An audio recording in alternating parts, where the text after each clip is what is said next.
This is Audible. Tantor Audio presents The Life-Changing Magic of Tidying Up, The Japanese Art of Decluttering and Organizing by Marie Kondo, narrated by Emily Wu Zeller. Introduction. In this book, I have summed up how to put your space in order in a way that will change your life forever. Impossible? A common response and not surprising, considering that almost everyone has experienced a rebound effect at least once, if not multiple times, after tidying. Have you ever tidied madly, only to find that all too soon your home or workspace is cluttered again? If so, let me share with you the secret of success. Start by discarding. Then organize your space, thoroughly, completely, in one go. If you adopt this approach, the KonMari method, you'll never revert to clutter again. Although this approach contradicts conventional wisdom, everyone who completes my private course has successfully kept their house in order, with unexpected results. Putting their house in order positively affects all other aspects of their lives, including work and family. Having devoted more than 80% of my life to this subject, I know that tidying can transform your life. Does it still sound too good to be true? If your idea of tidying is getting rid of one unnecessary item a day or cleaning up your room a little at a time, then you are right. It won't have much effect on your life. If you change your approach, however, tidying can have an immeasurable impact. In fact, that is what it means to put your house in order. I started reading home and lifestyle magazines when I was 5, and it was this that inspired me, from the age of 15, to undertake a serious study of tidying that led to my development of the KonMari method, based on a combination of my first and last names. I am now a consultant and spend most of my days visiting homes and offices, giving hands-on advice to people who find it difficult to tidy, who tidy but suffer rebounds, or who want to tidy but don't know where to start. The number of things my clients have discarded, from clothes and undergarments to photos, pens, magazine clippings, and makeup samples, easily exceeds 1 million items. This is no exaggeration. I have assisted individual clients who have thrown out 245-liter garbage bags in one go. For my exploration of the art of organizing and my experience helping messy people become tidy, there is one thing I can say with confidence.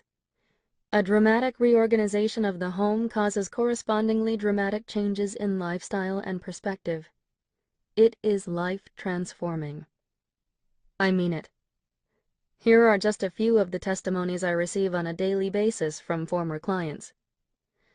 After your course, I quit my job and launched my own business doing something I had dreamed of doing ever since I was a child. Your course taught me to see what I really need and what I don't. So I got a divorce. Now I feel much happier. Someone I have been wanting to get in touch with recently contacted me.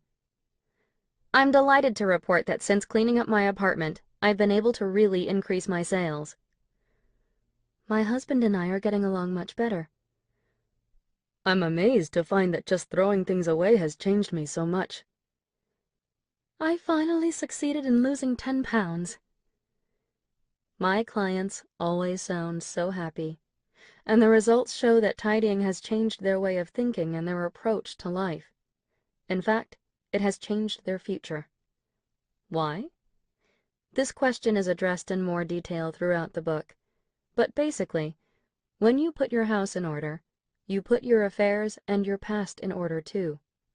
As a result, you can see quite clearly what you need in life and what you don't, and what you should and shouldn't do. I currently offer a course for clients in their homes and for company owners in their offices. These are all private, one-on-one consultations, but I have yet to run out of clients. There is currently a 3-month waiting list, and I receive inquiries daily from people who have been introduced by a former client or who have heard about the course from someone else. I travel from one end of Japan to the other, and sometimes even overseas. Tickets for one of my public talks for stay-at-home parents sold out overnight. There was a waiting list not only for cancellations but also for the waiting list. Yet my repeater rate is 0. From a business perspective, this would appear to be a fatal flaw.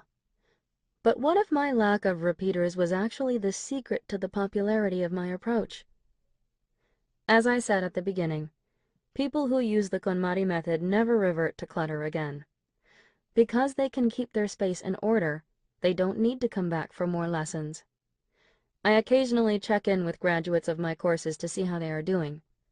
In almost every case, not only is their home or office still in order, but they are continuing to improve their space.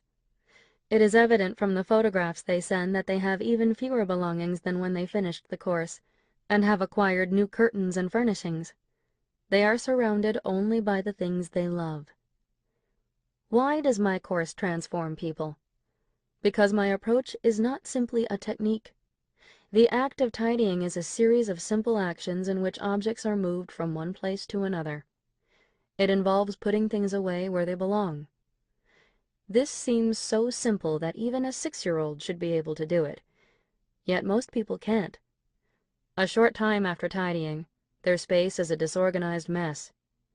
The cause is not lack of skills, but rather lack of awareness, and the inability to make tidying a regular habit. In other words, the root of the problem lies in the mind. Success is 90% dependent on our mindset. Excluding the fortunate few to whom organizing comes naturally, if we do not address this aspect, rebound is inevitable, no matter how much is discarded or how cleverly things are organized. So how can you acquire the right kind of mindset? There is just one way, and, paradoxically, it is by acquiring the right technique. Remember, the KonMari method I describe in this book is not a mere set of rules on how to sort, organize, and put things away. It is a guide to acquiring the right mindset for creating order and becoming a tidy person. Of course, I can't claim that all my students have perfected the art of tidying. Unfortunately, some had to stop for one reason or another before completing the course, and some quit because they expected me to do the work for them. As an organizing fanatic and professional, I can tell you right now that no matter how hard I try to organize another's space, no matter how perfect a storage system I devise, I can never put someone else's house in order in the true sense of the term. Why? Because a person's awareness and perspective on his or her own lifestyle are far more important than any skill at sorting, storing, or whatever. Order is dependent on the extremely personal values of what a person wants to live with. Most people would prefer to live in a clean and tidy space. Anyone who has managed to tidy even once will have wished to keep it that way. But many don't believe it's possible.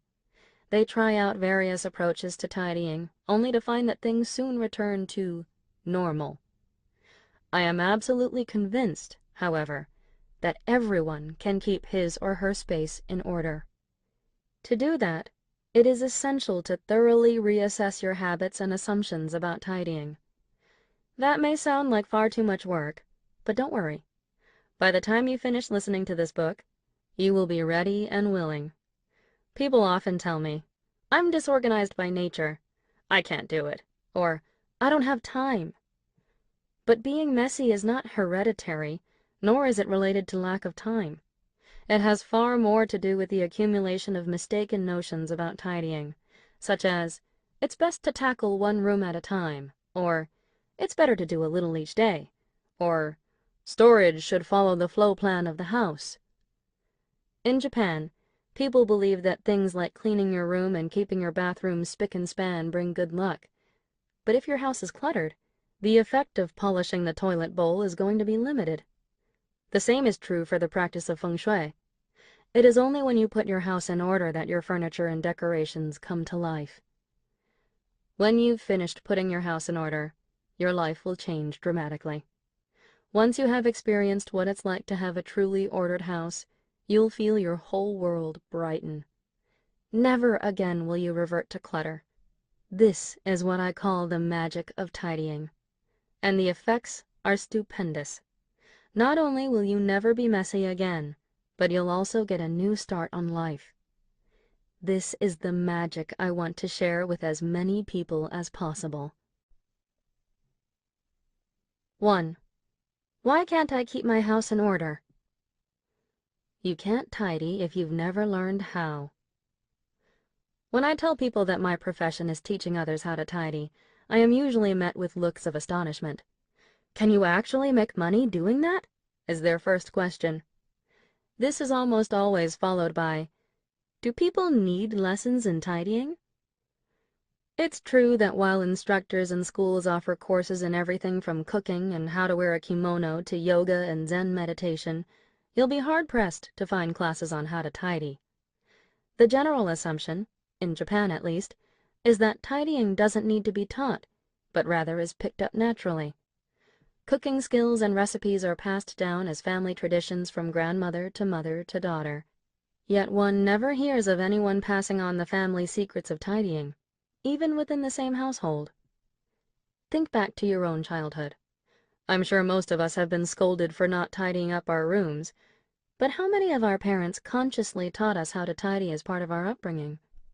Our parents demanded that we clean up our rooms, but they too had never been trained in how to do that. When it comes to tidying, we are all self-taught. Instruction in tidying is neglected not only in the home but also at school.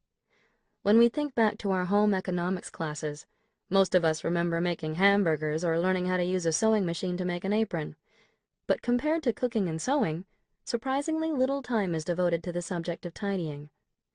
Even if it is included in a textbook, that section is either just read in class, or worse, assigned for reading at home so that students can skip ahead to more popular topics, such as food and health.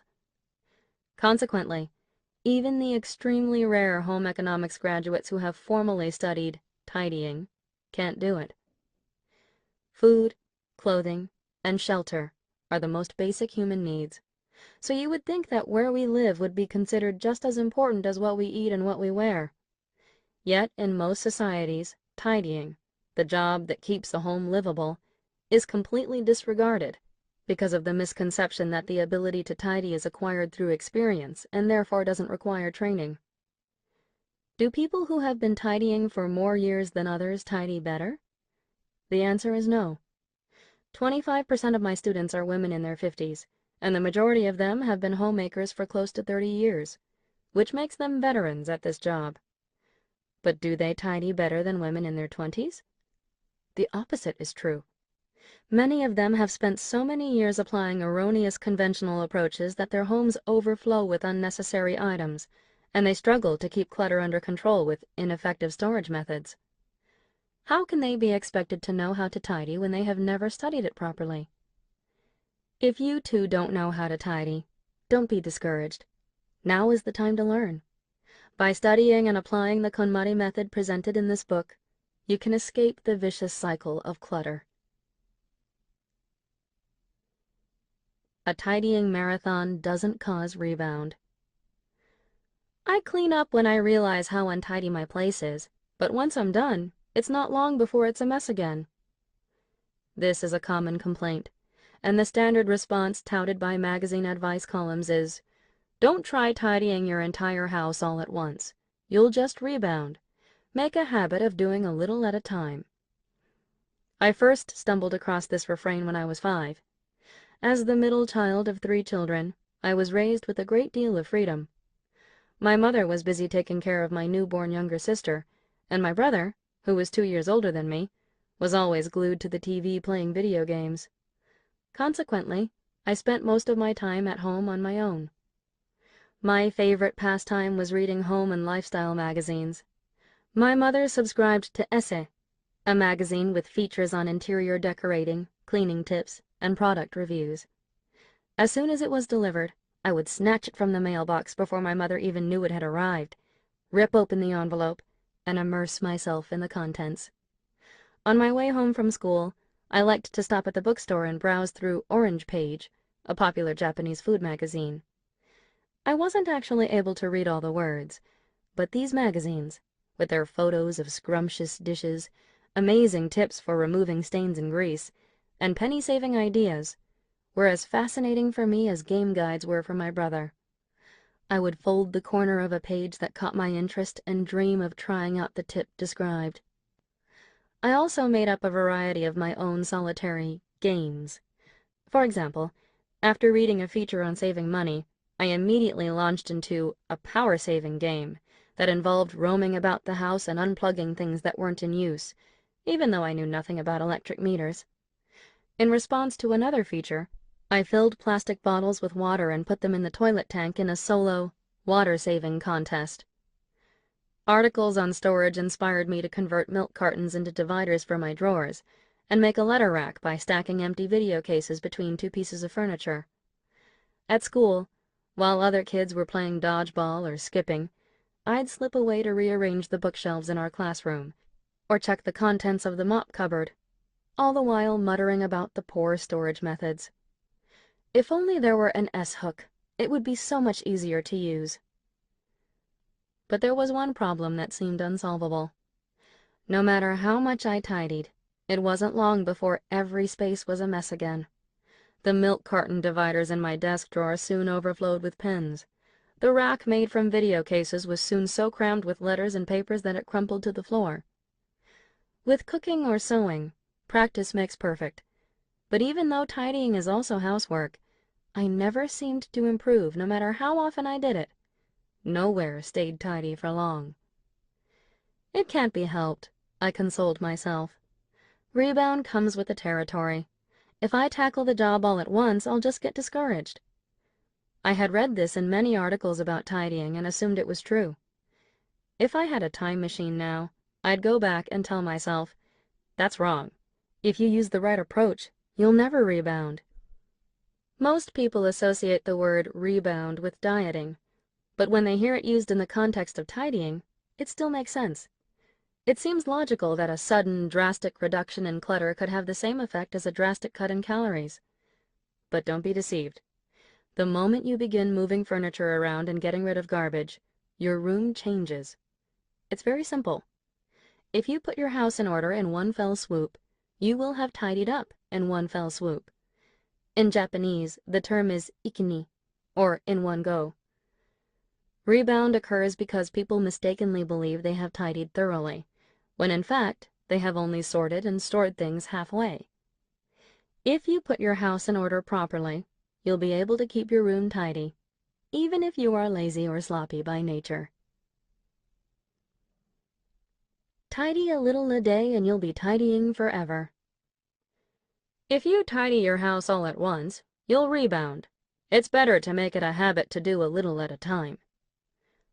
Although this advice sounds very tempting, we've already seen that the first part is wrong. How about the suggestion that we should do only a little a day? Although it sounds convincing, don't be fooled. The reason you never seem to finish is precisely because you tidy a little at a time.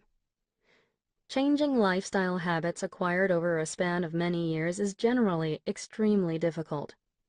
If you have never succeeded in staying tidy to date, you will find it next to impossible to develop the habit of tidying a little at a time. People cannot change their habits without first changing their way of thinking. And that's not easy. After all, it's quite hard to control what we think. There is, however, one way to drastically transform the way we think about tidying. The subject of tidying first caught my attention when I was in junior high school. The catalyst was a book called The Art of Discarding by Nagisa Tatsumi, Takarajimasha Incorporated, which explained the importance of getting rid of unnecessary things. I picked the book up on my way home from school, intrigued to see a topic I had never encountered before, and I can still remember the shock of surprise I felt as I read it on the train. I became so absorbed that I almost missed my stop. Once home, I went straight to my room with a handful of garbage bags and stayed closeted for several hours. Although my room was small, by the time I finished I had 8 bags full of stuff. Clothes I never wore, textbooks from elementary school, toys I had not played with in years, my eraser and seal collection. I had forgotten that most of these things even existed. I sat motionless on the floor for about an hour afterward, staring at the pile of bags and wondering, why on earth did I bother keeping all this stuff? What shocked me most, however, was how different my room looked. After only a few hours, I could see parts of the floor that had never been revealed before. My room seemed to have been transformed, and the air inside seemed so much fresher and brighter that even my mind felt clearer. Tidying, I realized, could have far more impact than I had ever imagined. Thunderstruck by the extent of the change, from that day on I turned my attention from cooking and sewing, which I had thought were the essentials of a well-kept home, to the art of tidying.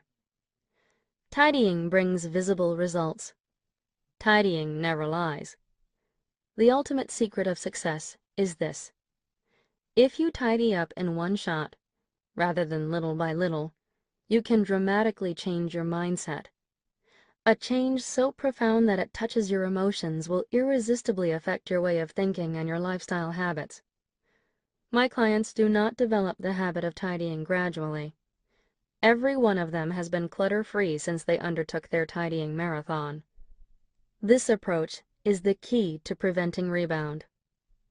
When people revert to clutter, no matter how much they tidy, it is not their room or their belongings, but their way of thinking that is at fault. Even if they are initially inspired, they can't stay motivated and their efforts peter out. The root cause lies in the fact that they can't see the results or feel the effects. This is precisely why success depends on experiencing tangible results immediately. If you use the right method and concentrate your efforts on eliminating clutter thoroughly and completely within a short span of time, you'll see instant results that will empower you to keep your space in order ever after. Anyone who experiences this process, no matter who they are, will vow never to revert to clutter again. Why you should aim for perfection. Don't aim for perfection. Start off slowly and discard just one item a day. What lovely words to ease the hearts of those who lack confidence in their ability to tidy. I came across this advice when I was devouring every book about tidying that had ever been published in Japan, and I fell for it, hook, line, and sinker. The momentum sparked by my epiphany concerning the power of tidying was beginning to wear off, and I was starting to feel jaded by the lack of solid results. These words seemed to make sense. It seems daunting to aim for perfection from the beginning. Besides, perfection is supposedly unattainable. By discarding one thing a day, I could get rid of 365 things by the end of the year. Convinced that I had discovered a very practical method, I immediately followed the book's instructions. I opened my closet in the morning wondering what to dispose of that day. Seeing a t-shirt that I no longer wore, I put it in the garbage bag. Before going to bed the next night, I opened my desk drawer and discovered a notebook that seemed too childish for me. I put it in the bag. Noticing a memo pad in the same drawer, I thought to myself, "Oh, I don't need that anymore." But as I reached out to pick it up, I paused at a new thought. I can save that to discard tomorrow. And I waited until the next morning to throw it away. The day after that, I forgot completely, so I got rid of 2 items on the following day. To be honest, I did not last 2 weeks. I am not the type of person who likes to plug away at something, one step at a time. For people like me, who do their assignments on the very last day right before the deadline, this approach just doesn't work. Besides, casting off one object a day did not compensate for the fact that when I shop, I buy several items at one time. In the end, the pace at which I reduced could not keep up with the pace at which I acquired new things, and I was confronted with the discouraging fact that my space was still cluttered. It wasn't long before I had completely forgotten to follow the rule of discarding one item per day. So I can tell you from experience that you will never get your house in order if you only clean up half-heartedly. If, like me, you are not the diligent, persevering type, then I recommend aiming for perfection just once. Many people may protest when I use the word perfection, insisting that it's an impossible goal. But don't worry. Tidying in the end is just a physical act. The work involved can be broadly divided into 2 kinds: deciding whether or not to dispose of something, and deciding where to put it. If you can do these 2 things, you can achieve perfection. Objects can be counted. All you need to do is look at each item, one at a time, and decide whether or not to keep it and where to put it. That's all you need to complete this job. It is not hard to tidy up perfectly and completely in one fell swoop. In fact, anyone can do it. And if you want to avoid rebound, this is the only way to do it. The moment you start, you reset your life. Have you ever found yourself unable to study the night before an exam and begun frantically tidying? I confess, I have. In fact, for me it was a regular event. I would take the piles of handouts covering my desk and throw them in the garbage. Then, unable to stop, I'd tackle the textbooks and papers littering the floor and begin arranging them in my bookcase. Finally, I'd open my desk drawer and start organizing my pens and pencils. Before I knew it, it would be 2:30 in the morning. Overcome by sleep, I'd jolt awake again at 5, and only then, in a complete panic, would I open my textbook and buckle down to study. I thought that this urge to tidy before an exam was a peculiar quirk of my own, but after meeting many others who do the same, I realized that it was a common phenomenon. Many people get the urge to clean up when under pressure, such as just before an exam. But this urge doesn't occur because they want to clean their room. It occurs because they need to put something else in order. Their brain is actually clamoring to study, but when it notices the cluttered space, the focus switches to, I need to clean up my room. The fact that the tidying urge rarely continues once the crisis is over proves my theory. Once the exam has ended, the passion poured into cleaning the previous night dissipates, and life returns to normal. All thought of tidying is wiped from the person's mind. Why? Because the problem faced, that is, the need to study for the exam, has been tidied away. This doesn't mean that tidying your room will actually calm your troubled mind. While it may help you feel refreshed temporarily, the relief won't last because you haven't addressed the true cause of your anxiety. If you let the temporary relief achieved by tidying up your physical space deceive you, you will never recognize the need to clean up your psychological space. This was true for me. Distracted by the need to tidy my room, it took me so long to get down to studying that my grades were always terrible. Let's imagine a cluttered room. It does not get messy all by itself. You, the person who lives in it, makes the mess. There is a saying that a messy room equals a messy mind. I look at it this way. When a room becomes cluttered, the cause is more than just physical. Visible mess helps distract us from the true source of the disorder. The act of cluttering is really an instinctive reflex that draws our attention away from the heart of an issue. If you can't feel relaxed in a clean and tidy room, try confronting your feeling of anxiety. It may shed light on what is really bothering you. When your room is clean and uncluttered, you have no choice but to examine your inner state. You can see any issues you have been avoiding and are forced to deal with them. From the moment you start tidying, you will be compelled to reset your life. As a result, your life will start to change. That's why the task of putting your house in order should be done quickly. It allows you to confront the issues that are really important. Tidying is just a tool, not the final destination. The true goal should be to establish the lifestyle you want most once your house has been put in order. Storage experts are hoarders. What is the first problem that comes to mind when you think of tidying? For many, the answer is storage. My clients often want me to teach them what to put where. Believe me, I can relate. But unfortunately, this is not the real issue. A booby trap lies within the term storage.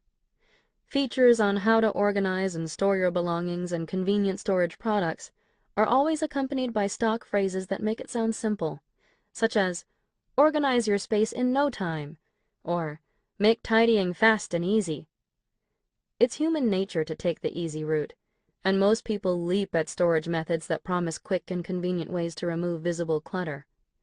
I confess that I, too, was once captivated by the storage myth. An avid fan of home and lifestyle magazines since kindergarten, I would read a feature on how to put things away and have to try out each suggestion immediately. I made drawers out of tissue boxes and broke my piggy bank to purchase nifty storage items. In junior high, on my way home from school, I would drop in at a DIY store or browse at a magazine stand to check out the latest products. In high school, I even called up the manufacturer of particularly intriguing items and pestered the receptionist to tell me the story of how they were invented. I dutifully used these storage items to organize my things. Then I would stand and admire my handiwork, content with how convenient the world had become. From this experience, I can honestly declare that storage methods do not solve the problem of how to get rid of clutter. In the end, they are only a superficial answer. When I finally came to my senses, I saw that my room still wasn't tidy, even though it was full of magazine racks, bookshelves, drawer dividers, and other storage units of every kind. Why does my room still feel cluttered when I've worked so hard to organize and store things away? I wondered. Filled with despair, I looked at the contents of each storage unit and had a flash of revelation. I didn't need most of the things that were in them. Although I thought that I had been tidying, in fact I had merely been wasting my time shoving stuff out of sight, concealing the things I didn't need under a lid. Putting things away creates the illusion that the clutter problem has been solved. But sooner or later, all the storage units are full. The room once again overflows with things, and some new and easy storage method becomes necessary, creating a negative spiral. This is why tidying must start with discarding. We need to exercise self-control and resist storing our belongings until we have finished identifying what we really want and need to keep. Sort by category, not by location. My study of tidying began in earnest when I was in junior high and basically consisted of repeated practice. Every day I cleaned one place at a time: my own room, my brother's room, my sister's room, the bathroom. Each day I planned where to tidy and launched solo campaigns that resembled bargain sales. The 5th of every month is living room day. Today is clean the pantry day. Tomorrow I conquer the bathroom cupboards. I maintained this custom even after entering high school. When I came home, I headed straight for the place I had decided to clean that day without even changing out of my school uniform. If my target was a set of plastic drawers in the washroom cupboard, I would open the doors and dump everything out of one of the drawers, including makeup samples, soaps, toothbrushes, and razors. Then I would sort them by category, organize them into box dividers, and return them to the drawer. Finally, I would gaze in quiet admiration at the neatly organized contents before going on to the next drawer. I would sit on the floor for hours sorting things in the cupboard until my mother called me for supper. One day, I was sorting the contents of a drawer in the hall cupboard when I stopped in surprise. This must be the same drawer that I cleaned yesterday, I thought. It wasn't, but the items inside were the same: makeup samples, soaps, toothbrushes, and razors. I was sorting them by category, putting them in boxes, and returning them to the drawer just like I had the day before. It was at this moment that it hit me. Tidying up by location is a fatal mistake. I'm ashamed to admit that it took me 3 years to see this. Many people are surprised to hear that such a seemingly viable approach is actually a common pitfall. The root of the problem lies in the fact that people often store the same type of item in more than one place. When we tidy each place separately, we fail to see that we're repeating the same work in many locations and become locked into a vicious circle of tidying. To avoid this, I recommend tidying by category. For example, instead of deciding that today you'll tidy a particular room, set goals like clothes today, books tomorrow. One reason so many of us never succeed at tidying is because we have too much stuff. This excess is caused by our ignorance of how much we actually own. When we disperse storage of a particular item throughout the house and tidy one place at a time, we can never grasp the overall volume and therefore can never finish. To escape this negative spiral, tidy by category, not by place. Don't change the method to suit your personality. Handbooks for tidying often claim that the cause of clutter differs depending on the person, and that therefore we should select the method that best suits our personality type. At first glance, this argument seems convincing. So that's why I can't seem to keep my space tidy, we might think. The method I've been using doesn't suit my character. We can check the handy chart on what method works for lazy people, busy people, picky people, or non-picky people, and choose the one that fits. At one point, I explored this idea of categorizing methods of tidying by character type. I read books on psychology, interviewed my clients about their blood types, their parents' characters, and so on, and even tried a popular type of astrology called Dobutsu Uranai, or zoological fortune-telling. I spent over 5 years analyzing my findings in my search for a general principle governing the best method for each personality type. Instead, I discovered that there is no point whatsoever in changing your approach to suit your personality.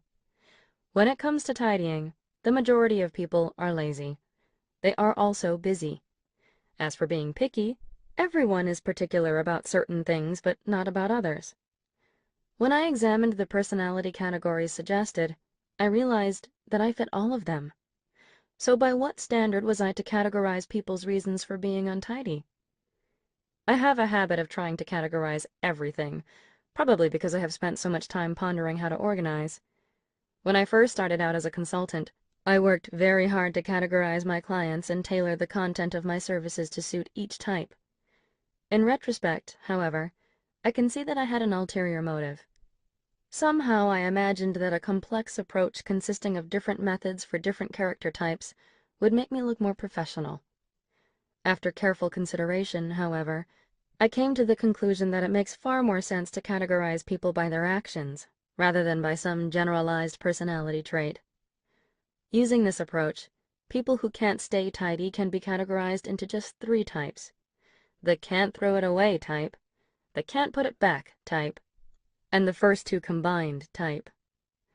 Looking at my clients, I further realized that 90% fall into the 3rd category, the can't throw it away, can't put it back type, while the remaining 10% fall into the can't put it back type.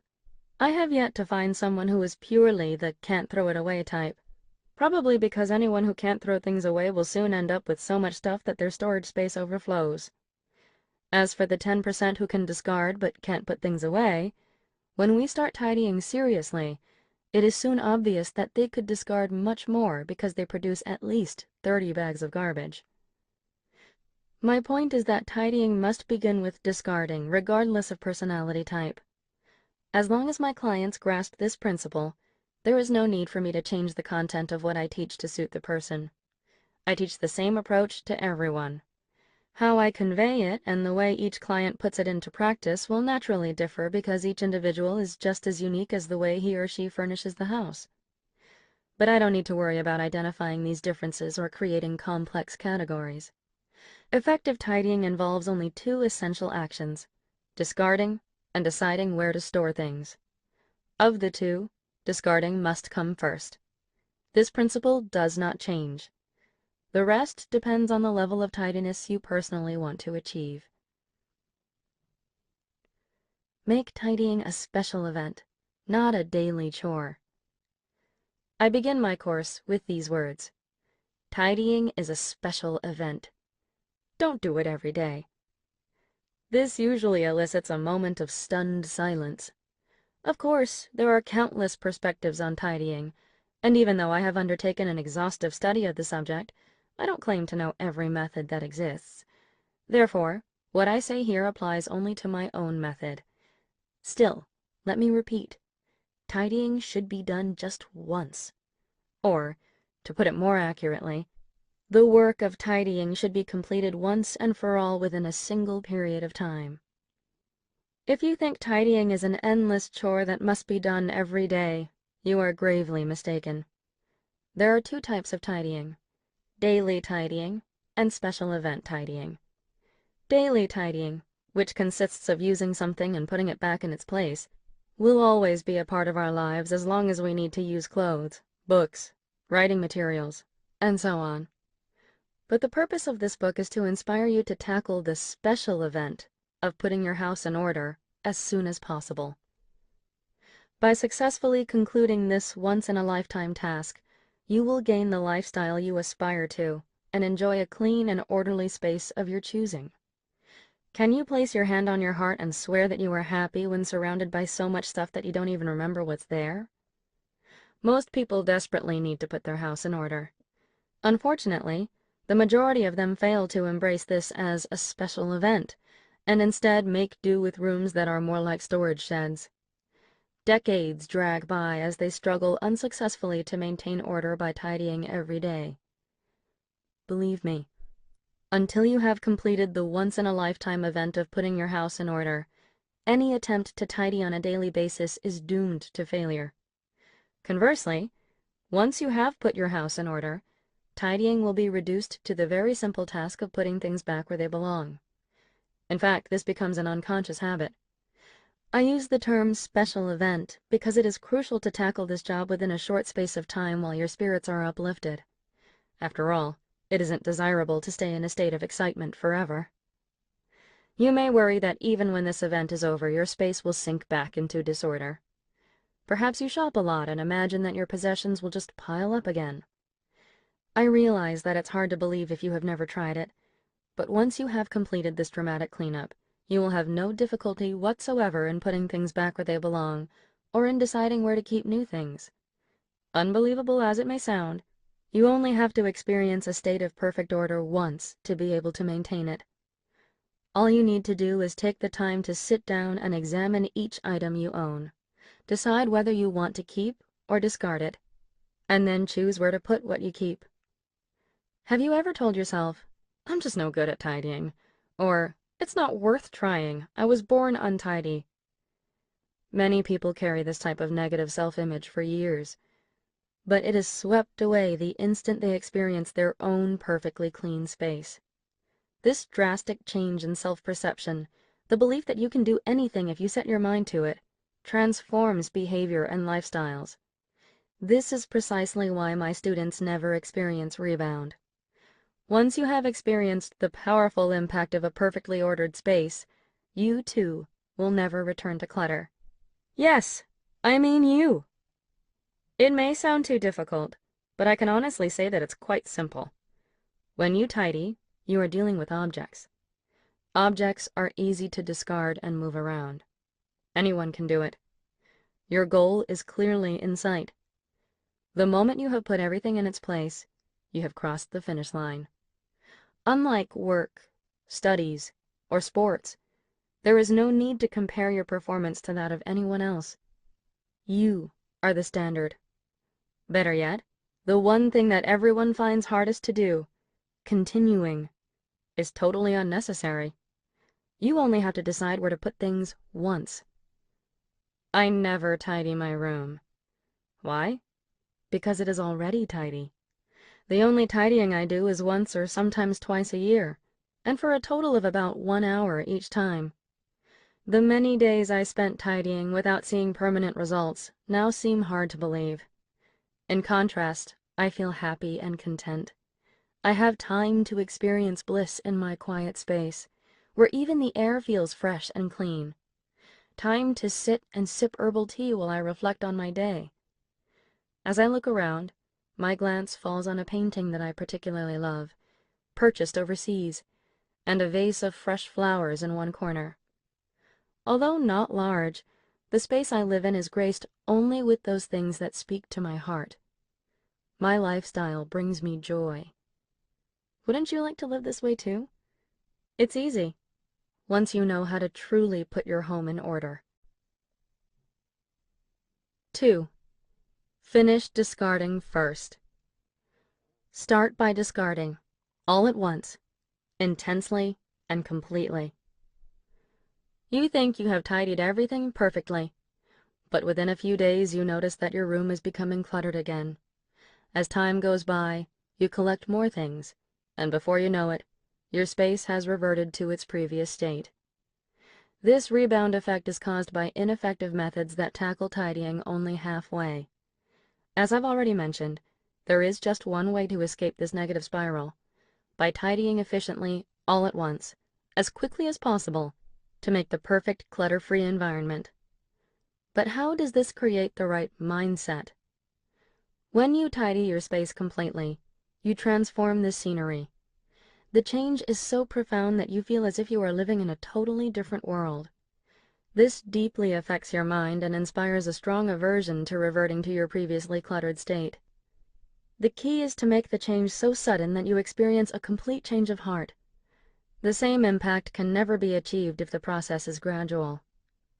To achieve a sudden change like this, you need to use the most efficient method of tidying.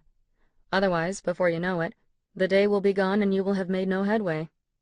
The more time it takes, the more tired you feel, and the more likely you are to give up when you're only halfway through. When things pile up again, you will be caught in a downward spiral. From my experience with private individual lessons, quickly means about half a year. That may seem like a long time, but it is only 6 months out of your entire life. Once the process is complete and you've experienced what it's like to be perfectly tidy, you will have been freed forever from the mistaken assumption that you're no good at tidying. For the best results, I ask that you adhere faithfully to the following rule: tidy in the right order. As we've seen, there are only 2 tasks involved: discarding and deciding where to keep things. Just 2, but discarding must come first. Be sure to completely finish the first task before starting the next. Do not even think of putting your things away until you have finished the process of discarding. Failure to follow this order is one reason many people never make permanent progress. In the middle of discarding, they start thinking about where to put things. As soon as they think, "I wonder if it will fit in this drawer," the work of discarding comes to a halt. You can think about where to put things when you've finished getting rid of everything you don't need. To summarize, the secret of success is to tidy in one shot, as quickly and completely as possible, and to start by discarding. Before you start, visualize your destination. By now you understand why it is crucial to discard before thinking about where to keep things. But to start discarding without thinking ahead at all would be like casting yourself into the negative spiral of clutter. Instead, begin by identifying your goal. There must have been some reason you picked up this book. What was it that motivated you to tidy in the first place? What do you hope to gain through tidying? Before you start getting rid of things, take the time to think this through carefully. This means visualizing the ideal lifestyle you dream of. If you skip this step, not only will it delay the whole process, but it will also put you at higher risk for rebound. Goals like, "I want to live clutter-free," or "I want to be able to put things away," are too broad. You need to think much more deeply than that. Think in concrete terms so that you can vividly picture what it would be like to live in a clutter-free space. One client in her 20s defined her dream as a more feminine lifestyle. She lived in a messy 7-mat room. 7 tatami mats take up about 10 by 13 feet of floor space, with a built-in closet and 3 sets of shelves of different sizes. This should have been sufficient storage space, but no matter which way I turned, all I could see was clutter. The closet was so stuffed the doors wouldn't shut, and clothes oozed from the set of drawers inside like the stuffing in a hamburger. The curtain rail over the bay window was hung with so many clothes that there was no need for a curtain. The floor and bed were covered in baskets and bags filled with magazines and papers. When my client came home from work, she moved the things on her bed to the floor, and when she woke up, she put them back on the bed to make a path to the door so she could go to work. Her lifestyle could not have been called feminine by any stretch of the imagination. "What do you mean by a feminine lifestyle?" I asked. She thought for a long moment before finally responding. "Well, when I come home from work, the floor would be clear of clutter, and my room as tidy as a hotel suite with nothing obstructing the line of sight. I'd have a pink bedspread and a white antique-style lamp. Before going to bed, I would have a bath, burn aromatherapy oils, and listen to classical piano or violin while doing yoga and drinking herbal tea. I would fall asleep with a feeling of unhurried spaciousness." Her description was as vivid as if she actually lived that way. It's important to achieve this degree of concreteness when visualizing your ideal lifestyle. If you find that hard, if you can't picture the kind of life you would like to have, try looking in interior decorating magazines for photos that grab you. Visiting model homes can also be useful. Seeing a variety of homes will help you get a feel for what you like. By the way, the client I just described does indeed enjoy post-bath aromatherapy, classical music, and yoga.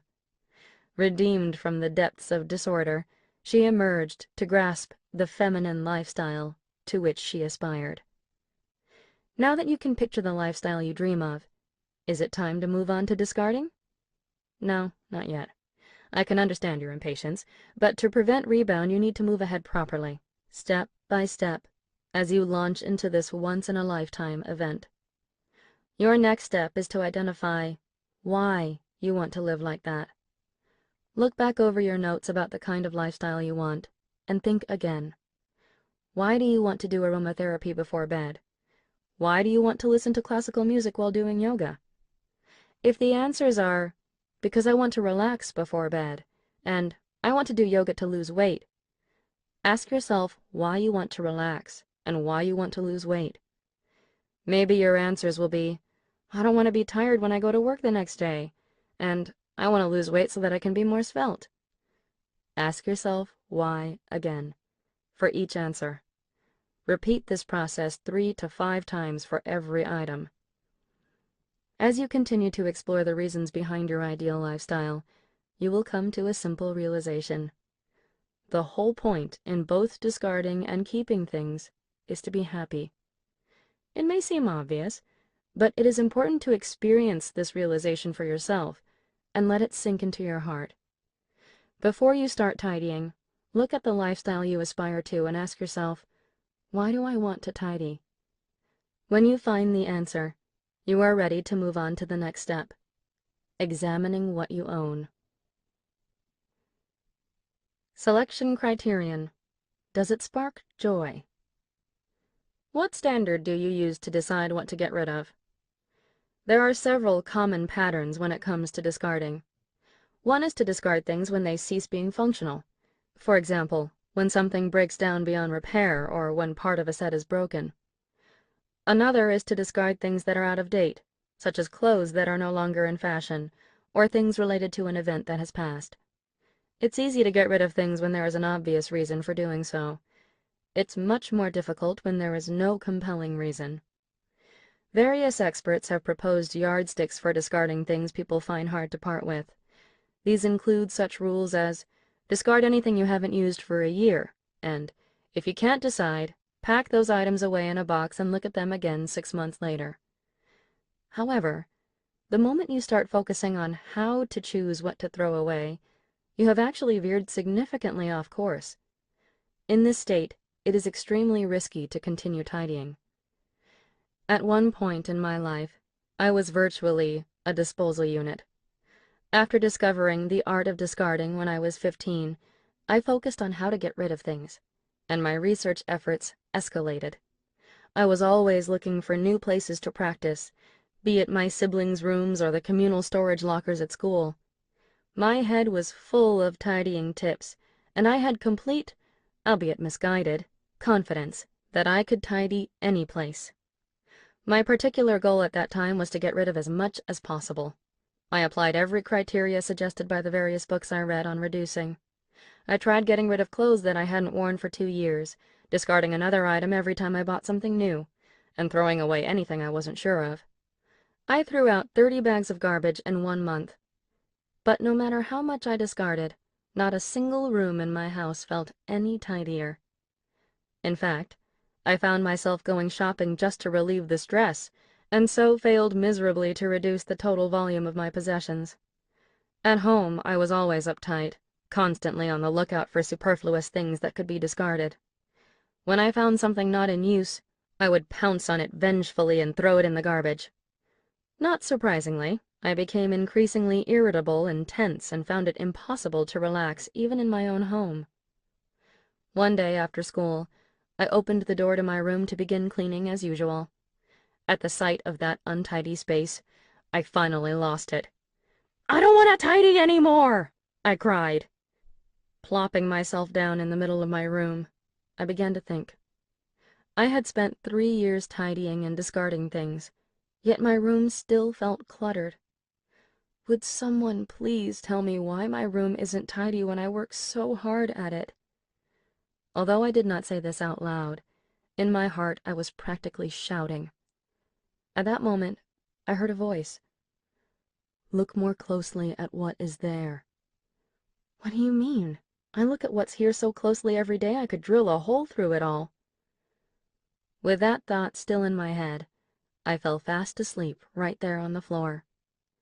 If I had been a little smarter, I would have realized before I became so neurotic that focusing solely on throwing things away can only bring unhappiness. Why? Because we should be choosing what we want to keep, not what we want to get rid of. When I woke up, I knew immediately what that voice in my head had meant. Look more closely at what is there. I had been so focused on what to discard, on attacking the unwanted obstacles around me, that I had forgotten to cherish the things that I loved, the things I wanted to keep. Through this experience, I came to the conclusion that the best way to choose what to keep and what to throw away is to take each item in one's hand and ask, does this spark joy? If it does, keep it. If not, dispose of it. This is not only the simplest, but also the most accurate yardstick by which to judge. You may wonder about the effectiveness of such a vague criteria, but the trick is to handle each item. Don't just open up your closet and decide after a cursory glance that everything in it gives you a thrill. You must take each outfit in your hand. When you touch a piece of clothing, your body reacts. Its response to each item is different. Trust me and try it. I chose this standard for a reason. After all, what is the point in tidying? If it's not so that our space and the things in it can bring us happiness, then I think there is no point at all. Therefore, the best criterion for choosing what to keep and what to discard is whether keeping it will make you happy, whether it will bring you joy. Are you happy wearing clothes that don't give you pleasure? Do you feel joy when surrounded by piles of unread books that don't touch your heart? Do you think that owning accessories you know you'll never use will ever bring you happiness? The answer to these questions should be no. Now imagine yourself living in a space that contains only things that spark joy. Isn't this the lifestyle you dream of? Keep only those things that speak to your heart. Then take the plunge and discard all the rest. By doing this, you can reset your life and embark on a new lifestyle.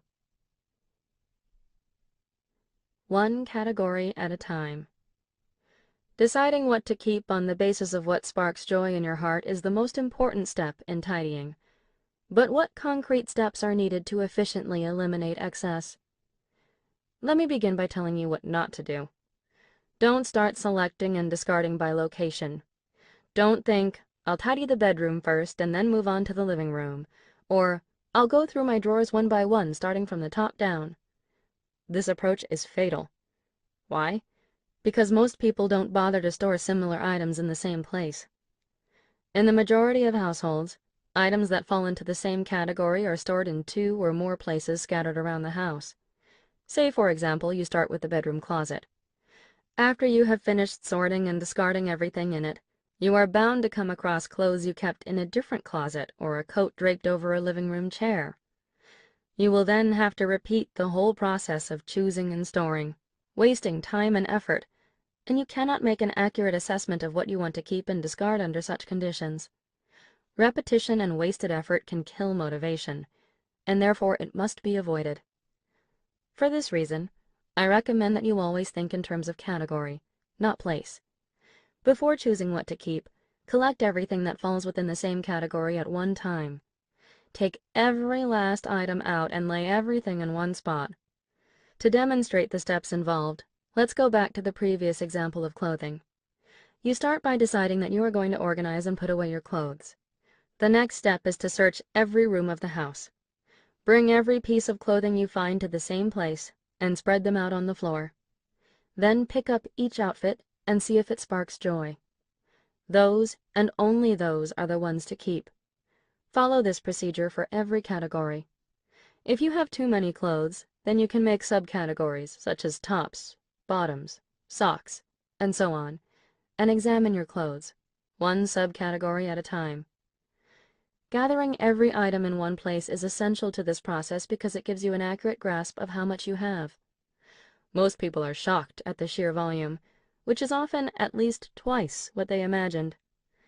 By collecting things in one spot, you can also compare items that are similar in design, making it easier to decide whether you want to keep them. I have another good reason for removing all items in the same category from drawers, closets, and cupboards and spreading them out on the floor. Things stored out of sight are dormant. This makes it much harder to decide whether they inspire joy or not. By exposing them to the light of day and jolting them alive, so to speak, you'll find it surprisingly easy to judge whether they touch your heart. Dealing with just one category within a single time frame speeds up the tidying process. So be sure to gather every item in the category you are working on. Don't let any slip by unnoticed. Starting with mementos spells certain failure. You launch into your day all fired up to tidy, but before you know it, the sun is setting and you've barely made a dent in your belongings. Noticing the time with a start, you feel yourself sinking into self-reproach and despair. And what are you holding in your hands? More often than not, it's one of your favorite comic books, an album, or some other item that brings back fond memories. My advice to begin tidying not by room but by category does not mean that you should start with any category you like. The degree of difficulty involved in selecting what to keep and what to discard differs greatly depending on the category. People who get stuck halfway usually do so because they start with the things that are hardest to make decisions about. Things that bring back memories, such as photos, are not the place for beginners to start. Not only is the sheer volume of items in this category usually greater than that of any other, but it is also far harder to make a decision about whether or not to keep them. In addition to the physical value of things, there are three other factors that add value to our belongings: function, information, and emotional attachment. When the element of rarity is added, the difficulty in choosing what to discard multiplies.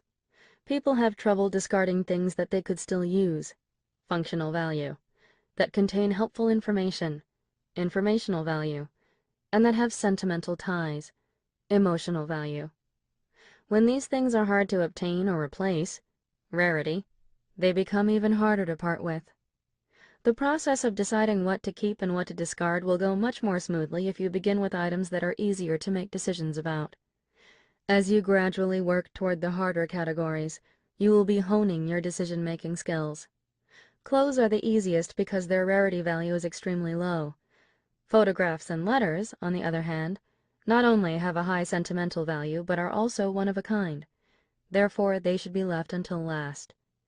This is true for photographs in particular, because they tend to turn up at random while sorting through other categories and in the most unexpected places, such as between books and papers.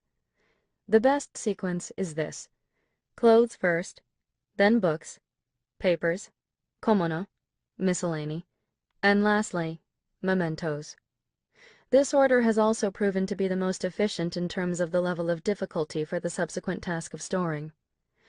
Finally, sticking to this sequence sharpens our intuitive sense of what items spark joy inside us.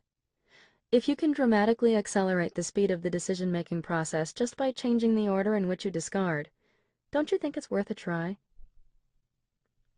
Don't let your family see. Marathon tidying produces a heap of garbage. At this stage, the one disaster that can wreak more havoc than an earthquake is the entrance of that recycling expert who goes by the alias of Mother. One of my clients, whom I'll call M, lived with her parents and one sibling. They had moved to the house 15 years earlier when M was still in grade school. Not only did she love buying clothes, but she also saved those that had sentimental value, such as school uniforms and t-shirts made for various events. She stored these in boxes and stacked them on the floor until the floorboards were completely obscured from view. It took 5 hours to sort and clean. By the end of that day, she had 15 bags to get rid of, including 8 bags of clothes, 200 books, various stuffed toys, and crafts she had made at school. We had stacked everything neatly beside the door on the floor, which was now finally visible, and I was just about to explain a very important point. "There's one secret you should know about getting rid of this garbage," I began, when the door opened and in came her mother bearing a tray of iced tea. Oh dear, I thought. Her mother set down the tray on a table. "Thank you so much for helping my daughter," she said, and turned to leave. At that moment, her eyes fell on the pile of garbage by the door. "Oh my! Are you going to throw that away?" she said, pointing to a pink yoga mat on top of the pile. "I haven't used it in 2 years." "Really? Well, maybe I'll use it then." She began rummaging through the bags. "Oh, and maybe this too."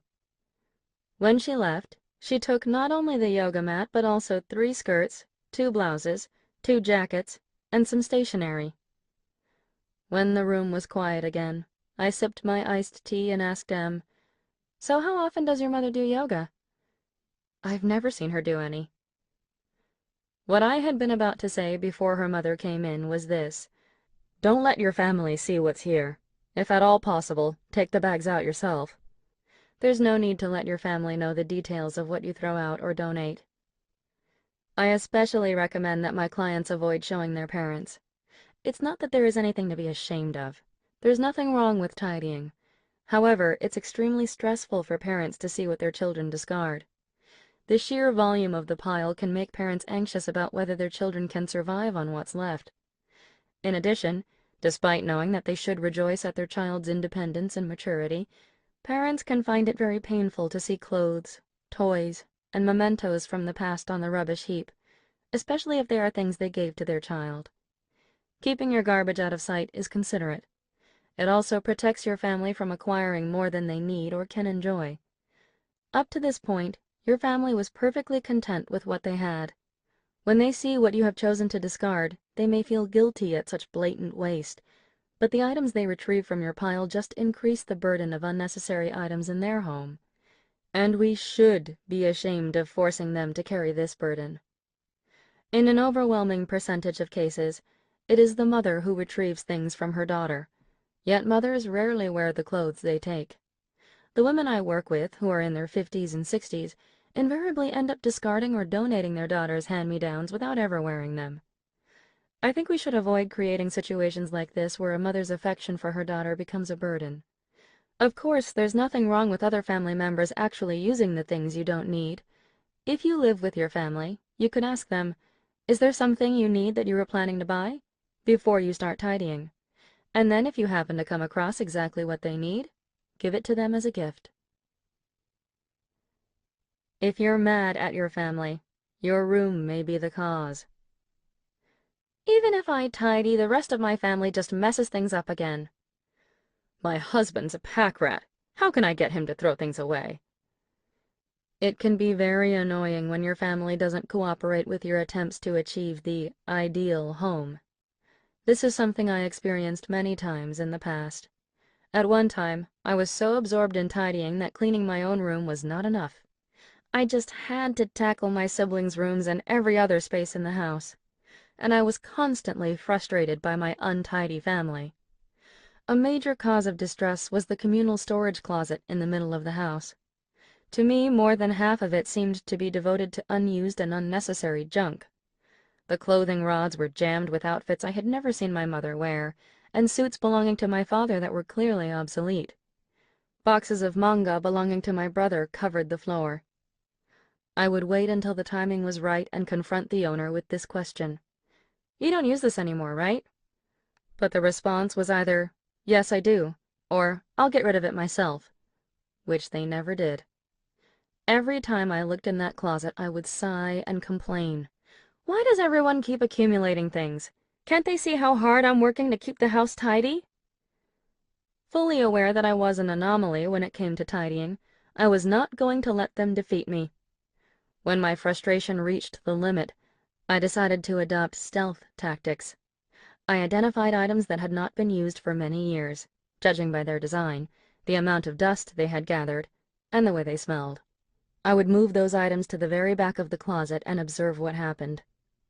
If no one noticed that they were missing, I disposed of them, one item at a time, just as if I were thinning plants. After 3 months of this strategy, I had managed to dispose of 10 bags worth.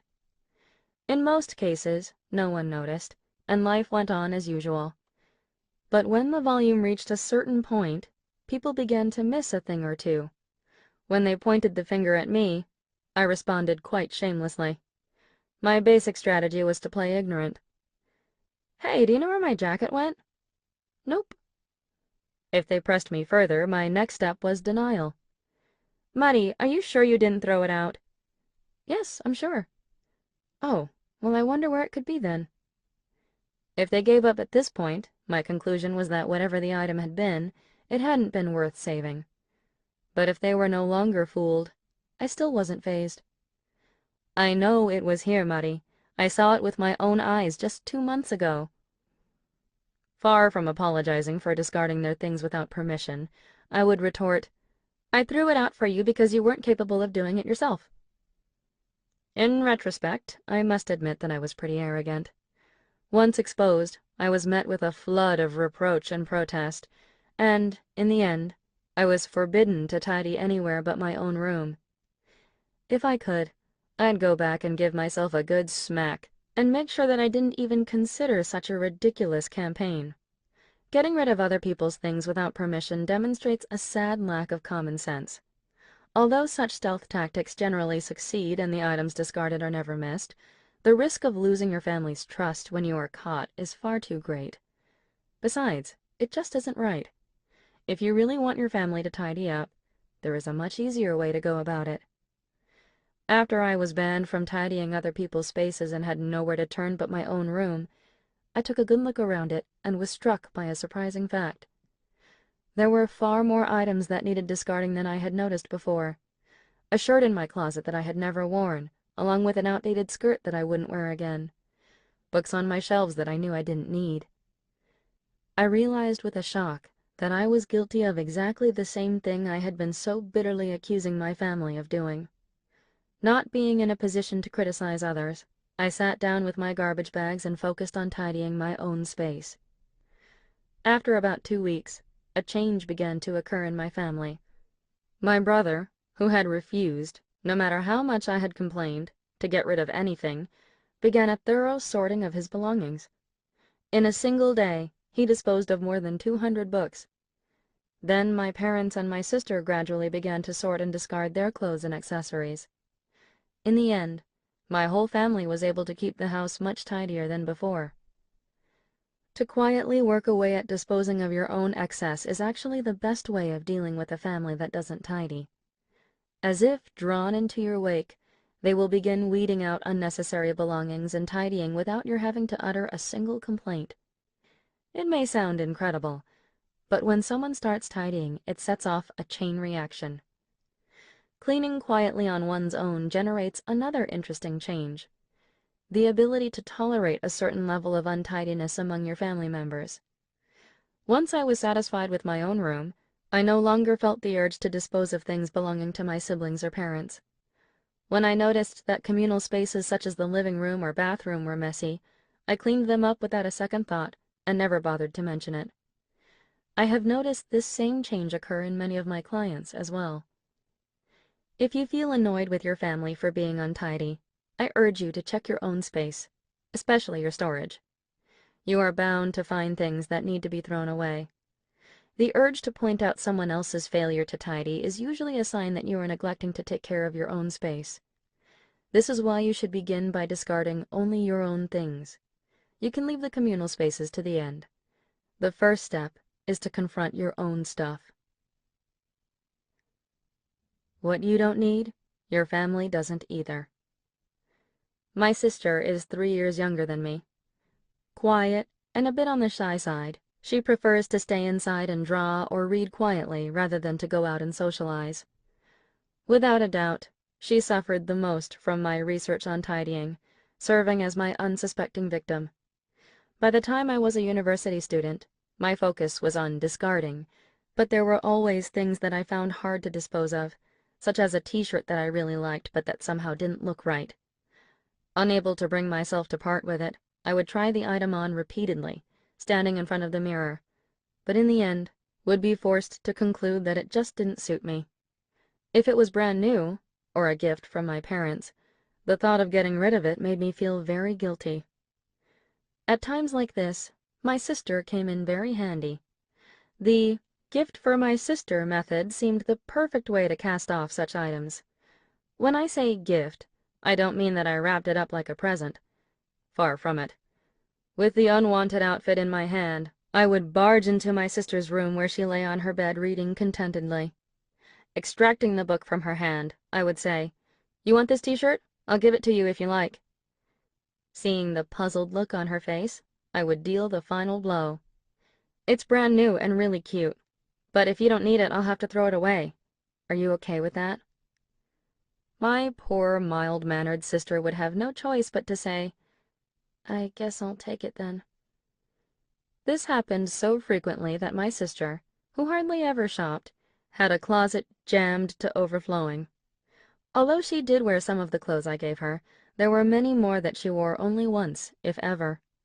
Yet I continued to give her presents. After all, they were good clothes, and I thought she should be happy to have more. I only realized how wrong I was after I began my consulting business and met a client whom I will call Kay. Kay was in her 20s, worked for a cosmetics company, and lived at home. As we were sorting through her clothes, I began to notice something odd about the choices she was making. Despite the fact that she owned enough clothes to fill one large closet, which is an average-size wardrobe, the number of clothes she chose to keep seemed unnaturally small. Her answer to the question, "Does this spark joy?" was almost always no. After thanking each item for a job well done, I would pass them to her to discard. I couldn't help noticing the look of relief on her face every time she put an outfit in the bag. Examining the collection more closely, I saw that the clothes she chose to keep were mostly casual things like t-shirts, while the ones she discarded were a completely different style, tight skirts and revealing tops. When I asked her about this, she said, "My older sister gave me those." When all the clothes were sorted and she had made her final choice, she murmured, "Look at that.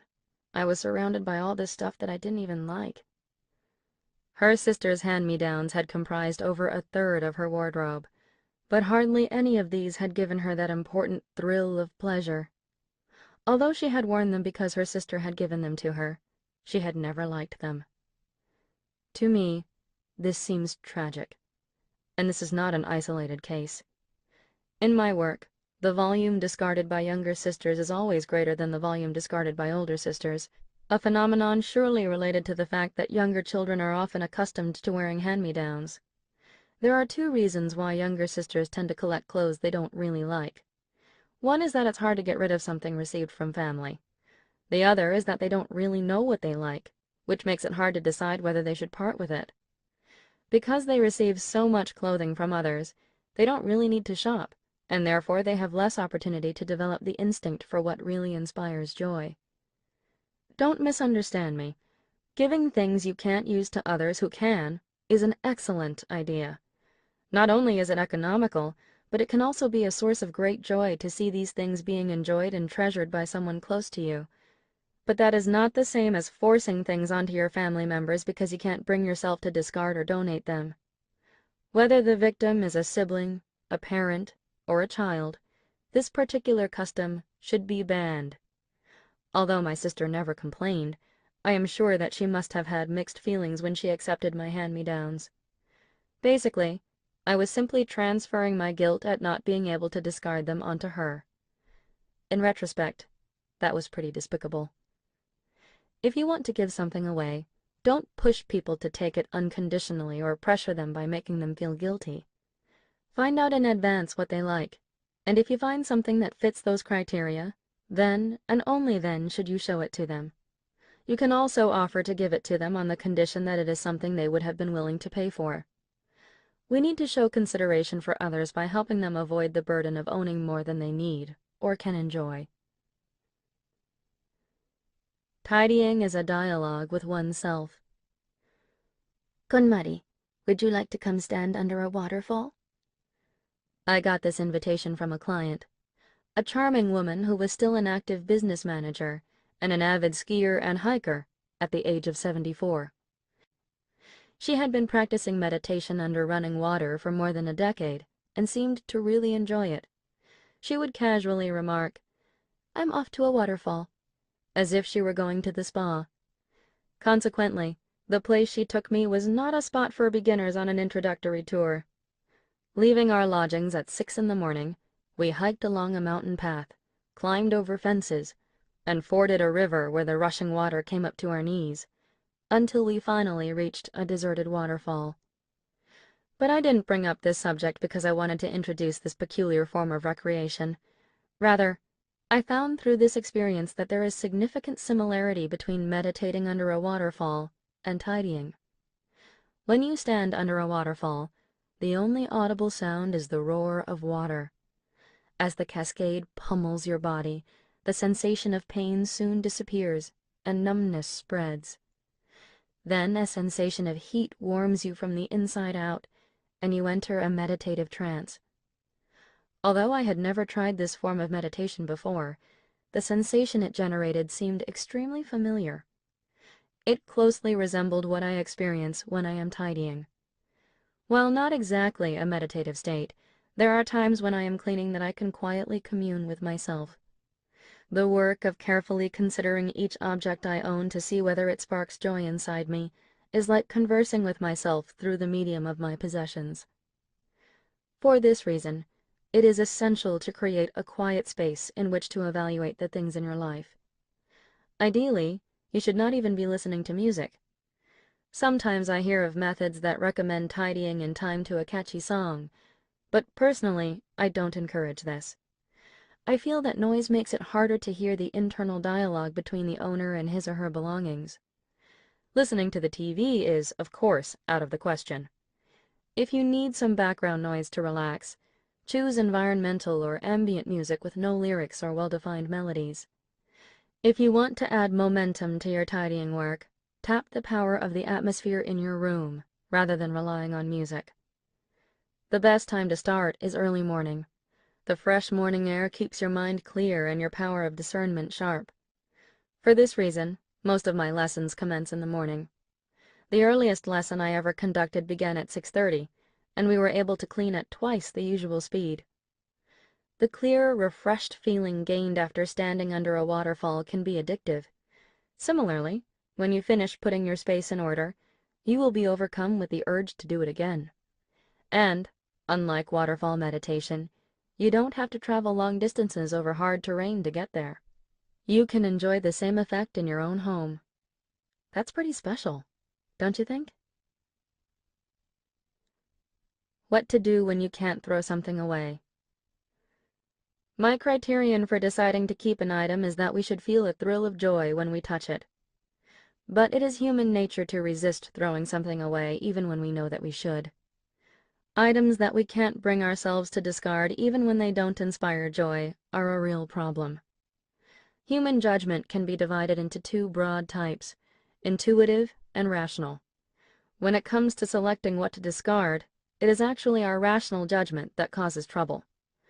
Although intuitively we know that an object has no attraction for us, our reason raises all kinds of arguments for not discarding it, such as, I might need it later, or it's a waste to get rid of it. These thoughts spin round and round in our mind, making it impossible to let go. I am not claiming that it is wrong to hesitate. The inability to decide demonstrates a certain degree of attachment to a particular object. Nor can all decisions be made on intuition alone. But this is precisely why we need to consider each object with care and not be distracted by thoughts of being wasteful. When you come across something that's hard to discard, consider carefully why you have that specific item in the first place. When did you get it, and what meaning did it have for you then? Reassess the role it plays in your life. If, for example, you have some clothes that you bought but never wear, examine them one at a time. Where did you buy that particular outfit and why? If you bought it because you thought it looked cool in the shop, it has fulfilled the function of giving you a thrill when you bought it. Then why did you never wear it? Was it because you realized that it didn't suit you when you tried it on at home? If so, and if you no longer buy clothes of the same style or color, it has fulfilled another important function. It has taught you what doesn't suit you. In fact, that particular article of clothing has already completed its role in your life, and you are free to say, "Thank you for giving me joy when I bought you," Or, "Thank you for teaching me what doesn't suit me," and let it go. Every object has a different role to play. Not all clothes have come to you to be worn threadbare. It is the same with people. Not every person you meet in life will become a close friend or lover. Some you will find hard to get along with or impossible to like. But these people, too, teach you the precious lesson of who you do like, so that you will appreciate those special people even more. When you come across something that you cannot part with, think carefully about its true purpose in your life. You'll be surprised at how many of the things you possess have already fulfilled their role. By acknowledging their contribution and letting them go with gratitude, you will be able to truly put the things you own, and your life, in order. In the end, all that will remain are the things that you really treasure. To truly cherish the things that are important to you, you must first discard those that have outlived their purpose. To get rid of what you no longer need is neither wasteful nor shameful. Can you truthfully say that you treasure something buried so deeply in a closet or drawer that you have forgotten its existence? If things had feelings, they would certainly not be happy. Free them from the prison to which you have relegated them. Help them leave that deserted isle to which you have exiled them. Let them go, with gratitude. Not only you, but your things as well, will feel clear and refreshed when you are done tidying.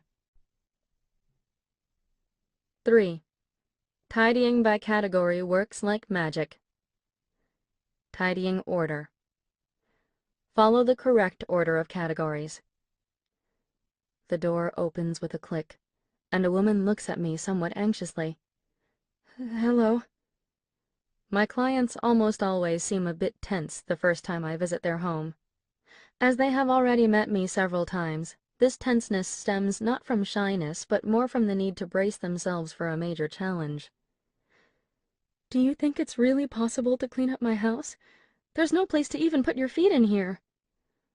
"I don't see how I can really tidy completely in such a short time." "You said that none of your clients have ever suffered rebound. But what if I'm the first?" Their nervous excitement is almost palpable, but I know without a doubt that every one of them will do fine. Even those who are lazy or messy by nature, even people who have descended from generations of slobs or who are excessively busy, can learn to clean properly if they use the KonMari method. Let me share a secret. Putting your house in order is fun. The process of assessing how you feel about the things you own, identifying those that have fulfilled their purpose, expressing your gratitude, and bidding them farewell, is really about examining your inner self, a rite of passage to a new life. The yardstick by which you judge is your intuitive sense of attraction, and therefore there's no need for complex theories or numerical data. All you need to do is follow the right order. So arm yourself with plenty of garbage bags and prepare to have fun. Start with clothes, then move on to books, papers, komono, miscellany, and finally things with sentimental value. If you reduce what you own in this order, your work will proceed with surprising ease. By starting with the easy things first and leaving the hardest for last, you can gradually hone your decision-making skills, so that by the end, it seems simple. For the first category, clothing, I recommend dividing further into the following subcategories to increase efficiency. Tops, shirts, sweaters, etc. Bottoms, pants, skirts, etc. Clothes that should be hung, jackets, coats, suits, etc. Socks, underwear, bags, handbags, messenger bags, etc. Accessories, scarves, belts, hats, etc. Clothes for specific events, swimsuits, kimonos, uniforms, etc. Shoes. And yes, I include handbags and shoes as clothing. Why is this the optimal order? I am actually not sure why, but based on the experience I've gained devoting half my life to tidying, I can tell you for certain that it works. Believe me, if you follow this order, you'll speed through the work and achieve visible results surprisingly quickly. Moreover, because you will keep only the things you truly love, Your energy and joy will increase. You may be physically tired, but it feels so good to get rid of unnecessary items that you will find it hard to stop. The important point, however, is deciding what to keep. What things will bring you joy if you keep them as part of your life? Pick them as if you were identifying items you loved from a showcase in your favorite store. Once you've grasped the basics, put all your clothes in one heap, take them in your hand one by one, and ask yourself quietly, does this spark joy? Your tidying festival has begun. Clothing. Place every item of clothing in the house on the floor. The first step is to check every closet and dresser in the house and gather all your clothes in one spot. Don't leave a single wardrobe or dresser drawer unopened. Make sure you have gathered every last piece of clothing. When my clients think they have finished, I always ask them this question. Are you sure there's not a single piece of clothing left in the house? Then I add, you can forget about any clothes you find after this. They'll automatically go in the discard pile. I let them know I'm quite serious. I have no intention of letting them keep anything found after the sorting is done. The response is usually, oh, wait, I think there might be something in my husband's closet. Or, I might have hung something in the hallway. Followed by one last dash around the house and a few extra items added to the pile. This ultimatum sounds a bit like the automatic withdrawal system for paying bills at the bank, but when my clients know there's a firm deadline, they search their memories one more time because they don't want to lose clothes without being given a chance to decide. Although I rarely have to follow through on my threat, if someone doesn't remember an item at this point, it obviously doesn't inspire a thrill of joy, and therefore I am quite ruthless. The only exception is clothes that happen to be in the laundry. When all the clothes have been gathered together, the pile of tops alone is usually knee-deep. The term tops includes clothes for every season, from t-shirts and camisoles to knitted sweaters. The average number of items in this initial pile is around 160. Confronted by their first obstacle in the tidying process, most people are overwhelmed by the sheer volume of what they actually own. At this point, I usually say, let's start with off-season clothes. I have a good reason for choosing off-season clothing for their first foray into this tidying gala. It's the easiest category for tuning into one's intuition concerning what feels good. If they start with clothes they are currently using, clients are more likely to think, it doesn't spark joy, but I just wore it yesterday. Or, if I don't have any clothes left to wear, what am I going to do? This makes it harder for them to make an objective decision. Because off-season clothes are not imminently necessary, it is much easier to apply the simple criterion of whether or not they bring you joy. There's one question I recommend asking when you select off-season clothes. Do I want to see this outfit again next time it's in season? Or, to rephrase it, would I want to wear this right away if the temperature suddenly changed? Do I want to see it again? Well, not necessarily. If that's how you feel, throw it in the discard or donate pile. And if you got a lot of wear out of it last season, don't forget to express your appreciation. You might fear that you'll have no clothes left if you use this standard, but don't worry. It may seem as if you have discarded an awful lot, but as long as you are choosing clothes that give you pleasure, you'll be left with the amount you need. Once you have gotten the knack of choosing what you love, you can move on to each subcategory of in-season clothing. The most important points to remember are these. Make sure you gather every piece of clothing in the house, and be sure to handle each one. Loungewear. Downgrading to loungewear is taboo. It seems a waste to get rid of something that is still perfectly usable, especially if you bought it yourself. In cases like this, my clients often ask me if they can keep clothes they know they'll never wear outside and use them as loungewear. If I said yes, the pile of loungewear would grow ever larger without any decrease in the overall volume of clothes. Having said that, I admit that I myself once did the same thing with clothes I knew I'd never wear to go out. Pilled cardigans, outdated blouses, dresses that didn't suit me or that I just never wore. It wasn't long before I had developed the habit of demoting clothes like these to loungewear, rather than discarding them. Yet 9 out of 10 times I never wore them. I soon discovered that many of my clients also had collections of dormant loungewear. When asked why they don't wear them, their answers are very revealing. I can't relax in them. It seems a waste to wear this inside when it was really for going out. I don't like it. And so on. In other words, these cast-offs are not really loungewear at all. Calling them that merely delays parting with clothes that don't spark any joy. There are stores dedicated solely to loungewear products, and the design, material, and cut are all aimed at relaxation. Obviously, it is a completely different genre from what we wear outside. Cotton t-shirts are probably the only type of regular clothing that could be reused in this category. To me, it doesn't seem right to keep clothes we don't enjoy for relaxing around the house. This time at home is still a precious part of living. Its value should not change just because nobody sees us. So, starting today, break the habit of downgrading clothes that don't thrill you to loungewear. The real waste is not discarding clothes you don't like, but wearing them even though you are striving to create the ideal space for your ideal lifestyle. Precisely because no one is there to see you, it makes far more sense to reinforce a positive self-image by wearing clothes you love. The same goes for pajamas. If you are a woman, try wearing something elegant as nightwear. The worst thing you can do is to wear a sloppy sweatsuit.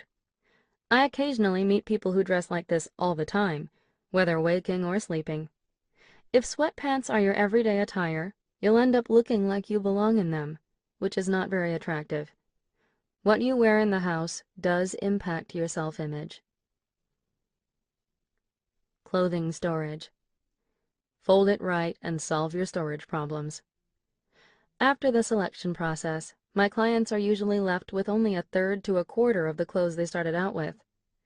As the clothes they want to keep are still piled in the middle of the floor, it is time to start putting them away. Before I go on to that step, however, let me tell you a story. I once had a client with a problem that I just could not understand.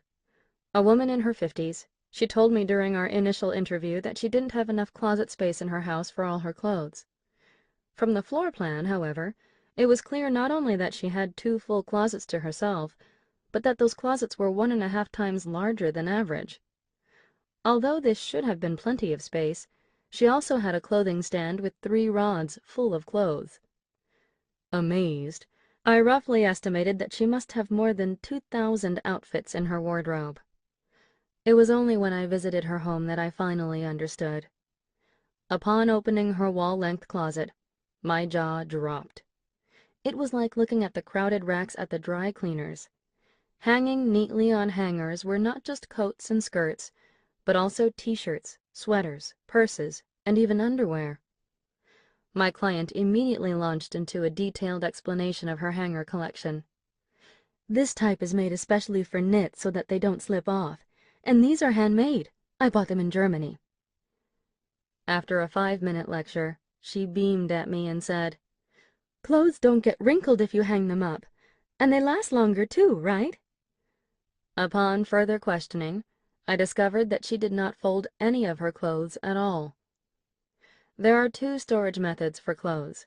One is to put them on hangers and hang from a rod, and the other is to fold them and put them away in drawers. I can understand why people might be attracted to hanging their clothes. It seems like far less work. However, I strongly recommend folding as the main storage method. But it's a pain to fold clothes and put them away in the drawer. It's much easier to pop them on a hanger and stick them in the closet. If that's what you're thinking, then you haven't discovered the true impact of folding. Hanging just can't compete with folding for saving space. Although it depends somewhat on the thickness of the clothes in question, you can fit from 20 to 40 pieces of folded clothing in the same amount of space required to hang 10.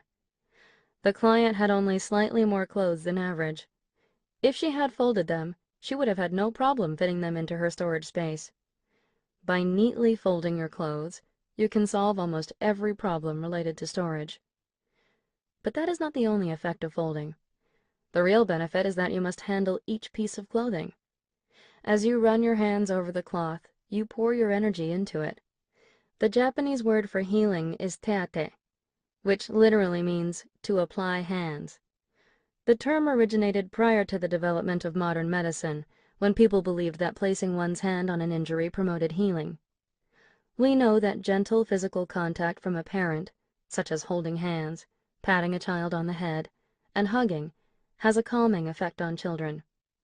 Likewise, a firm but gentle massage by human hands does much more to loosen knotted muscles than being pummeled by a massage machine. The energy that flows from the person's hands into our skin seems to heal both body and soul. The same is true for clothing. When we take our clothes in our hands and fold them neatly, we are, I believe, transmitting energy, which has a positive effect on our clothes. Folding properly pulls the cloth taut and erases wrinkles, and makes the material stronger and more vibrant. Clothes that have been neatly folded have a resilience and sheen that can be discerned immediately, clearly distinguishing them from those that have been haphazardly stuffed in a drawer. The act of folding is far more than making clothes compact for storage. It is an act of caring, an expression of love and appreciation for the way these clothes support your lifestyle. Therefore, when we fold, we should put our heart into it, thanking our clothes for protecting our bodies. In addition, folding clothes after they have been washed and dried is an opportunity to really notice them in all their detail. For example, we might spot places where the cloth has frayed or see that a certain piece of clothing is becoming worn out. Folding is really a form of dialogue with our wardrobe. Japanese traditional clothing, kimono and yukata, were always folded into rectangles to fit perfectly into drawers designed to their uniform dimensions. I don't think there is any other culture in the world where storage units and clothing were matched so precisely. Japanese people quickly grasp the pleasure that comes from folding clothes, almost as if they are genetically programmed for this task. How to fold. The best way to fold for perfect appearance. The laundry is done and ready to be put away, but this is where many people get stuck. Folding seems like extra work, especially as the clothes will be worn again soon anyway. Many people can't be bothered, and soon they have a heap of clothes on the floor. They fall into the daily routine of picking something out of the pile to wear while the mound continues to grow, eventually spreading from one corner to take over the rest of the room. If this describes you, don't worry. None of my clients have ever known how to fold clothes properly when they began taking my lessons. In fact, quite a few of them declared that it was their policy never to fold their clothes. I have opened closets so full that the clothes looked like they had been hardened in a jelly mold, and I have witnessed drawers filled with clothes rolled and twisted like noodles. You would think my clients had never seen the first letter of the word fold, but once they finish my course, all of them, without exception, have told me, "Folding is fun!" One of my clients, a young woman in her 20s, hated folding so much that her mother used to come and do it for her. Through the course, however, she came to love it, and even taught her mother how to fold properly. Once you have mastered this technique, you will actually enjoy doing it every day, and will find it a handy skill for the rest of your life. In fact, to go through life without knowing how to fold is a huge loss. The first step is to visualize what the inside of your drawer will look like when you finish.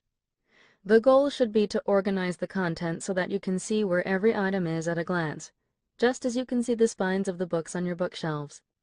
The key is to store things standing up rather than laid flat.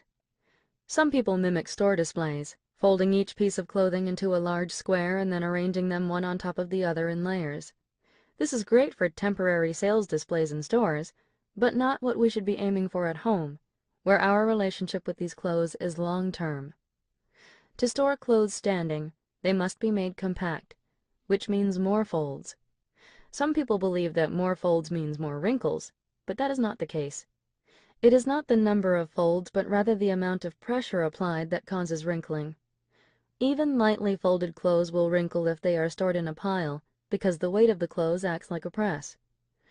Think of the difference between folding one sheet of paper as opposed to 100 sheets in one go. It is much harder to get a sharp crease when folding a whole stack of paper at one time. Once you have an image of what the inside of your drawers will look like, you can begin folding. The goal is to fold each piece of clothing into a simple, smooth rectangle. First, fold each lengthwise side of the garment toward the center, such as the left hand, then right hand, sides of a shirt, and tuck the sleeves in to make a long rectangular shape. It doesn't matter how you fold the sleeves. Next, pick up one short end of the rectangle and fold it toward the other short end.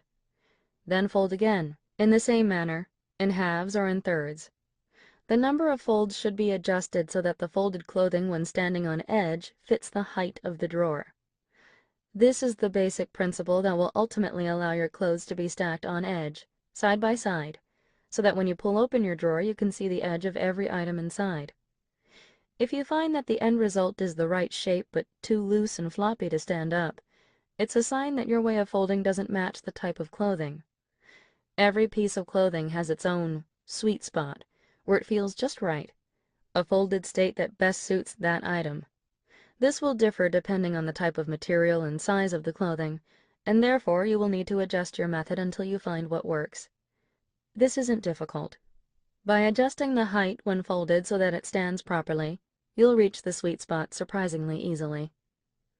Folding goes even more smoothly if you fold thin, soft material more tightly, reducing it to a small width and height, and thick, fluffy materials less.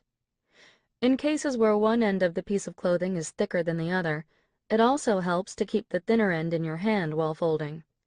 There is nothing more satisfying than finding that sweet spot. The piece of clothing keeps its shape when stood on edge and feels just right when held in your hand. It's like a sudden revelation. So this is how you always wanted to be folded. A historical moment in which your mind and the piece of clothing connect. I love the way my clients' faces light up at that moment. Arranging clothes. The secret to energizing your closet. It feels great to open up your closet and see the clothes you love arranged neatly on hangers. But my clients' closets are often such a mess that it takes courage just to open them, and, once open, it's impossible to find anything in them. There are two possible causes. The first is that the closet is simply too full. One of my clients had jammed so many clothes inside that it took her 3 full minutes to extract a single outfit. The hangers were so closely packed that when, after much grunting and pulling, she finally managed to extract an outfit, the clothes on either side popped out with it like bread from a toaster. I could see why she had not used that closet for several years. This is an extreme example, but it is true that most people store far more than necessary in their closets. This is one reason I recommend folding whatever clothes you can. Of course, there are some types of clothing that are better stored on hangers. These include coats, suits, jackets, skirts, and dresses. My standard is this: hang any clothes that look like they would be happier hung up, such as those made with soft materials that flutter in the breeze or highly tailored cuts, which protest at being folded. These we should hang willingly. The other cause of a messy closet is lack of knowledge. Many people simply don't know how to organize clothes on hangers. The most basic rule is to hang clothes in the same category side by side, dividing your closet into a jacket section, a suit section, and so on. Clothes, like people, can relax more freely when in the company of others who are very similar in type, and therefore organizing them by category helps them feel more comfortable and secure. You can literally transform your closet just by applying this principle. Of course, many people insist that even when they organize their clothes by category, it isn't long before their closets are messy again. So let me introduce a secret for maintaining the neatness of closets that you work hard to organize. Arrange your clothes so that they rise to the right. Take a moment to draw an arrow rising toward the right, and then another descending to the right. You can do this on paper or just trace them in the air. Did you notice that when you draw an arrow rising to the right, it makes you feel lighter? Lines that slope up to the right make people feel comfortable. By using this principle when you organize your closet, you can make the contents look far more exciting. To do so, hang heavy items on the left side of the closet and light items on the right. Heavy items include those with length, those made from heavier material, and those that are dark in color. As you move toward the right side of the closet, the length of the clothing grows shorter, the material thinner, and the color lighter. By category, coats would be on the far left, followed by dresses, jackets, pants, skirts, and blouses. This is the basic order, but depending on the trends in your wardrobe, what classifies as heavy in each category will differ. Use your intuition to create a balance that makes it appear as if the clothes are sloping up to the right. In addition, organize the clothes within each category from heavy to light. When you stand in front of a closet that has been reorganized so that the clothes rise to the right, you will feel your heart beat faster and the cells in your body buzz with energy. This energy will also be transmitted to your clothes. Even when you close the closet door, your room will feel fresher. Once you have experienced this, you'll never lose the habit of organizing by category. Some may question whether paying attention to such details can possibly cause such a change. But why waste your time doubting if incorporating this exciting magic into all your storage spaces could keep your room tidy? It will only take you 10 minutes to rearrange your closet by category, so trust me and give it a try. But don't forget that you first need to reduce your wardrobe to only those clothes that you really love. Storing socks. Treat your socks and stockings with respect. Have you ever had the experience where you thought that what you were doing was a good thing, but later learned that it had hurt someone? At the time, you were totally unconcerned, oblivious to the other person's feelings. This is somewhat similar to the way many of us treat our socks. I visited the home of a client in her 50s. As always, we started with her clothes. We moved through her wardrobe at a smooth pace, finished the underwear, and were ready to start organizing her socks. But when she pulled open her sock drawer, I could not suppress a gasp. It was full of potato-like lumps that rolled about. She had folded back the tops to form balls and tied her stockings tightly in the middle. I was speechless. Dressed in a crisp white apron, my client smiled at me and said, "It's easy to pick out what I need this way, and it's quite simple to put them away as well, don't you think?" Although I frequently run into this attitude during my lessons, it never fails to astonish me. Let me state here and now, never, ever tie up your stockings. Never, ever ball up your socks. I pointed to the balled-up socks. Look at them carefully. This should be a time for them to rest. Do you really think they can get any rest like that? That's right. The socks and stockings stored in your drawer are essentially on holiday. They take a brutal beating in their daily work, trapped between your foot and your shoe, enduring pressure and friction to protect your precious feet. The time they spend in your drawer is their only chance to rest. But if they are folded over, balled up, or tied, they are always in a state of tension, their fabric stretched and their elastic pulled. They roll about and bump into each other every time the drawer is opened and closed. Any socks and stockings unfortunate enough to get pushed to the back of the drawer are often forgotten for so long that their elastic stretches beyond recovery. When the owner finally discovers them and puts them on, it will be too late, and they will be relegated to the garbage. What treatment could be worse than this? Let's begin with how to fold your stockings. If you've tied them up, start by undoing the knot. Lay the toes one on top of the other and fold the stocking in half lengthwise. Then fold it into thirds, making sure that the toes are inside, not outside, and that the waistband protrudes slightly at the top. Finally, roll the stocking up toward the waistband.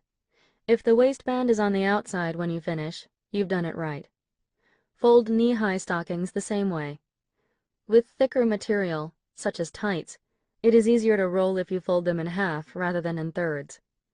The point is that the stocking should be firm and stable when you've finished, much like a sushi roll. When you store the stockings in your drawer, arrange them on end so that the swirl is visible.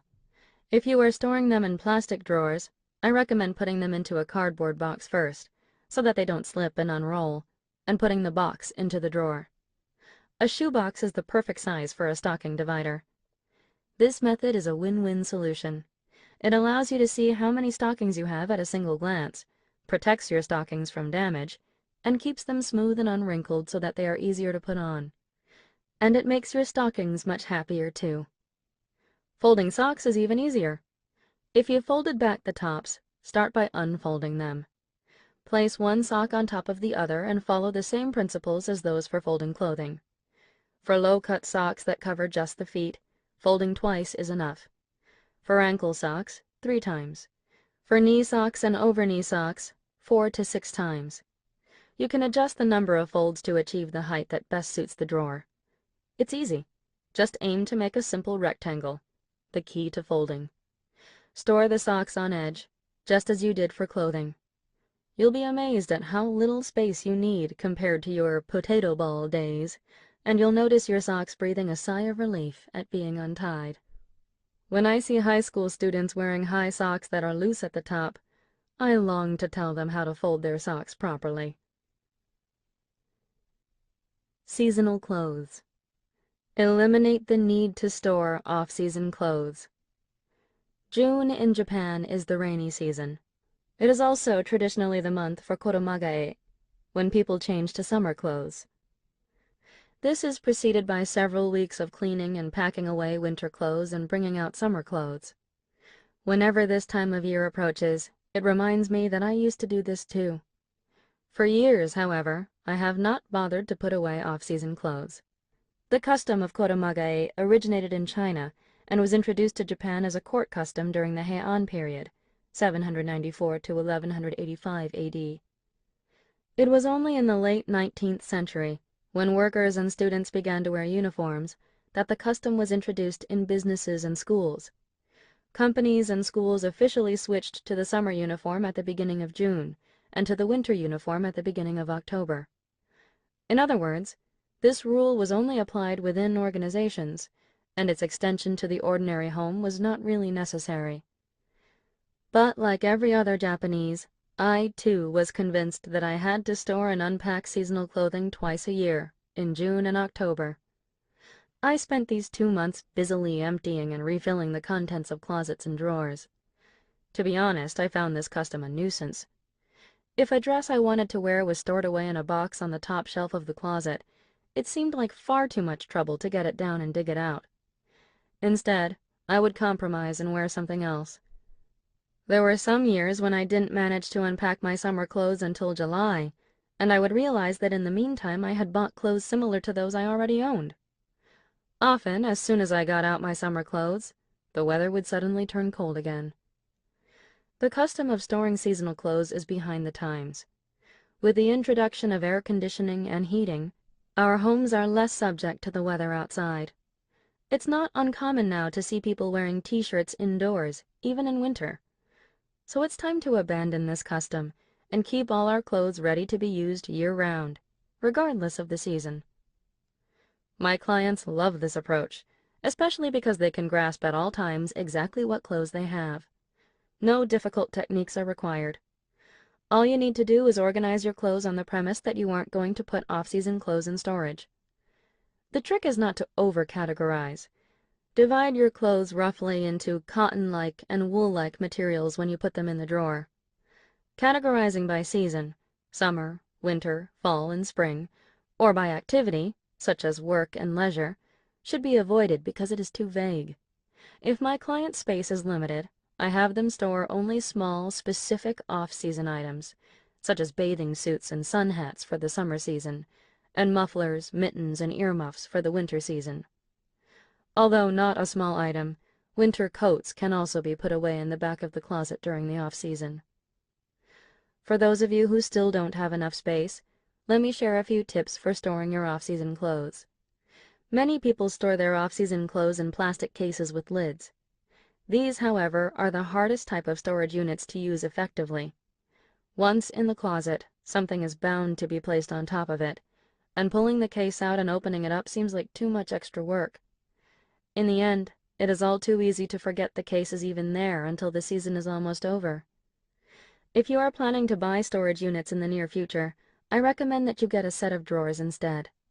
Be careful not to bury clothes in the cupboard even if they are off-season. Clothes that have been shut up for half a year look wilted, as if they have been stifled. Instead, let in some light and air occasionally.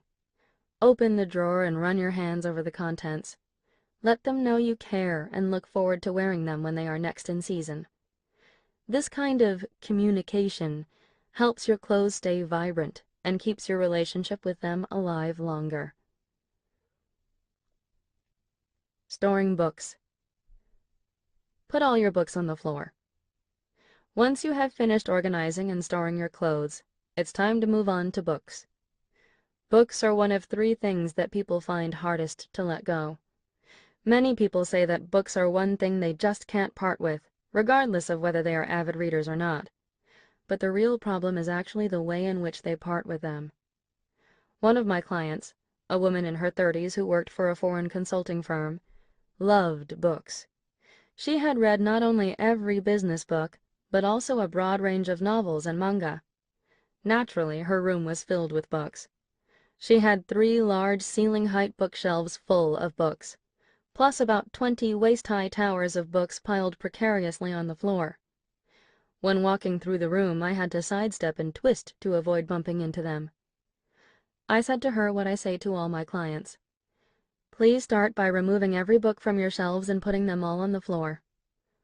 Her eyes grew round. All of them? There's an awful lot.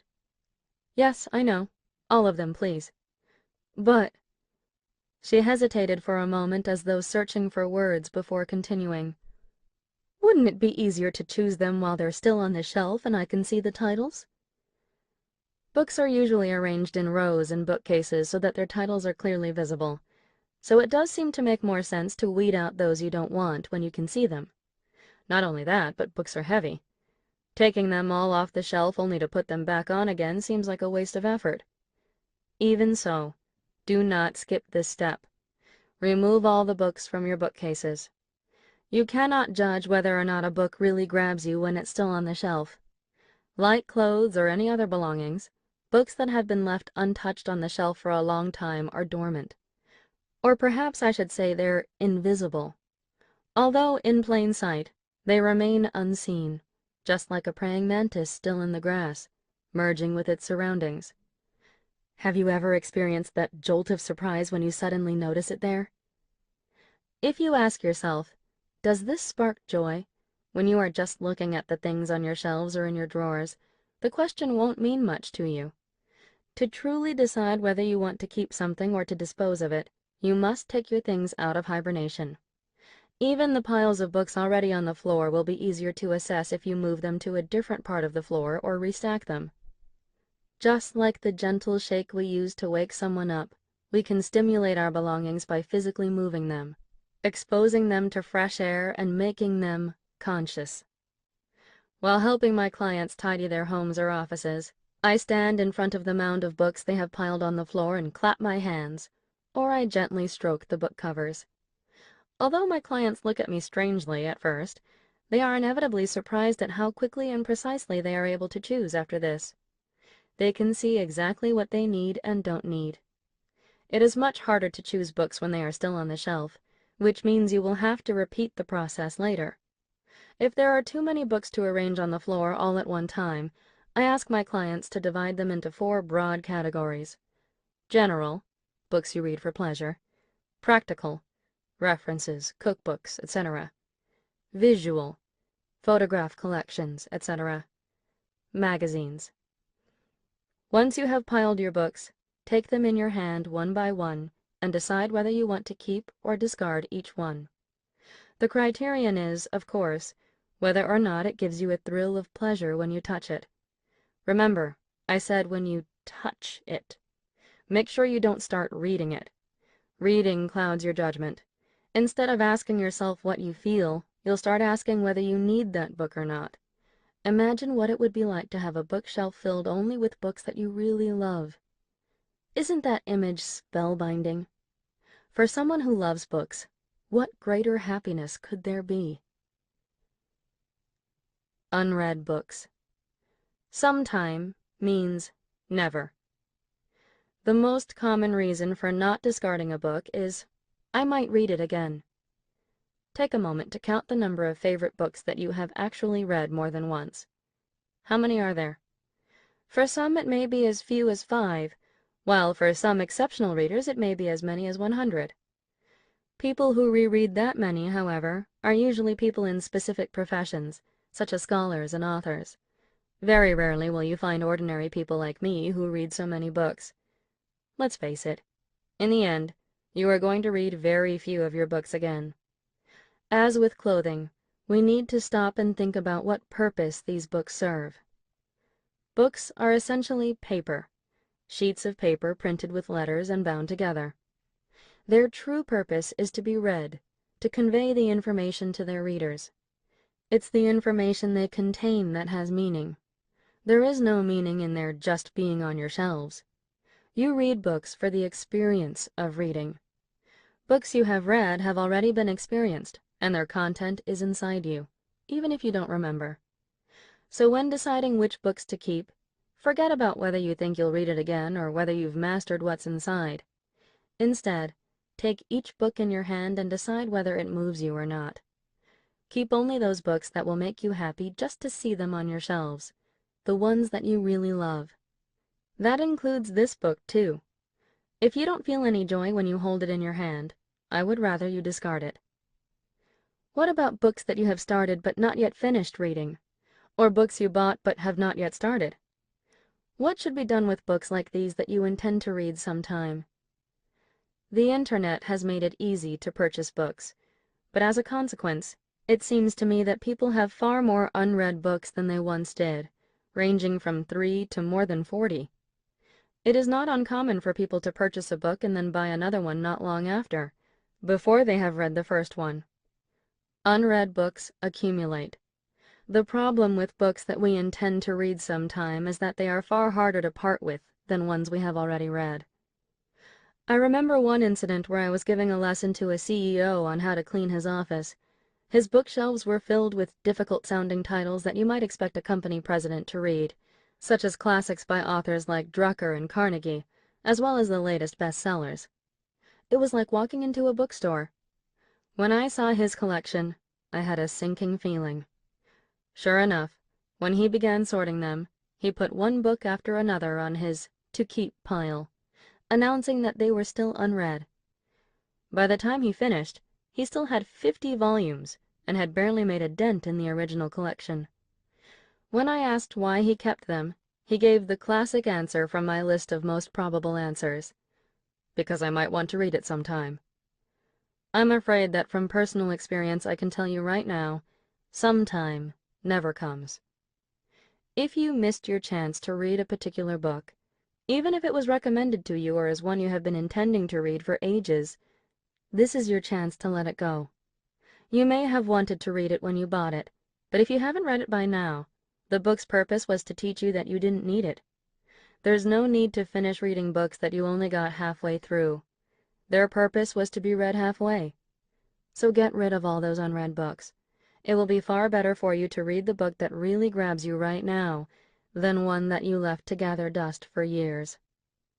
People with large book collections are almost always diligent learners. This is why it's not unusual to see many references and study guides in my clients' bookcases. Those most commonly left unread in Japan are English textbooks, practical English conversation handbooks for travelers, and useful business English phrase books.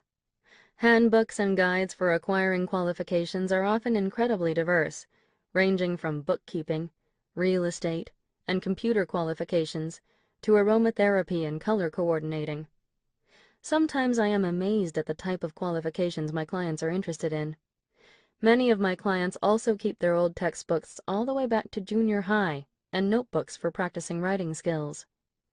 So if, like many of my clients, you have any books that fall into this category, I urge you to stop insisting that you will use them someday. Get rid of them today. Why? Because the odds are very low that you'll ever read them. Of all my clients, less than 15% put such books to use. When they explain why they hang on to them, their answers are all about what they intend to do someday. I'd like to study this someday. I'll study it when I have a little more time. I thought it would be useful to master English. I wanted to study bookkeeping because I'm in management. If you haven't done what you intended to do yet, donate or recycle that book. Only by discarding it will you be able to test how passionate you are about that subject. If your feelings don't change after discarding it, then you're fine as is. If you want the book so badly after getting rid of it that you're willing to buy another copy, then buy one, and this time read and study it. Books to keep. Those that belong in the Hall of Fame. I now keep my collection of books to about 30 volumes at any one time, but in the past, I found it very hard to discard books because I love them. The first time I sorted through my library using the yardstick of whether or not they gave me joy, I had about 100 volumes left in my bookcase. Although this is not excessive compared to the average, I felt that I could still reduce. One day I decided to take a closer look at what I had. I started with books that I considered taboo to discard. In my case, first on the list was Alice in Wonderland, which I have read repeatedly since grade 1. Books like this, which fall into one's personal book hall of fame, are simple to identify. Next, I looked at books that inspired pleasure but didn't quite make it into the Hall of Fame. As time passes, the content of this category naturally changes, but these books are the ones I definitely want to keep right now. At that time, one of these was The Art of Discarding, which first opened my eyes to tidying, although I no longer have it. Books that provide this degree of pleasure are also fine to keep. The most difficult ones are those that give you moderate pleasure, those with words or phrases that moved your heart and that you might want to read again. These are the hardest to discard. Although I felt no pressure to get rid of them, I could not overlook the fact that they only gave me moderate pleasure, particularly not when I was pursuing perfection in the field of tidying. I began to search for a way to let them go without regret, and eventually hit upon what I called the bulk reduction method. Realizing that what I really wanted to keep was not the book, but certain information or specific words it contained, I decided that if I kept only what was necessary, I should be able to part with the rest. My idea was to copy the sentences that inspired me into a notebook. Over time, I thought, this would become a personal collection of my favorite words of wisdom. It might be fun to read it over in the future and trace the path my interests had led me. With great excitement, I pulled out a notebook I liked and launched my project. I began by underlining the places I wanted to copy. Then I wrote the title in my notebook and began transcribing. Once I started, however, I realized that this process was far too much work. It takes time to transcribe, and if I was going to be able to read those words in the future, my handwriting had to be neat. To copy 10 quotations from a single book would take at least half an hour, and that was a low estimate. The thought of doing this for 40 books made me dizzy. My next plan was to use a copy machine. I would copy the sections I wanted to keep and cut and paste them into my notebook. This, I thought, should be much quicker and easier. But when I tried it, it was even more work. I finally decided to rip the relevant page out of the book. Pasting pages into a notebook was also a pain, so I simplified the process by slipping them into a file instead. This only took 5 minutes per book, and I managed to get rid of 40 books and keep the words I liked. I was extremely pleased with the results. 2 years after launching this bulk reduction method, I had a sudden flash of realization. I had never once looked at the file I created. All that effort had just been to ease my own conscience. Recently, I have noticed that having fewer books actually increases the impact of the information I read. I recognize necessary information much more easily. Many of my clients, particularly those who have disposed of a substantial number of books and papers, have also mentioned this. For books, timing is everything. The moment you first encounter a particular book is the right time to read it. To avoid missing that moment, I recommend that you keep your collection small. Sorting papers. Rule of thumb: discard everything. Once you've finished organizing your books, it's time to move on to your papers. For example, the letter holder bursting with envelopes that hangs on your wall, the school announcement stuck to your fridge, the unanswered invitation to your school reunion lying by the phone, the newspapers that have accumulated on your table over the last few days. There are several spots within the house where papers tend to pile up like snowdrifts. Although the general assumption is that there are far fewer papers in the home than in the office, this is actually not true. The minimum amount of paper my clients discard or recycle is 2 45-liter bags. The maximum, so far, is 15 bags. I don't know how many times I hear my clients' paper shredders jam. It is extremely difficult to manage such a large volume of paper, yet I occasionally meet some amazing clients whose filing skills take my breath away. When I ask, "How are you managing your papers?" their explanations are extremely thorough. Papers related to the children go in this file. That file there is my recipe file. Magazine clippings go in here, and manuals for my electric appliances go in this box. They have categorized their papers in such fine detail that my mind sometimes wanders off in the middle of their discourse. I confess, I hate filing papers. I never use multiple files or write labels. This system perhaps works better in an office setting, where many people use the same documents, but there is absolutely no need to use such a detailed filing system in the home. My basic principle for sorting papers is to throw them all away. My clients are stunned when I say this, but there is nothing more annoying than papers. After all, they will never inspire joy, no matter how carefully you keep them. For this reason, I recommend you dispose of anything that does not fall into one of the 3 categories: currently in use, needed for a limited period of time, or must be kept indefinitely. The term papers, by the way, does not include papers with sentimental value like old love letters or diaries. Attempting to sort these will slow down your pace drastically. Limit yourself at first to sorting papers that give you no thrill at all, and finish the job in one go. Letters from friends and lovers can be left for when you tackle sentimental items. Once you've gone through those papers that don't evoke any pleasure, what should you do with the ones that you've decided to keep? My filing method is extremely simple. I divide them into 2 categories: papers to be saved and papers that need to be dealt with. Although my policy is to get rid of all papers, these are the only categories I make for those that can't be discarded. Letters requiring a reply, forms that need to be submitted, a newspaper that I intend to read. Make a special corner for papers like these that need to be dealt with. Make sure that you keep all such papers in one spot only. Never let them spread to other parts of the house. I recommend using a vertical organizer in which papers can be stored standing up, and designating a specific place for it. All papers requiring attention can be placed in here without separating them. As for papers that must be saved, these I subdivide according to the frequency of use.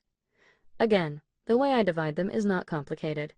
I organize them into infrequently used papers and more frequently used papers. Infrequently used papers include insurance policies, guarantees, and leases. Unfortunately, these must be kept automatically, regardless of the fact that they spark no particular joy in your heart. As you will almost never need to access papers in this category, you don't have to put a lot of effort into storing them. I recommend putting them all into a single ordinary clear plastic folder without worrying about further categorization. The other subcategory consists of papers that you will take out and look at more frequently, such as the outlines of seminars or newspaper clippings. These are meaningless unless they are stored in a way that's easy to access and read, which is why I recommend inserting them into the book-like pages of a clear plastic file folder. This category is the trickiest of them all. Although papers like this are not really necessary, they tend to multiply. Reducing the volume of this category is key to organizing your papers. Papers are organized into only 3 categories: needs attention, should be saved, contractual documents, and should be saved, others. The point is to keep all papers in one category in the same container or folder, and to purposely refrain from subdividing them any further by content. In other words, you only need 3 containers or folders. Don't forget that the needs attention box ought to be empty. If there are papers in it, be aware that this means you have left things undone in your life that require your attention. Although I have never managed to completely empty my needs attention box, this is the goal to which we should aspire. All about papers. How to organize troublesome papers. My basic policy is to discard all papers, but there are always going to be some that are hard to get rid of. Let's consider here how to tackle these. Lecture materials. Those who enjoy studying are quite likely to attend seminars or courses in various subjects, such as aromatherapy, logical thinking, or marketing. The recent trend in Japan is to utilize time in the early morning to take seminars. The content and time frame are broadening, giving people a wide choice. For the participants, the materials diligently produced by the lecturer are akin to a badge of honor, and as such they are hard to part with. But when I visit the homes of these ardent learners, I find that these materials usurp much of the room, making their space oppressive. One of my clients was a woman in her 30s who worked for an advertising company. The moment I entered her room, I felt like I was in an office. My eyes were assaulted by rows of files with carefully printed titles. "These are all materials from the seminars I took," she told me. A self-confessed seminar fanatic, she had saved and filed the materials from every seminar she had ever attended. People often insist, "I want to restudy these materials sometime," but most never do so. Moreover, the majority of them usually have materials for multiple seminars on the same or similar subjects. Why? Because what they learned at the seminars did not stick. I am not saying this as a criticism, but merely to point out why it isn't worth keeping materials from past seminars. If the content is not put into practice, such courses are meaningless. A seminar's value begins the moment we start attending, and the key to extracting the full value is putting what we learn there into practice the moment the course ends. Why do people pay expensive fees for such courses when they can read the same content in a book or elsewhere? Because they want to feel the passion of the teacher and experience that learning environment. Thus, the real material is the seminar itself, and it must be experienced live. When you attend a seminar, do so with a resolve to part with every handout distributed. If you regret recycling it, take the same seminar again, and this time apply the learning. It's paradoxical, but I believe that precisely because we hang on to such materials, we fail to put what we learn into practice. The biggest collection of seminar materials I have come across so far was 199 files. Needless to say, I had her discard every single one. Credit card statements. Another thing to discard are all your credit card statements. What is their purpose? For most people, they are simply the means of checking how much money was spent on what during a particular month. So, once you've checked the content to confirm that it's correct and have recorded the figure in your household account book, the statement has fulfilled its purpose and you should discard it. Trust me, you need feel no guilt at all. Can you think of any other time that you would really need your credit card statements? Do you imagine that you might need them for a court case to prove how much was withdrawn? That's not going to happen, so there is no need to treasure these statements for the rest of your life. The same is true for notices of withdrawals from your account to pay utility fees. Be resolute and take this opportunity to get rid of them. Of all my clients, the ones who had the hardest time disposing of papers were a couple, both of whom were lawyers. They kept asking, "What if this document is needed in court?" At first, they made very little progress, but in the end, even they were able to discard almost all their papers without experiencing any problems.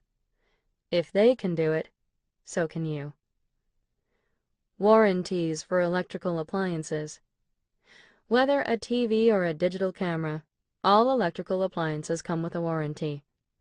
This is the most standard document category in any home, and the one that almost everyone files and saves properly. The method of organizing, however, is usually almost but not quite right. In general, people save their warranties in clear folder files or accordion-style files. The attraction of these files is that the documents can be stored in separate compartments. However, therein lies their pitfall. Because they are so well divided, it is easy to overlook things. Most people save not only the warranty but also the operation manual in the same file. First, let's start by parting with these manuals. Take a look at them. Have you ever used them? In general, there are only a few manuals that we actually need to read, such as our computer or digital camera manual, and these are so thick that they won't fit in a file anyway. So basically, any manuals contained in your warranty folder can be discarded without causing any difficulty. To date, all my clients have discarded most of their manuals, including those for their PCs and cameras, and none of them has experienced any problems from doing so.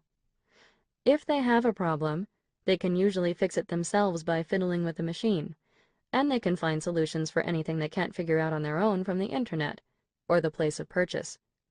So I assure you, you can dispose of them without any qualms. Getting back to warranties, the filing method I recommend is to put them all in a single clear file, without separating them into categories. Warranties are only used once a year, if at all. What point is there in carefully sorting and separating them when the odds that they will be needed are so low? Moreover, if you've filed them in a file folder, you'll have to flip through the pages to find the right warranty. In that case, it's just as easy to keep them all in one file, pull out the entire stack, and search through it. If you sort in too much detail, it means you will have fewer opportunities to look at each warranty. Before you realize it, the warranty will be out of date. If you have to sift through them all when you need one anyway, this becomes an excellent opportunity to check the expiration dates of your other warranties. This way, you don't have to go to the trouble of deliberately checking the contents just for the expiration dates. And often, you don't even have to buy the clear file in which you store the warranties because there is usually at least one already in the house. Finally, this method takes up 1/10 of the space of conventional methods. Greeting cards. In Japan, it is the custom to send New Year's cards to convey New Year's greetings. Many have lottery numbers at the bottom. This means that each card has fulfilled its purpose the moment the receiver finishes reading it. Once you've checked to see whether the numbers on your cards have won anything in the lottery, you can part with the cards with gratitude for conveying to you the consideration of the sender. If you save the cards to confirm the sending address for the following year, then only save 1 year's worth. Dispense with those that are 2 or more years old, except those that spark joy in your heart. Used checkbooks. Used checkbooks are just that. Used. You're not going to look at them again, and even if you do, it won't increase the amount of money in the bank. So, really, get rid of them. Payslips. The purpose of your payslip is to inform you how much you have been paid for this month. Once you've checked the content, its usefulness is over. Komono. Miscellaneous items. Keep things because you love them, not just because. I pull out a drawer in my client's home and discover a strange little box, just waiting to be opened, like a tantalizing book that promises some fascinating tale. But for me, there is no excitement whatsoever. I know exactly what I'll find inside. Loose change, hairpins, erasers, spare buttons, wristwatch parts, batteries that may or may not be dead, leftover medicine, Lucky Charms, key rings, and the list goes on. I already know what the client's answer will be if I ask why these things are in that box. Just because. Many items within the home are treated in the same way. They are placed, stored, and accumulate just because, without our giving them much thought. I call this category komono, a Japanese term that the dictionary defines variously as small articles, miscellaneous items, accessories, gadgets or small tools, parts or attachments, an insignificant person, small fry. It's no wonder people don't know what to do with things that fall into such a vague and all-encompassing category. Still, it's time to bid farewell to this just because approach. These items play an important part in supporting your lifestyle, and therefore they, too, deserve to be handled one by one and sorted properly. Unlike clothes or books, this category includes a diverse range of items, and the thought of trying to sort and organize them may seem daunting. If you deal with them in the proper order, however, this task is actually quite simple. The basic order for sorting komono is as follows. 1. CDs, DVDs. 2. Skincare products. 3. Makeup. 4. Accessories. 5. Valuables, passports, credit cards, etc. 6. Electrical equipment and appliances, digital cameras, electric cords, anything that seems vaguely electric. 7. Household equipment, stationery and writing materials, sewing kits, etc. 8. Household supplies, expendables like medicine, detergents, tissues, etc. 9. Kitchen goods, food supplies, spatulas, pots, blenders, etc. 10. Other. Spare change, figurines, etc. If you have many items related to a particular interest or hobby, such as ski equipment or tea ceremony articles, treat these as a single subcategory. I recommend this particular order because it is easier if you start with more personal items and clearly defined content first. If you live alone, you don't really need to worry about the order as long as you do one subcategory at a time. Too many people live surrounded by things they don't need, just because. I urge you to take stock of your komono and save only, and I mean only, those that bring you joy. Common types of komono. Disposables. A surprising number of things are instantly identifiable as disposable without even asking, does this spark joy? I have already pointed out how important it is to relinquish the things that you find it hard to part with. It is equally important when putting your house in order to actually notice the things you have kept, for no particular reason. The majority of people are surprisingly unaware of the odds and ends taking up space in their homes. Gifts. A plate received as a wedding favor that still sits in its box on top of the china cabinet.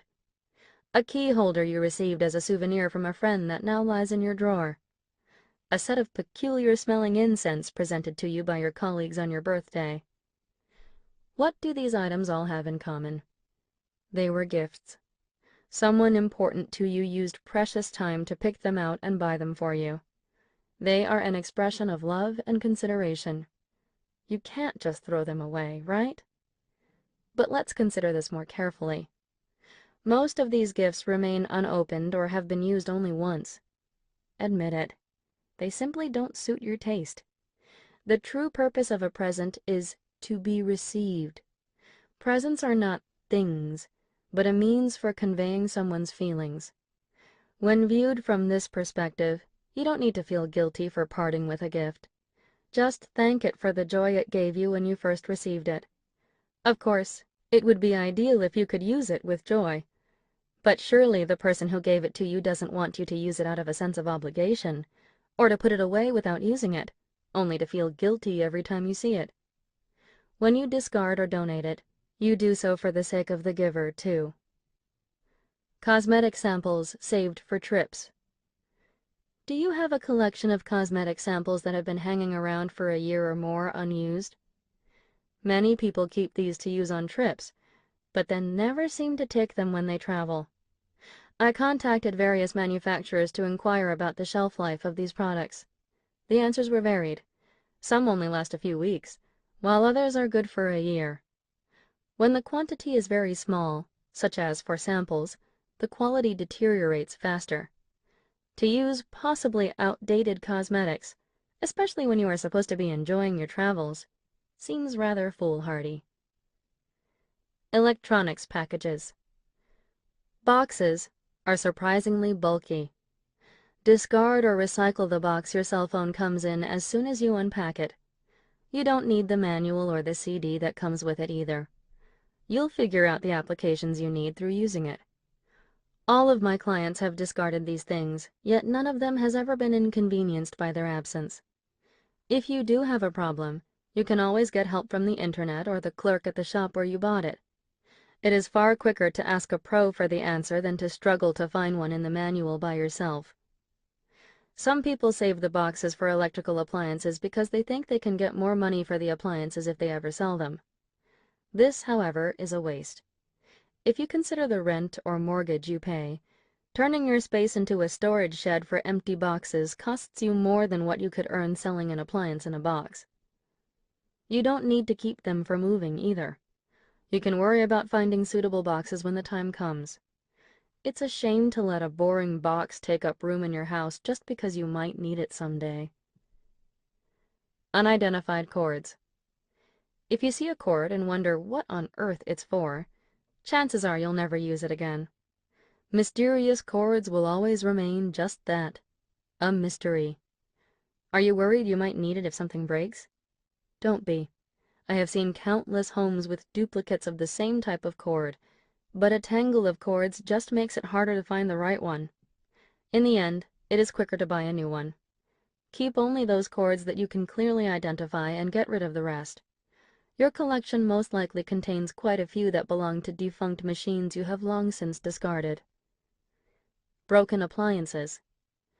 I often come across broken TVs and radios in my clients' homes. Obviously, there is no need to keep these.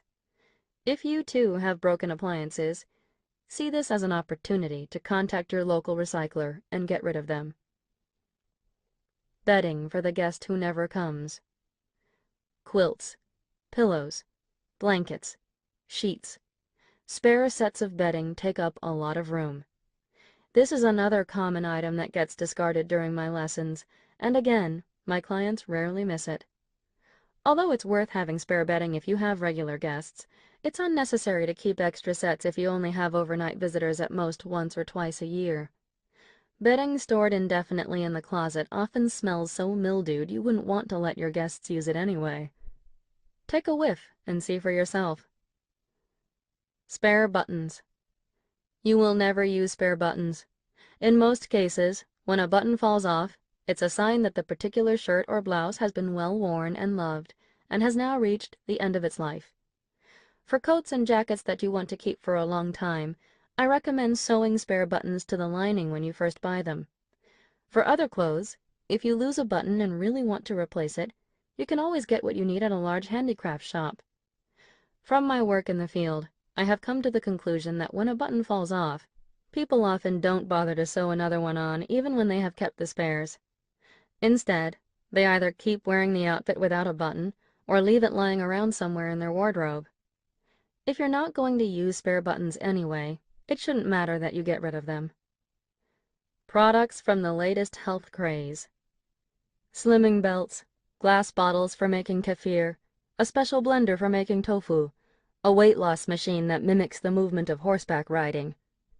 It seems a waste to get rid of expensive items like these that you bought by mail order but never fully used. Believe me, I can relate. But you can let them go. The exhilaration you felt when you bought them is what counts. Express your appreciation for their contribution to your life by telling them, "Thank you for the boost you gave me when I bought you," or "Thank you for helping me get a little more fit." Then discard them with the conviction that you are healthier for having bought them. Free novelty goods. A cell phone screen cleaner that came with a soda bottle. A ball pen engraved with your school's name. A paper fan you got at an event. A set of plastic cups won at a fair. Glasses bearing a beer company's logo. Post-its stamped with the pharmaceutical company's name. A folder with just 5 sheets of blotting paper. A promotional calendar, still in its tube. A pocket calendar, unused even 6 months into the year. None of these are going to bring you any pleasure. Discard or recycle them without any qualms. Small change. Make "into my wallet" your motto. Do you have loose change lying around? A penny or two in the bottom of your purse? A dime in the back of a drawer? A quarter on the table? I always find coins when I'm helping clients put their house in order. The king of the komono category, coins can be found in the entrance hall, the kitchen, the living room, the washroom, on top of furniture, and inside drawers. Despite the fact that coins are perfectly good cash, they are treated with far less respect than paper money. It seems strange that they should be left lying around the house where they are of no use at all. Whenever my clients come across loose change during tidying, I make sure it goes straight into their wallets, never into a piggy bank. Unlike the other categories, you don't need to gather coins from every part of the house. Instead, just pop them into your wallet whenever you stumble on them. If you put them in a piggy bank, you are simply transferring the place where they will be ignored. People who have lived in the same house for a long time are particularly prone to forgetting about their little cache of coins. Frankly, no one I've met who saved pennies without a clear purpose has ever actually used them. If you are saving coins with the vague idea that it would be nice to see how many you can accumulate, now is the time to take them to the bank. The longer you wait, the heavier your cash will be, and the more bother to take it to the bank. I have also noticed that for some unfathomable reason, many of my clients start saving coins in bags when their piggy bank is full. Years later, during my course, they stumble across a bag bursting with coins in the back of a cupboard. By that time, it is pungent with the smell of rust and mold, the coins are discolored, and they make a dull clinking sound instead of jingling. At this point, my clients would rather just ignore the bag's existence. Writing this description is hard enough, but to actually see these coins, stripped of their dignity as money, is heart-rending. I beg you to rescue those forgotten coins wasting away in your home by adopting the motto, "Into my wallet." Sentimental items. Your parents' home is not a haven for mementos. Now that you have organized your clothes, books, papers, and komono, you can finally tackle the last category, items that have sentimental value. I leave this for last because these are the hardest things to discard. Just as the word implies, mementos are reminders of a time when these items gave us joy. The thought of disposing of them sparks the fear that we'll lose those precious memories along with them. But you don't need to worry. Truly precious memories will never vanish, even if you discard the objects associated with them. When you think about your future, is it worth keeping mementos of things that you would otherwise forget? We live in the present. No matter how wonderful things used to be, we cannot live in the past. The joy and excitement we feel here and now are more important. So, once again, the way to decide what to keep is to pick up each item and ask yourself, does this spark joy? Let me tell you about a client of mine whom I'll call A. She was a 30-year-old mother of 2 in a 5-member household. When I visited her house for our second session, it was obvious that the number of things in her home had decreased. "You really worked hard," I said. "It looks like you must have gotten rid of about 30 bags worth of stuff." Looking very pleased, she said, "Yes, I did. I sent all my keepsakes to my mother's place." I could hardly believe my ears. She had used the send it to my parents method of tidying. When I first started this business, I actually thought that being able to send things home was the privilege of people who came from large houses in the country. The majority of my clients were single women or young mothers living in Tokyo. If they asked permission to send things to their parents' house, I said, "Sure, as long as you do it right away." I never thought anything of this until my clientele expanded to homes in rural towns. When I learned the true state of parents' houses, I was forced to retract my rash words. Now I realize that people who have a convenient place to send things, such as a parent's house, are actually quite unfortunate. Even if the house is large with rooms to spare, it is not some infinitely expanding fourth dimension. People never retrieve the boxes they send home. Once sent, they will never again be opened. But let me get back to my story. Sometime later, A's mother started taking my course. I knew that if she were to graduate, we would have to do something about the luggage A had sent home. When I visited the house, I found that A's room had been left untouched. Her things filled the bookcase and the closet, and now there were 2 big boxes parked on the floor. Her mother's dream was to have a space of her own in which she could relax, but even though A had moved out long ago, with her things still enshrined in her room, the only space her mother felt was hers was the kitchen. This seemed very unnatural. I contacted A and announced, You and your mother won't graduate from this course until you have both dealt with the stuff you left at your parents' house." On the day of her last lesson, A looked extremely happy. "Now I can enjoy the rest of my life free from care." She had gone back home and put her things in order. In the boxes, she had found a diary, photographs of old boyfriends, a mountain of letters and New Year's cards, and more. "I was just fooling myself by sending the things I couldn't bear to part with to my parents. When I looked at each item again, I realized that I had lived those moments to the fullest, and I was able to thank my keepsakes for the joy they gave me at the time. When I threw them away, I felt like I was confronting my past for the first time in my life." That's right. By handling each sentimental item and deciding what to discard, you process your past. If you just stow these things away in a drawer or cardboard box, before you realize it, your past will become a weight that holds you back and keeps you from living in the here and now. To put your things in order means to put your past in order too. It's like resetting your life and settling your accounts so that you can take the next step forward. Another item that is just as difficult to discard is keepsakes from one's children. A Father's Day present with the words, "Thanks, Dad." A picture your son drew that was selected by the teacher to hang in the school hall, or an ashtray your daughter made. If these things still bring you joy, it is fine to keep them. But if your children are already grown and you are keeping them because you think discarding them will hurt your children's feelings, ask them. They are quite likely to say, "What? You still have that? Go ahead and get rid of it." And what about things from your own childhood? Do you still keep your report cards or graduation certificates?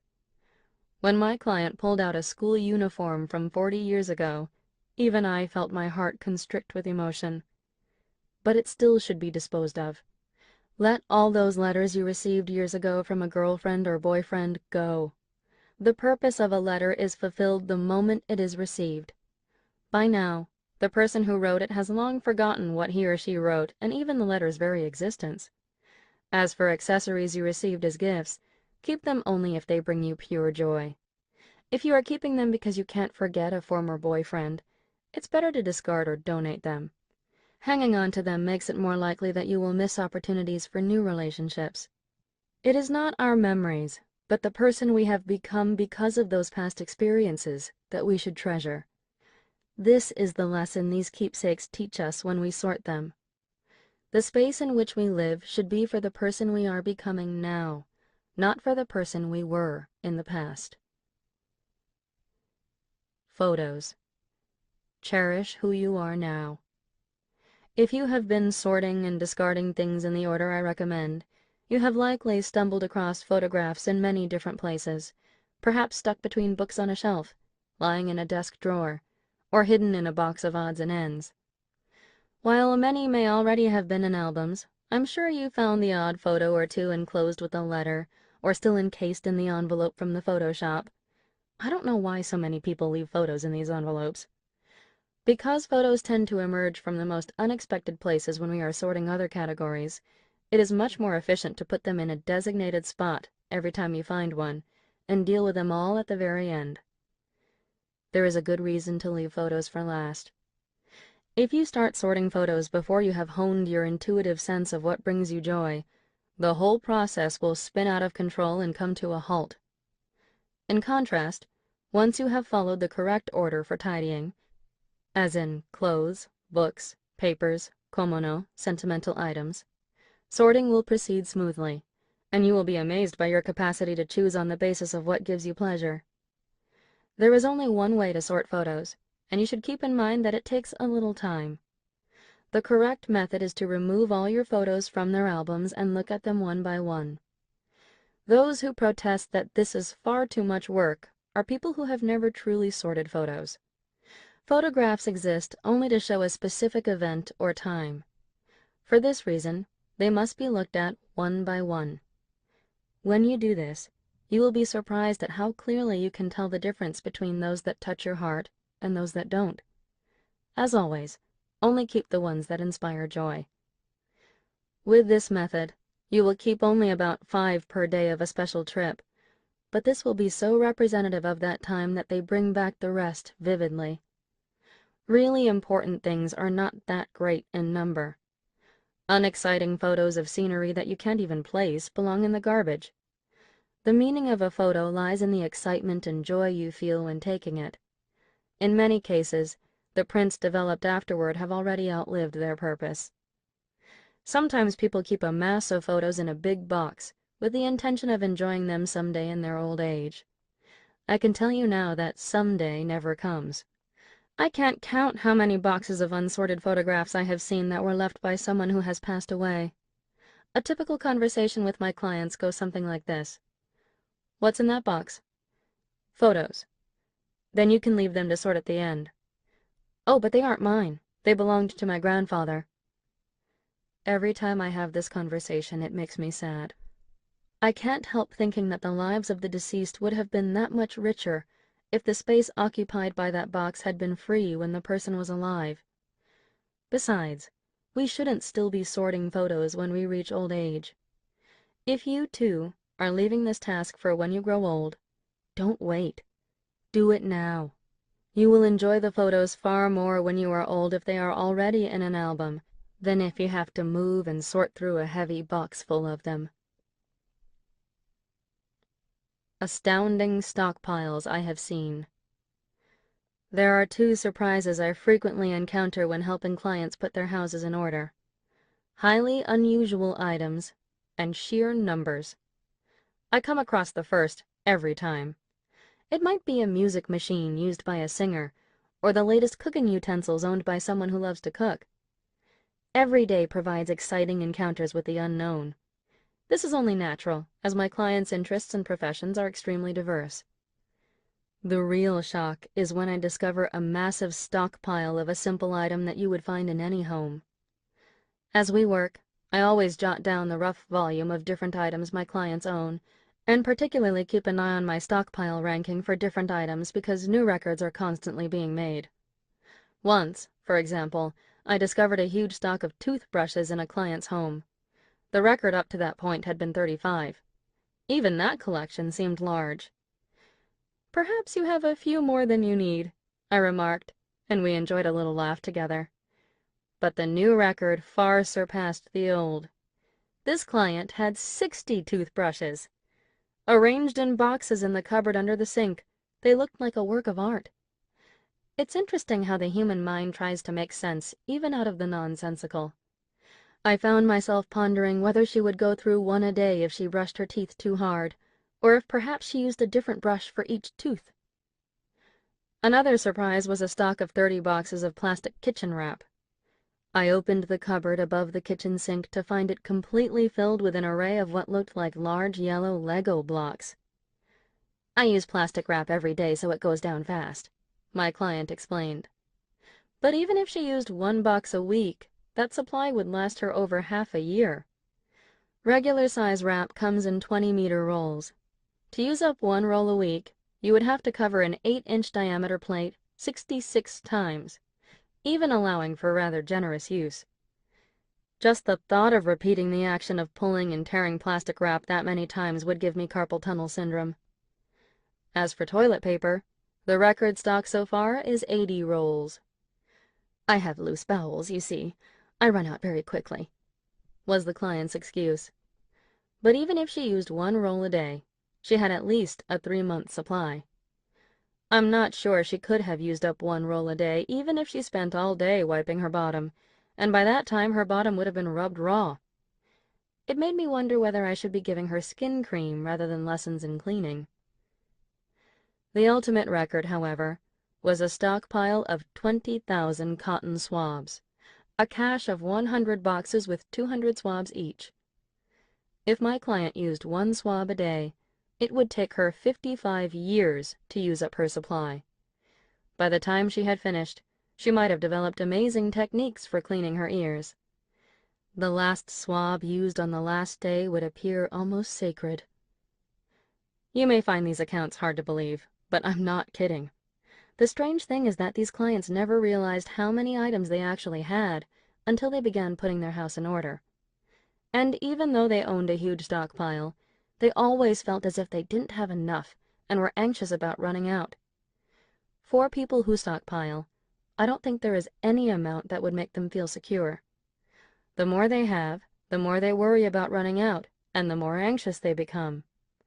Even though they still have 2 left, they will go out and buy 5 more.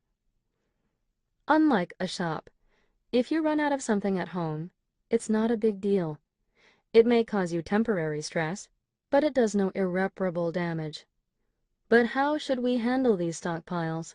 Although the best solution would appear to be to use all the items up, in many cases they are past their expiration date and must be thrown out. I highly recommend that you get rid of excess stock all at once.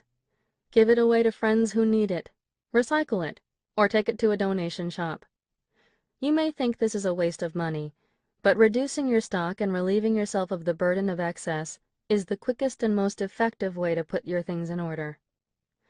Once you've experienced the freedom of a life without surplus stock, you won't want to give it up and will naturally stop stockpiling. My clients tell me that now life is more fun, because when they run out of something, they enjoy seeing how long they can last without it, or trying to substitute other things. It's important to assess what you have on hand now and eliminate excess. Reduce until you reach the point where something clicks. Sort by category, in the correct order, and keep only those things that inspire joy. Do this thoroughly and quickly, all in one go. If you follow this advice, you will dramatically reduce the volume of things you own, experience an exhilaration you have never known before, and gain confidence in your life. What is the perfect amount of possessions? I think that most people don't know. If you have lived in Japan or the United States all your life, you have almost certainly been surrounded by far more than you need. This makes it hard for many people to imagine how much they need to live comfortably. As you reduce your belongings through the process of tidying, you will come to a point where you suddenly know how much is just right for you. You will feel it as clearly as if something has clicked inside your head and said, "Ah, this is just the amount I need to live comfortably. This is all I need to be happy. I don't need anything more." The satisfaction that envelops your whole being at that point is palpable. I call this the just right click point. Interestingly, once you have passed this point, you'll find that the amount you own never increases. And that is precisely why you will never rebound. The click point differs from one person to another. For a shoe lover, it might be 100 pairs of shoes, while a book lover might not need anything but books. Some people, like me, have more loungewear than clothes for going out, while others may prefer to go naked in the home and therefore have no loungewear at all. You'd be surprised at how many fall into this latter category. As you put your house in order and decrease your possessions, you'll see what your true values are, what is really important to you in your life. But don't focus on reducing, or on efficient storage methods for that matter.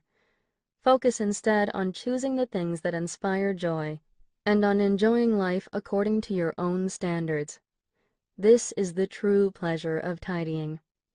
If you have not yet felt a click, don't worry. You can still reduce. Tackle this job with confidence. Follow your intuition and all will be well. Choose those things that spark joy when you touch them. Hang those clothes that would be happier on hangers. Don't worry about throwing away too much. There will come a moment when you know what is just right. If you have listened this far, you have probably noticed that in my method, your feelings are the standard for decision-making. Many people may be puzzled by such vague criteria as things that give you a thrill of pleasure, or click point. The majority of methods give clearly defined numerical goals, such as discard anything you haven't used for 2 years, 7 jackets and 10 blouses is the perfect amount. Get rid of 1 thing every time you buy something new. But I believe this is one reason these methods result in rebound. Even if these methods temporarily result in a tidy space, automatically following criteria proposed by others and based on their know-how will have no lasting effect, unless their criteria happens to match your own standards of what feels right. Only you can know what kind of environment makes you feel happy.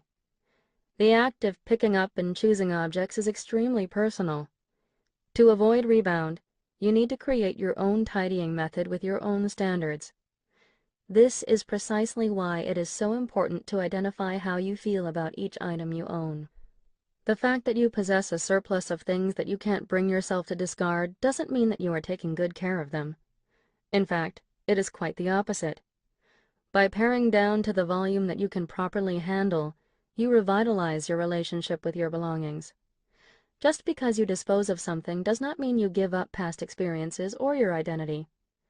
Through the process of selecting only those things that inspire joy, you can identify precisely what you love and what you need. When we honestly confront the things we own, they evoke many emotions within us. Those feelings are real. It is these emotions that give us the energy for living. Believe what your heart tells you when you ask, "Does this spark joy?" If you act on that intuition, you will be amazed at how things will begin to connect in your life and at the dramatic changes that follow. It is as if your life has been touched by magic. Putting your house in order is the magic that creates a vibrant and happy life. 4. Storing your things to make your life shine. Designate a place for each thing. This is the routine I follow every day when I return from work. First, I unlock the door and announce to my house, "I'm home." Picking up the pair of shoes I wore yesterday and left out in the entranceway, I say, "Thank you very much for your hard work," and put them away in the shoe cupboard. Then I take off the shoes I wore today and place them neatly in the entranceway. Heading to the kitchen, I put the kettle on and go to my bedroom. There I lay my handbag gently on the soft sheepskin rug and take off my outdoor clothes. I put my jacket and dress on a hanger, say, "Good job," and hang them temporarily from the closet doorknob. I put my tights in a laundry basket that fits into the bottom right corner of my closet, open a drawer, select the clothes I feel like wearing inside, and get dressed. I greet the waist-high potted plant by the window and stroke its leaves. My next task is to empty the contents of my handbag on the rug and put each item away in its place. First, I remove all the receipts. Then I put my wallet in its designated box in a drawer under my bed with a word of gratitude. I place my train pass and my business card holder beside it. I put my wristwatch in a pink antique case in the same drawer and place my necklace and earrings on the accessory tray beside it. Before closing the drawer, I say, "Thanks for all you did for me today." Next, I return to the entrance and put away the books and notebooks I carried around all day. I have converted a shelf of my shoe cupboard into a bookshelf. From the shelf below it, I take out my receipt pouch and put my receipts in it. Then I put my digital camera that I use for work in the space beside it, which is reserved for electrical things. Papers that I've finished with go in the recycle bin beneath the kitchen range. In the kitchen, I make a pot of tea while checking the mail, disposing of the letters I've finished with. I return to my bedroom, put my empty handbag in a bag, and put it on the top shelf of the closet, saying, "You did well. Have a good rest." From the time I get in the door to the moment I close the closet, a total of only 5 minutes has passed. Now I can go back to the kitchen, pour myself a cup of tea, and relax. I did not give you this account to boast about my beautiful lifestyle, but rather to demonstrate what it's like to have a designated spot for everything. Keeping your space tidy becomes second nature. You can do it effortlessly, even when you come home tired from work, and this gives you more time to really enjoy life. The point in deciding specific places to keep things is to designate a spot for everything. You may think, "It would take me forever to do that," but you don't need to worry. Although it seems like deciding on a place for every item must be complicated, it's far simpler than deciding what to keep and what to discard. Since you have already decided what to keep according to type of item, and since those items all belong to the same category, all you need to do is store them near each other. The reason every item must have a designated place is because the existence of an item without a home multiplies the chances that your space will become cluttered again. Let's say, for example, that you have a shelf with nothing on it. What happens if someone leaves an object that has no designated spot on that shelf? That one item will become your downfall. Within no time, that space, which had maintained a sense of order, will be covered with objects, as if someone had yelled, "Gather round, everybody!" You only need to designate a spot for every item once. Try it. You'll be amazed at the results. No longer will you buy more than you need. No longer will the things you own continue to accumulate. In fact, your stock on hand will decrease. The essence of effective storage is this: designate a spot for every last thing you own. If you ignore this basic principle and start experimenting with the vast range of storage ideas being promoted, you will be sorry. Those storage solutions are really just prisons within which to bury possessions that spark no joy. One of the main reasons for rebound is the failure to designate a spot for each item. Without a designated spot, where are you going to put things when you finish using them? Once you choose a place for your things, you can keep your house in order. So decide where your things belong, and when you finish using them, put them there. This is the main requirement for storage. Discard first, store later. The participants of my courses are all very surprised when I show them the before and after pictures of my clients' places. The most common response is, "The room looks so bare." It's true. In many cases, my clients choose to leave nothing on the floor and nothing to obstruct the line of vision. Even the bookcases have disappeared. But this doesn't mean they have cast off all their books. Rather, the bookcases are now in the closet or cupboard. Putting bookcases in the cupboard is one of my standard storage practices. If your closet is already filled to bursting, you may think that your bookcase would never fit. In fact, 99% of my readers probably feel this way, but there is actually plenty of room. The amount of storage space you have in your room is actually just right.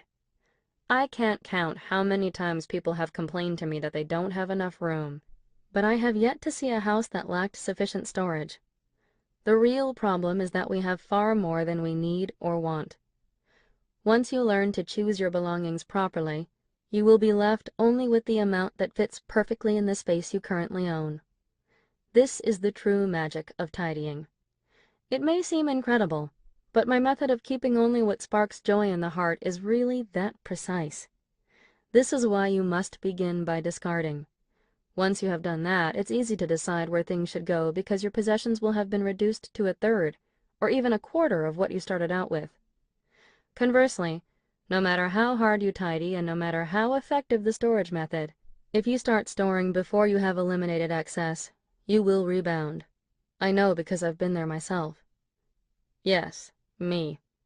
Even though I am warning you not to become a storage expert, even though I urge you to forget about storing until you have reduced your possessions, not long ago, 90% of my thoughts were focused solely on storage. I began thinking seriously about this issue from the time I was 5, so this part of my career lasted even longer than my passion for discarding, which I only discovered as a teenager. During that period, I spent most of my time with a book or magazine in one hand trying out every kind of storage method and making every possible mistake. Whether it was my own room, my siblings' rooms, or even my school, I spent my days examining what was in the drawers and cupboards and moving things a few millimeters at a time, trying to find the perfect arrangement. What would happen if I moved this box over there? What would happen if I took out this divider? No matter where I was, I would close my eyes and rearrange the contents of a cupboard or room in my mind as if they were pieces of a jigsaw puzzle. Having spent my youth steeped in this topic, I fell under the illusion that storage was some form of intellectual contest, the object of which was to see how much I could fit into a storage space by rational organization. If there were a gap between two pieces of furniture, I would squeeze in a storage unit and stack it with things, gloating triumphantly when the space was filled. Somewhere along the way, I had begun to see my things and even my house as an adversary that I had to beat, and I was constantly in fighting mode. Storage. Pursue ultimate simplicity. When I first started this business, I assumed that I had to demonstrate my ability to come up with miraculous storage designs, clever solutions that you might see in a magazine, such as a set of shelves that fit perfectly into a tiny space that no one else would have thought to use. I had some strange notion that this was the only way to satisfy my clients. In the end, however, such clever ideas are almost always impractical to use and serve only to gratify the designer's ego. Just to give an example, once when I was helping to organize a client's home, I came across a turntable, much like those used underneath revolving tabletops in Chinese restaurants. It had originally served as the base of a microwave, but the oven was long gone. As soon as I saw it, I had the brilliant idea of turning it into a storage item. I was having trouble deciding where it could be used as it was quite large and thick, but then my client happened to mention that she had so many salad dressings she could not keep them organized. I opened the cupboard she indicated and, sure enough, it was filled with bottles of salad dressing. I took them all out and tried inserting the turntable. It fit perfectly. I loaded it up and voila! I had a storage space that looked as neat and fancy as a store display. She could get at the bottles in the back simply by turning the table. How convenient!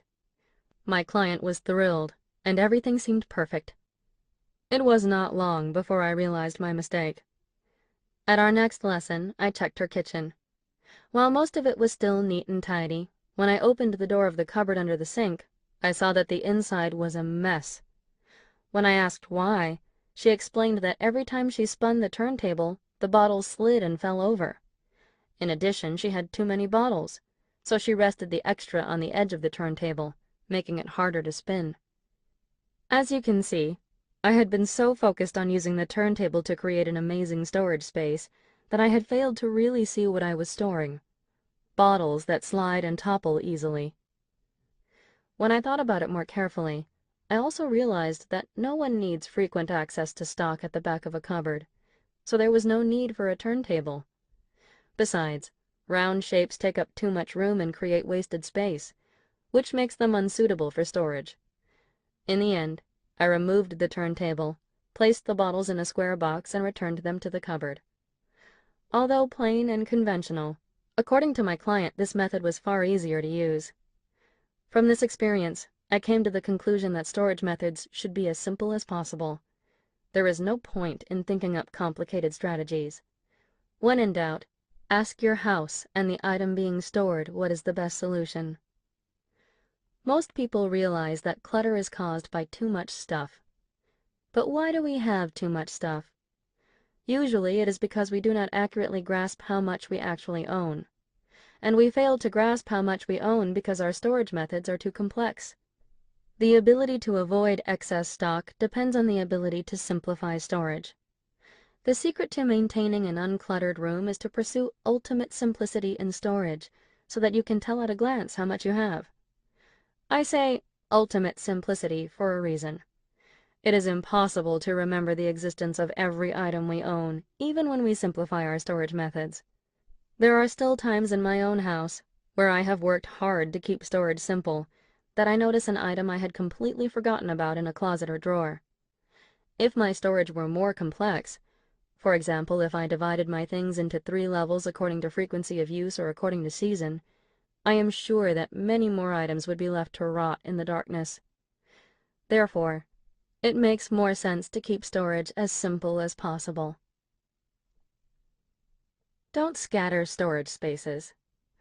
For the reasons just described, my storage method is extremely simple. I have only 2 rules. Store all items of the same type in the same place, and don't scatter storage space.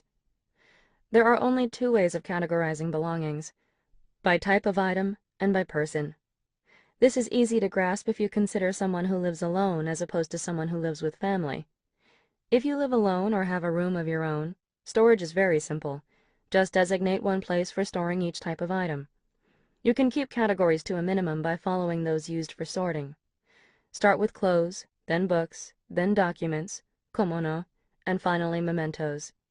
If you are sorting your things in this order, you can store each category in its own designated spot as soon as you have chosen what to keep. You can even categorize more loosely than that. Instead of dividing your things by detailed type, use broad similarities in material, such as cloth-like, paper-like, and things that are electrical, as your criteria, and choose one place for each of these. This is much easier than trying to visualize where you might use an object or the frequency with which you use it. With my method, you will be able to categorize your things more accurately. If you have already been selecting what to keep on the basis of what speaks to your heart, then you will understand what I mean because you have already collected items by category, spread them out in one spot, and held them in your hand to make your decision. The work you have been doing has actually honed your ability to sense what belongs together, and to choose appropriate places for storing them. If you live with your family, first clearly define separate storage spaces for each family member. This is essential. For example, you can designate separate closets for you, your husband, and your children, and store whatever belongs to each person in his or her respective closet. That's all you need to do. The important point here is to designate only one place per person, if at all possible. In other words, storage should be focused in one spot. If storage places are spread around, the entire house will become cluttered in no time. To concentrate the belongings of each person in one spot is the most effective way for keeping storage tidy. I once had a client who asked me to help her child be tidy. Her daughter was 3 years old. When I visited her house, I found that her daughter's things were stored in 3 different places: clothes in the bedroom, toys in the living room, and books in the Japanese tatami room. Following the basic principles of sorting and storing, we gathered everything in the tatami room. From that time on, her daughter began to choose her own clothes to wear and put away her things where they belonged. Although I was the one who had given the instructions, I was surprised. Even a 3-year-old can tidy. Having your own space makes you happy. Once you feel that it belongs to you personally, you want to keep it tidy. If it is hard to give everyone his or her own room, you can still give each person his or her own storage space. Of the many people I've met who are not good at tidying, most had parents who cleaned their rooms for them, or they never had a space that they felt was their very own. These people often store their clothes in their children's dresser and their books in their partner's bookcase. But not having a space you can call your own is dangerous. Everyone needs a sanctuary. I realize that when you begin tidying, there is a real temptation to start with spaces or things that belong to the entire household, such as the living room, soaps and medicines, or various appliances and household supplies. But please leave those for later. First, start by sorting only your own things. Choose what you want to keep and store it in your very own space. By doing so, you will learn the basics of how to put your house in order. Just as with choosing which belongings to keep, following the right order is crucial. Forget about flow planning and frequency of use. Serious books on tidying commonly advise their readers to consider the flow plan when designing storage. I am not saying this advice is erroneous. There are many people who advocate practical storage methods based on careful consideration of the line of traffic in the house, so what I am saying here is intended to apply only to my own storage method. And I say, forget about flow planning. When one of my clients, a woman in her 50s, had finished sorting and storing her own things, we tackled her husband's belongings. She told me that her husband had to have everything right at hand, whether it was the remote control or a book. When I examined their living space, I found that, indeed, her husband's things were stored all over the house. There was a small bookshelf for his books beside the toilet, a place for his bags in the entrance hall, and drawers for his socks and underwear near the bath. But that did not affect my policy. I always insist that storage be focused in a single place, and therefore I told my client to move her husband's underwear, socks, and bags into the closet where his suits were hanging. She looked a bit anxious. "But he likes to keep things where he uses them," she said. "What if he's upset?" A common mistake many people make is to decide where to store things on the basis of where it's easiest to take them out. This approach is a fatal trap. Clutter is caused by a failure to return things to where they belong. Therefore, storage should reduce the effort needed to put things away, not the effort needed to get them out. When we use something, we have a clear purpose for getting it out. Unless for some reason it is incredibly hard work, we usually don't mind the effort involved. Clutter has only 2 possible causes. Too much effort is required to put things away, or it is unclear where things belong. If we overlook this vital point, we are likely to create a system that results in clutter. For people like me who are naturally lazy, I strongly recommend focusing storage in one spot. More often than not, the notion that it's more convenient to keep everything within arm's reach is a biased assumption. Many people design their storage layout to match the flow plan within their house, but how do you think that flow plan developed in the first place? In almost every case, flow plan is determined not by what a person does during the day, but by where he or she stores things. We may think that we have stored things to suit our behavior, but usually we have unconsciously adjusted our actions to match where things are stored. Laying out storage space to follow the current flow plan will only disperse storage throughout the house. That, in turn, will increase the chances that we will accumulate more possessions and forget what we already have, making life more difficult. Considering the average size of a Japanese dwelling, a storage layout that follows the flow plan is not going to make that much difference. If it only takes 10 to 20 seconds to walk from one end of your home to the other, do you really need to worry about flow plan? If you are aiming for an uncluttered room, it is much more important to arrange your storage so that you can tell at a glance where everything is, than to worry about the details of who does what, where, and when. There is no need to get complicated. Just designate where to keep your things in accordance with the design of your home, and your storage problems will be solved. Your house already knows where things belong. This is why the storage method I use is so amazingly simple. To be frank, I can remember where everything is kept in almost all my clients' homes. That's how simple my method is. I have never considered the flow plan when helping clients organize, yet none of them has had any problems. On the contrary, once they've created a simple storage plan, they never have to ponder where something belongs. It becomes natural to put things away, and consequently, there is no more clutter in the home. Store everything similar in the same place or in close proximity. Don't disperse your storage space. If you follow this advice, you will find that you have created a very natural flow plan. There is also no need whatsoever to consider frequency of use when designing storage space. Some books on tidying offer methods that classify things into 6 levels according to frequency of use: daily, once every 3 days, once a week, once a month, once a year, and less than once a year. Am I the only one whose head swims at the very thought of dividing my drawers into 6 compartments? At the most, I use only 2 categories for frequency of use: things I use often and things I don't. Take the contents of a drawer, for example. You will naturally start keeping the things you use less in the back of the drawer and those you use more in the front. There is no need to decide this when you first lay out your storage space. When you are choosing what to keep, ask your heart. When you are choosing where to store something, ask your house. If you remember to do this, you will instinctively know how to proceed with organizing and storing your things. Never pile things. Vertical storage is the key. There are people who stack everything in piles, be it books, papers, or clothes. But this is a great waste. When it comes to storage, vertical is best. I am particularly obsessed with this point. I store every item vertically if possible, including clothes, which I fold and stand on edge in my drawers, and stockings, which I roll up and stand in a box. The same is true for stationery and writing tools. Whether boxes of staples, measuring tapes, or erasers, I stand them on edge. I even store my laptop in the bookcase as if it were indeed a notebook. If you have storage space that should be sufficient yet falls short, try standing things vertically. You'll find that this solves most problems. I store things vertically and avoid stacking for 2 reasons. First, if you stack things, you end up with what seems like inexhaustible storage space. Things can be stacked forever and endlessly on top, which makes it hard to notice the increasing volume.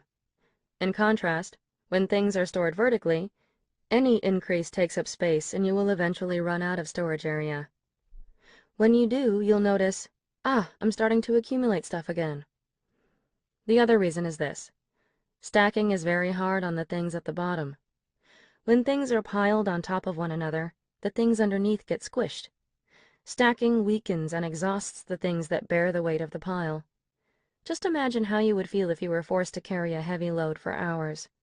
Not only that, but the things in the pile virtually disappear because we forget that they even exist. When we pile our clothes one on top of the other, the clothes at the bottom are used less and less frequently. The outfits that no longer thrill my clients, even though they loved them at the time of purchase, are very often the ones that spent a long time at the bottom of the pile. This applies to papers and documents as well. As soon as another document is placed on top, the first document recedes a little further from our awareness, and before we know it, we put off dealing with it or even forget about it altogether. So for these reasons, I recommend storing vertically anything that can be stood up. Try taking a pile you already have and standing it up. Just by doing that, you will become more aware of the volume of things in that pile. Vertical storage can be used anywhere. Messy fridges are common, but their contents can be organized quickly and simply by standing things on end. I happen to love carrots, for example. If you open my fridge, you'll find carrots standing in the drink holders on the door. No need for commercial storage items. The world is full of handy storage items. Adjustable dividers, cloth racks that can be hung from the rod in your closet, narrow shelves that fit into small spaces. You can find storage items you never imagined existed at any store, from the local dollar shop to high-end fancy furniture and housewares stores. I was once a storage fanatic myself, so at one period, I tried just about every item there was on the market, including the weirdest and most exotic. Yet there are almost none left in my house. The storage items you'll find in my house are several sets of clear plastic drawers for my clothes and kimono, a set of cardboard drawers I have used since I was in junior high school, and a rattan basket for my towels. That's it. And all of them are kept inside the built-in closet. Other than these, there are the built-in shelves in the kitchen and washroom and the shoe cupboard in the entranceway. I don't need a bookcase because I store my books and papers on one of the shelves in the shoe cupboard. The built-in closets and shelves, far from being large, are smaller than average. Basically, the only storage items you need are plain old drawers and boxes. You don't need anything special or fancy. People often ask me what I recommend, no doubt expecting me to reveal some hitherto secret storage weapon. But I can tell you right now, there is no need to buy dividers or any other gadget. You can solve your storage problems with things you already have in the house. The most common item I use is an empty shoebox. I have tried all kinds of storage products, but have never found any other that is free and still surpasses the shoebox. It gets above average marks for all 5 of my criteria: size, material, durability, ease of use, and attractiveness. These well-balanced attributes and its versatility are its greatest merits. Shoes come in boxes with cute designs as well.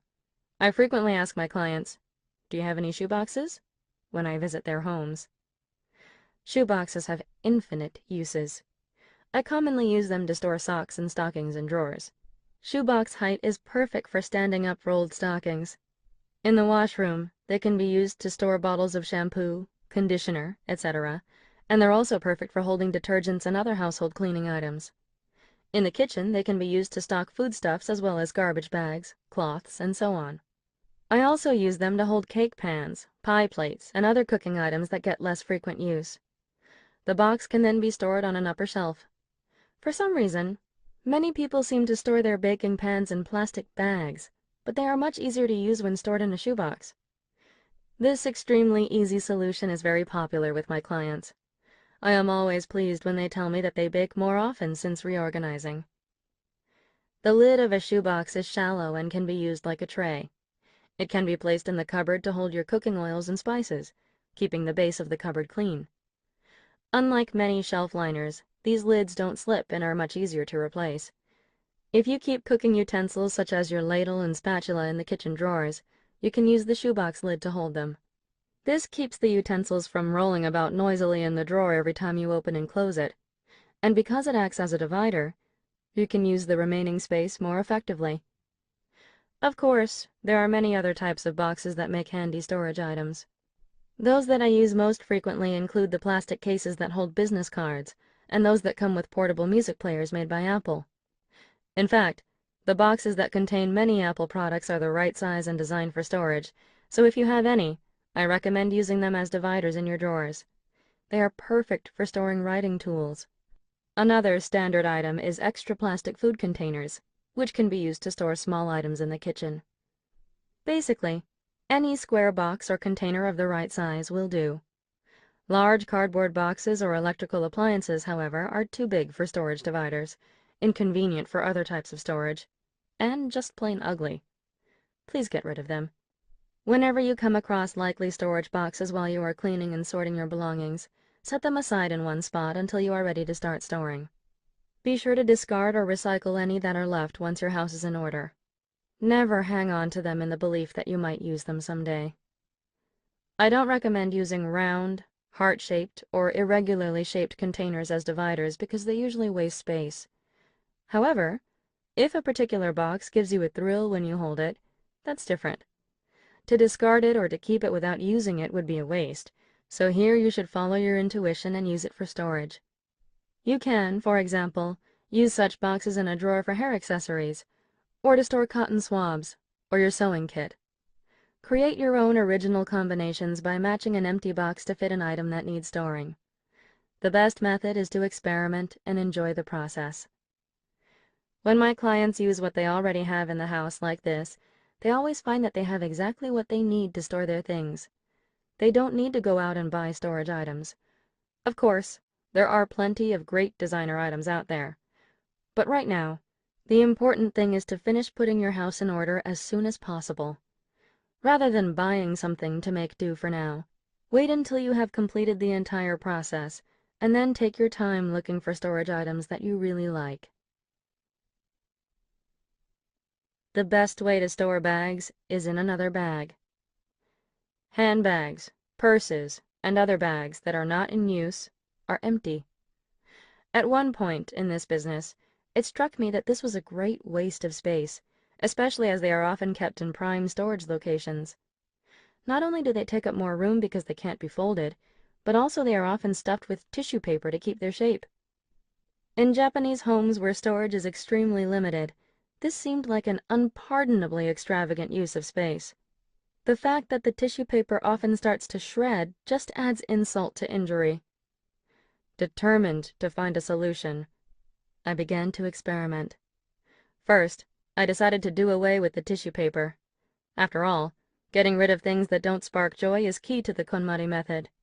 Instead, I tried stuffing the bag with small off-season items. In summer, I used scarves and mittens, and in winter, I used items such as bathing suits. The bags not only kept their shape, but also doubled as storage space. I was delighted to find a solution that seemed to kill two birds with one stone. But within a year, I had abandoned this approach. Although in theory it seemed like a great idea, in practice, having to remove the items every time I wanted to use a handbag was a pain, and once removed, those items cluttered up the closet. Of course, I did not give up. I kept looking for some kind of stuffing that would not shred. My next idea was to put small items in a thin cloth bag first before filling the purse. Removal was easy, and the cloth bag actually looked nice, even when exposed in the cupboard. I was pleased to have discovered yet another groundbreaking solution.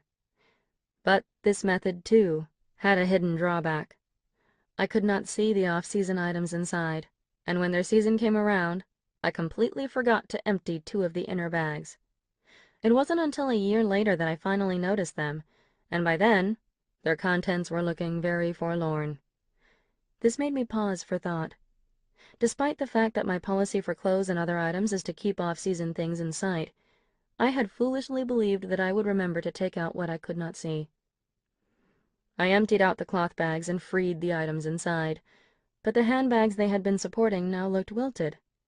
I needed something to help them keep their shape, but I certainly didn't want to fill them with off-season clothes that I would likely forget. Not knowing what to do, I decided to place one bag inside another just for the time being. This, in fact, turned out to be the perfect solution. By storing bags inside each other, I halved the amount of storage space needed, and I could keep track of their contents by letting the straps dangle outside. The key is to put the same type of bags together. Sets should consist of handbags made from similar material, such as stiff leather or thickly woven cloth, or of purses for special occasions, such as weddings and funerals.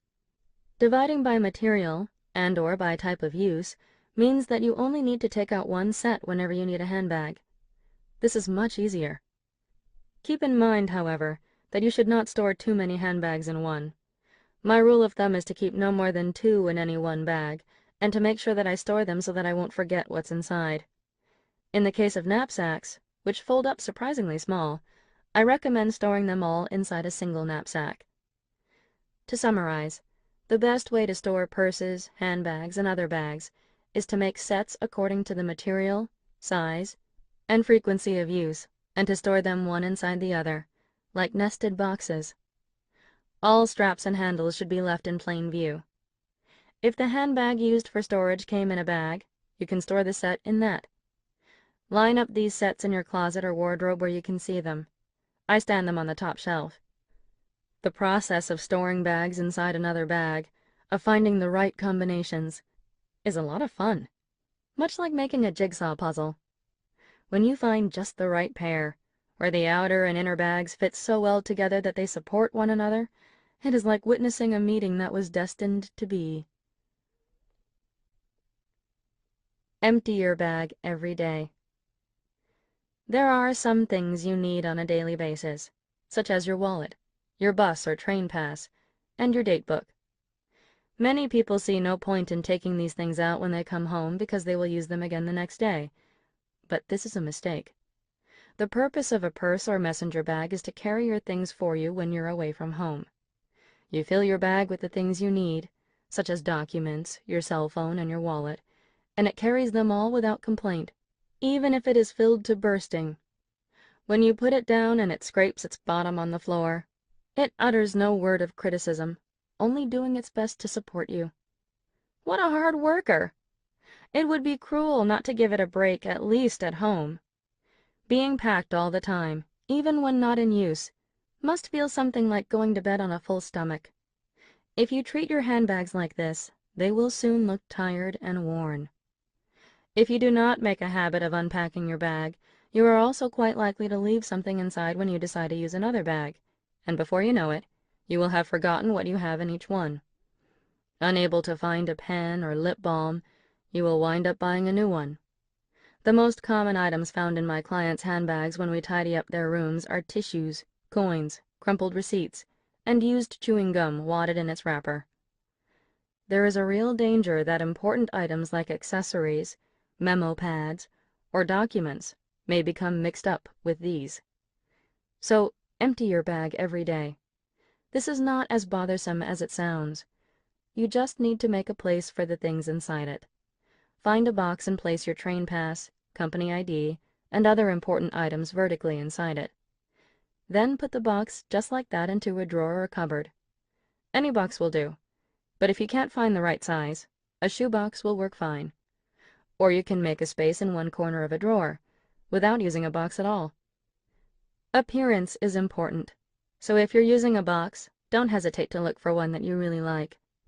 One of the best places to keep this box is on top of the set of drawers you use for storage, and it is more convenient if that is close to where you keep your bag. If you can't empty your bag sometimes, that's all right.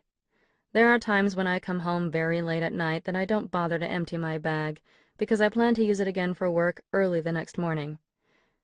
Just between you and me, while writing this book, there have been times when I came home and fell asleep on the floor without even changing my clothes. The important thing is to create an environment where your bag can have a rest by designating a specific place to store everything you usually carry inside it. Items that usurp floor space belong in the closet. If you have built-in closets in your home, most of the things in your house can be stored inside them.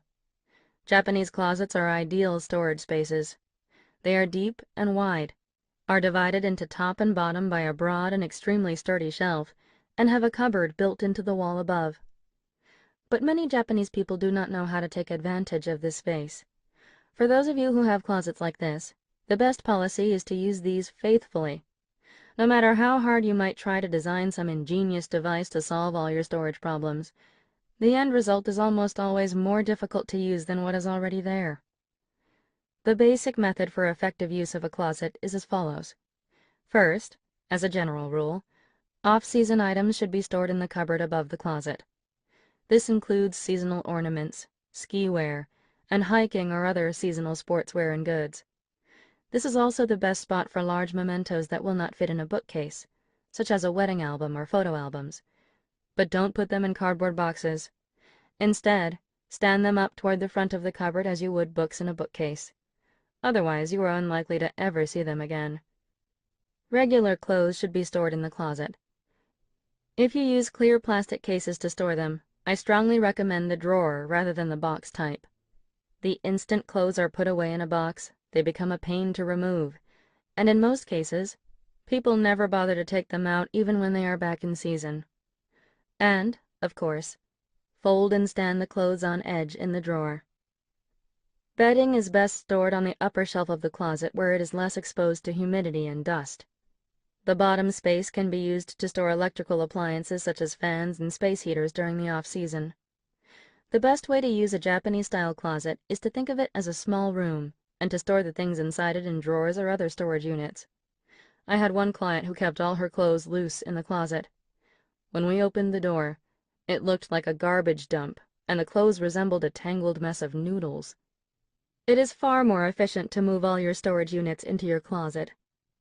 This is where I usually put steel racks, bookcases, and plywood cupboards or shelves, which can also be used to store books. I also store any large items that take up floor space, such as suitcases, golf clubs, electrical appliances, or guitars, in the closet.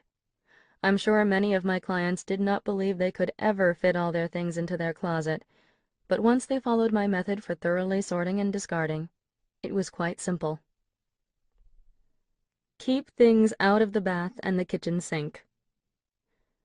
How many bottles of shampoo and conditioner line your bathtub? Different family members may use different products, or you may have several kinds that you use depending on your mood or for once-a-week treatments. But these are such a bother to move when you clean the bath. Kept on the floor in the shower or on the edge of the bath, they become slimy. To avoid this, some people use a wire basket as a container, but from my own experience, this makes things even worse. I once bought a wire basket big enough to fit all the soaps, shampoos, and even facial masks used by my family. My delight at this convenient item was short-lived. At first, I dried it every time I had a bath, but soon wiping every wire became a chore, and I did it only once every 3 days, then every 5 days, then even less, until I had completely forgotten to take care of it. One day, I noticed that the shampoo bottle was red and slimy on the bottom. Examining the rack, I saw that it was so covered in slime I could not bear to look at it. Almost in tears, I scrubbed the wire rack clean and not long after got rid of it. It was just too much trouble, and every time I got in the bath and saw it, it reminded me of that disgusting slime episode. I should have realized that the bath is the most humid place in the house, which obviously makes it the most unsuitable place for storing anything. There is no need to keep soaps and shampoos out when we are not using them, and the added exposure to heat and moisture when they aren't in use is bound to affect their quality. It is therefore my policy to keep everything out of the bath or shower. Whatever is used in the bath should be dried after use anyway, so it makes far more sense to just wipe down the few items we use with our bath towel and then put them away in the cupboard. While this may seem like more work at first glance, it is actually less. It is much quicker and easier to clean the bath or shower without these items cluttering that space, and there will be less slime buildup. The same is true for the kitchen sink area. Do you keep your sponges and dish detergent by the sink? I store mine underneath it. The secret is to make sure the sponge is completely dry. Many people use a wire sponge rack with suction cups that stick to the sink. If you do too, I recommend that you remove it immediately. It cannot dry out if it is sprayed with water every time you use the sink, and it will soon start to smell. To prevent this, squeeze your sponge tightly after use and hang it up to dry. You can use a clothespin to pin it to your towel rack or to the handle of a kitchen drawer if you don't have a rack. Personally, I recommend hanging sponges outside, such as on the veranda. I dry not only my sponges, but also my cutting boards, colanders, and dishes on my veranda. Sunlight is a good disinfectant, and my kitchen always looks very tidy because I don't need a dish rack. In fact, I don't even own a dish rack. I put all the dishes I wash into a large bowl or colander and place this on the veranda to dry. I can wash them in the morning and just leave them outside. This is an excellent solution for people living on their own or for those who don't use many dishes. Where do you store your oil, salt, pepper, soy sauce, and other seasonings? Many people keep them right beside the stove because they want them close at hand for the sake of convenience. If you are one of these people, I hope you will rescue them right now. For one thing, a counter is for preparing food, not for storing things. Counter space beside the stove, in particular, is exposed to splatters of food and oil, and the seasonings kept here are usually sticky with grease.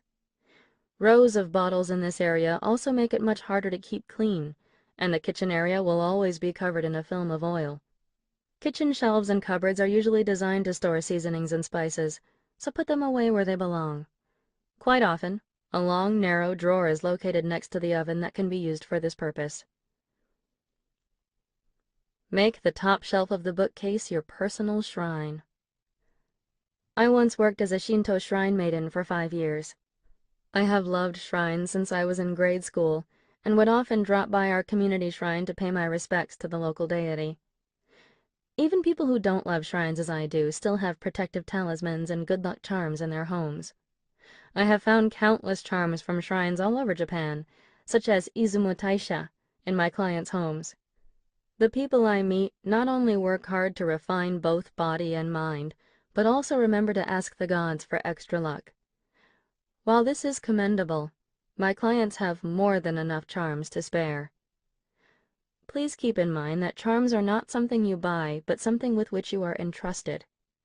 They are effective only for 1 year after you receive them, so those that are past their expiration dates should be returned as soon as possible. You do not need to take a charm back to the same place you bought it, but do remember that Shinto charms should be taken to a shrine, and Buddhist charms to a temple. What should be done with charms and talismans that are still effective?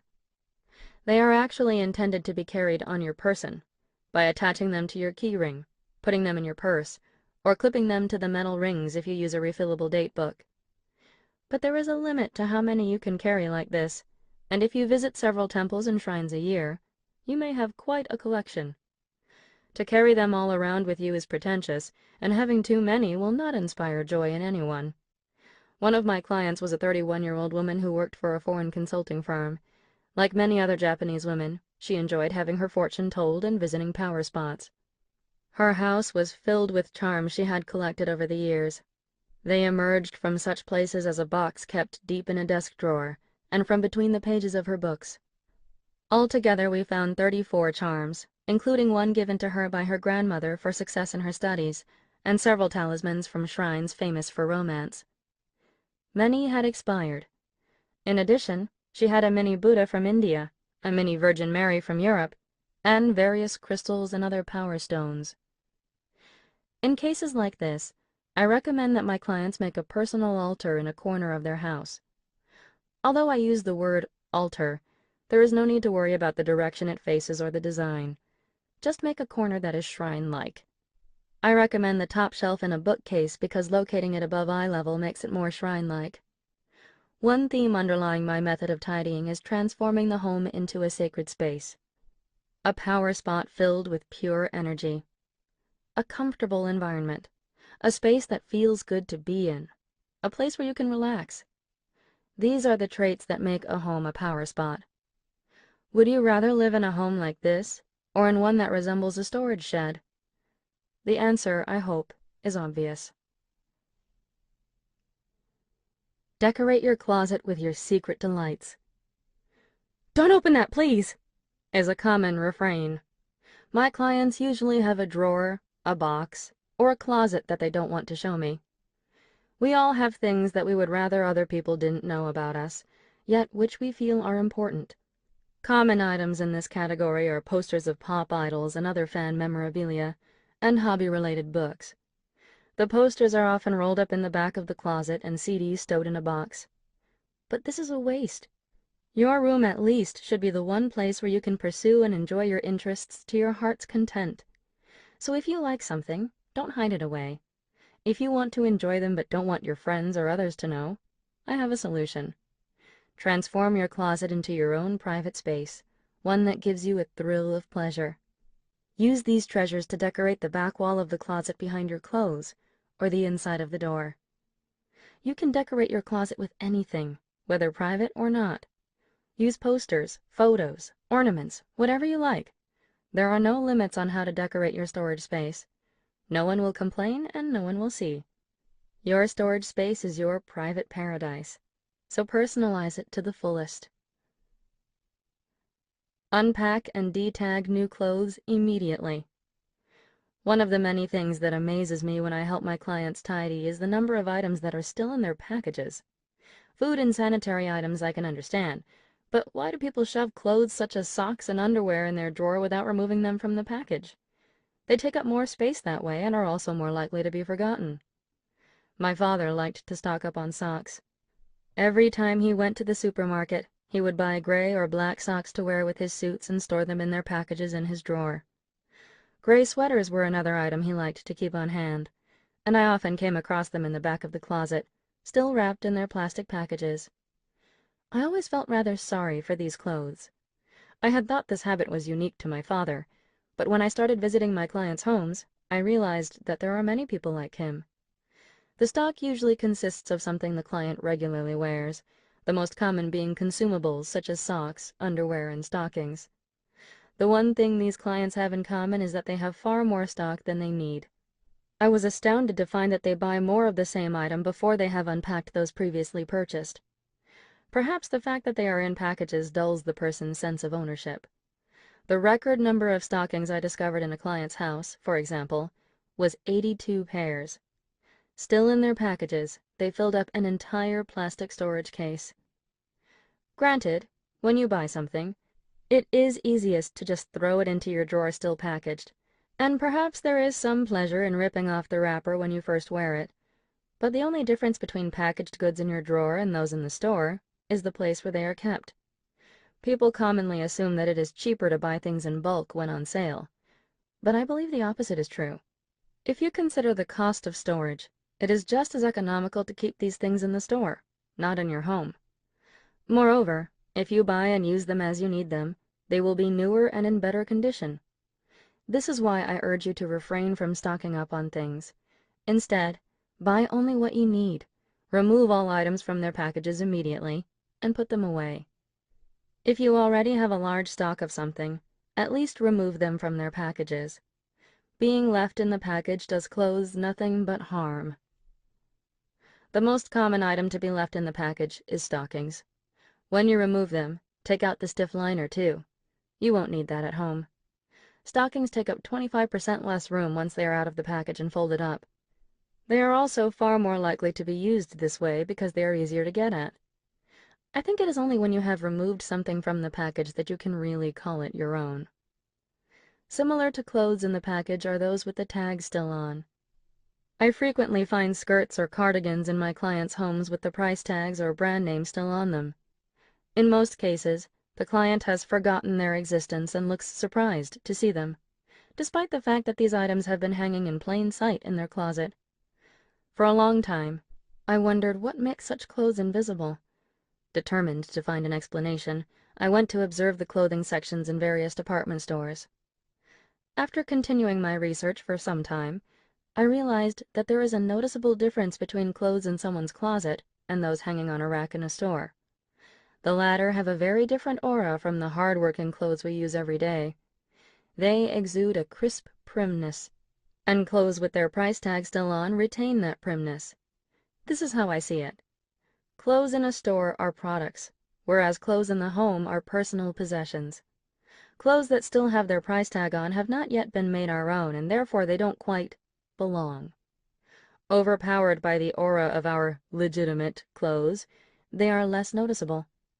It is only natural that we overlook and eventually even forget them as we look through our wardrobe. Some people worry that if they remove the tags, their value will drop if they ever take them to a recycle shop. But that is a contradiction. If you are going to buy clothes, choose them with the intention of welcoming them into your home and caring for them. When you buy them, remove the tags immediately. In order for your clothes to make the transition from store products to personal possessions, you need to perform the ritual of cutting the umbilical cord that links them to the shop. Don't underestimate the noise of written information. Advanced students generally demand an even higher level of comfort in their space once they have successfully resolved the issues of excessive belongings and storage. At first glance, the homes of some of my clients are so uncluttered that they do not even appear to need my assistance. One such client was a woman in her 30s who lived with her husband and their 6-year-old daughter. She had no qualms about discarding, and at our first lesson she got rid of 200 books and 32 bags of garbage. She was primarily a homemaker and spent her time taking care of the house, hosting teas for other mothers with children twice a month, and holding regular flower arranging classes in her home. She had frequent visitors, and was quite conscious about keeping her home tidy so that she would not feel embarrassed to receive surprise guests. She lived in a 2-bedroom home with a combined dining room and kitchen, and their belongings fit neatly into the built-in closets and 2 head-height wire racks. The plain wood floors were bare and always well polished. Her friends wondered how she could be tidier than she already was, but she still seemed discontent. "We don't have a lot of things, but somehow I just don't feel settled. I feel like there's one more step I need to take." When I visited her house, it was tidy, but just as she had said, something didn't quite feel right. The first thing I do at times like this is open the doors of all the storage areas. When I opened the main closet, I found what I had been expecting. Labels proclaiming, "Great storage solutions," were stuck to the clear plastic drawers. Packages of room deodorizers were emblazoned with, "Freshens air instantly," and the cardboard boxes announced, "EO oranges." Everywhere I looked, words, words, and more words leaped out at me. Here was the last step my client was seeking. A deluge of information whenever you open a closet door makes a room feel noisy. Particularly if the words are in your own language, they jump into your line of vision, and your brain treats them as information to be sorted. This creates commotion in your mind. In the case of my client, every time she wanted to choose her clothes, she was assailed by such messages as, "EU oranges," and "Freshens air instantly," almost as if someone were muttering constantly in her ear. Strangely, just closing the cupboard doors does not conceal the flood of information. The words become static that fills the air. From my own experience, the storage spaces of homes that feel noisy, even though they look very neat on the surface, usually are overflowing with unnecessary information. The neater the house and the more sparse its furnishings, the louder this information feels. So start by removing the product seals from your storage containers. This is absolutely essential, just as you remove the tags from new clothes to welcome them as your personal belongings. Tear the printed film off packages that you don't want to see, such as deodorizers and detergents. Spaces that are out of sight are still part of your house. By eliminating excess visual information that doesn't inspire joy, you can make your space much more peaceful and comfortable. The difference this makes is so amazing it would be a waste not to try it. Appreciate your possessions and gain strong allies. One of the homework assignments I give my clients is to appreciate their belongings. For example, I urge them to try saying, "Thank you for keeping me warm all day," when they hang up their clothes after returning home. Or, when removing their accessories, I suggest they say, "Thank you for making me beautiful." And when putting their bag in the closet, to say, "It's thanks to you that I got so much work done today." Express your appreciation to every item that supported you during the day. If you find this hard to do daily, then at least do it whenever you can. I began to treat my belongings as if they were alive when I was a high school student. I had my own cell phone. Although the screen was still monochrome, I loved the compact design and pale blue color. I was not an addicted user, but I liked my phone so much that I broke the school rules and slipped it into the pocket of my school uniform every day. I would take it out occasionally to admire it and smile to myself.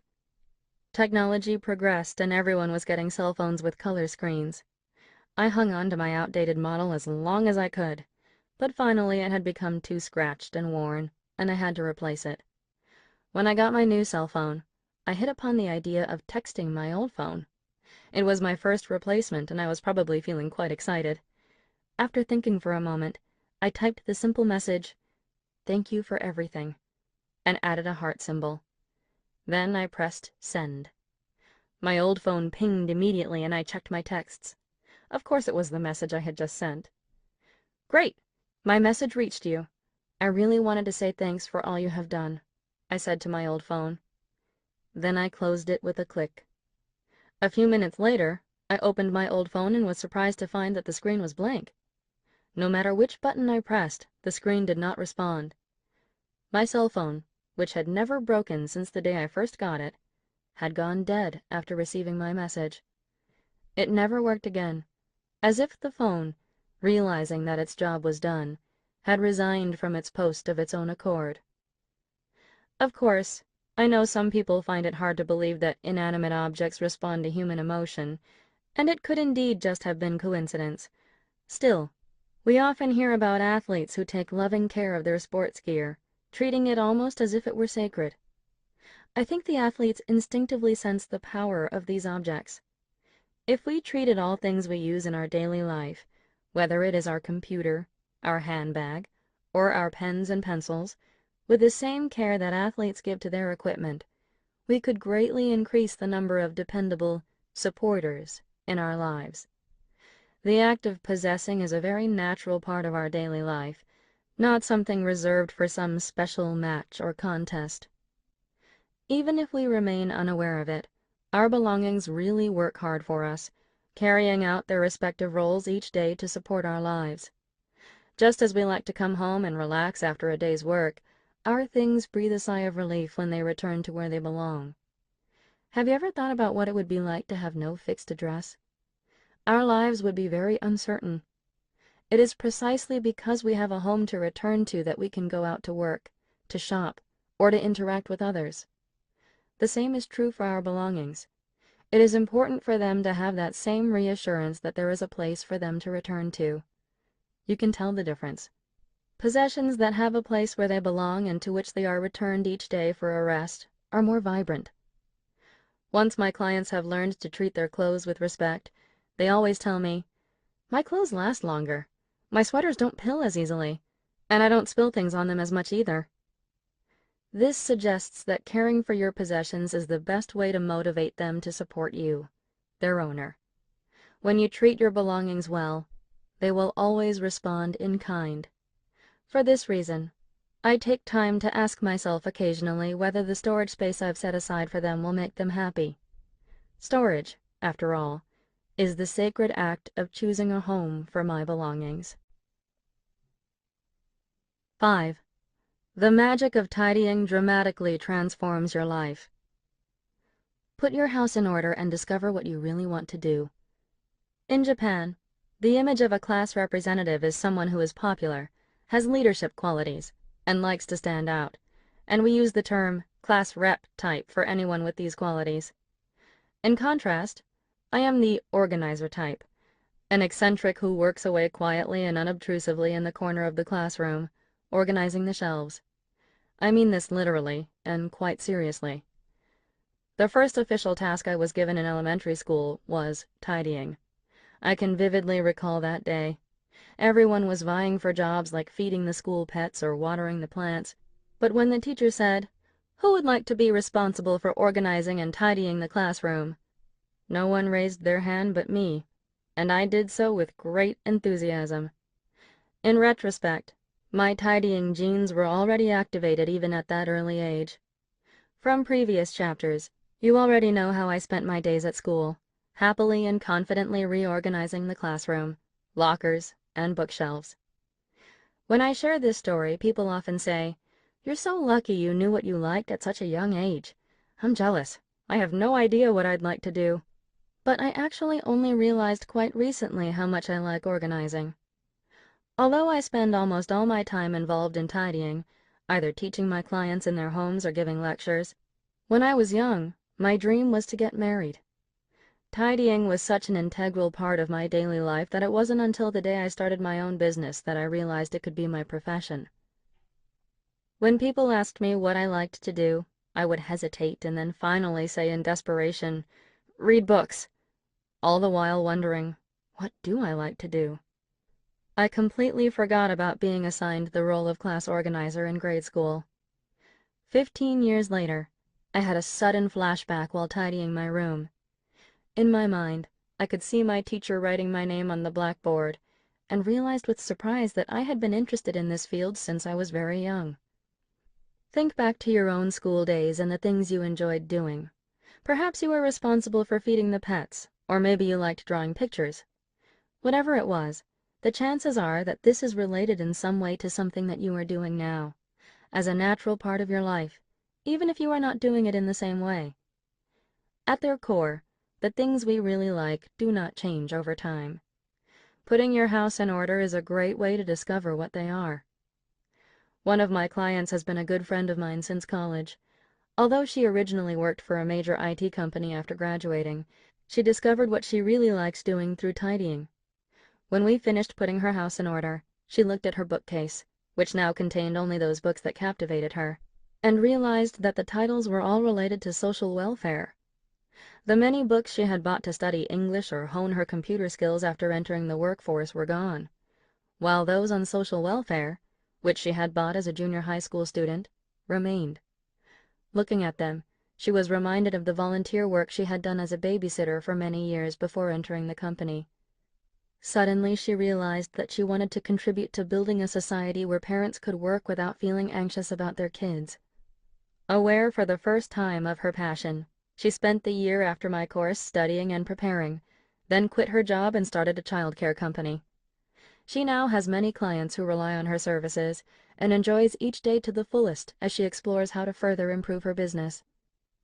When I put my house in order, I discovered what I really wanted to do. These are words I hear frequently from my clients. For the majority, the experience of tidying causes them to become more passionately involved in their work. Some set up their own companies, others change jobs, and still others take more interest in their current profession. They also become more passionate about their other interests and about their home and family life. Their awareness of what they like naturally increases, and, as a result, daily life becomes more exciting. Although we can get to know ourselves better by sitting down and analyzing our characteristics or by listening to others' perspectives on us, I believe that tidying is the best way. After all, our possessions very accurately relate the history of the decisions we have made in life. Tidying is a way of taking stock that shows us what we really like.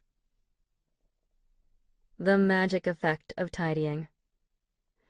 Up to now, I believed it was important to do things that added to my life, so I took seminars and studied to increase my knowledge. But through your course on how to put my space in order, I realized for the first time that letting go is even more important than adding. This comment was made by a client in her 30s who loved to study, and who had developed a vast network of contacts. Her life changed drastically after she took my course.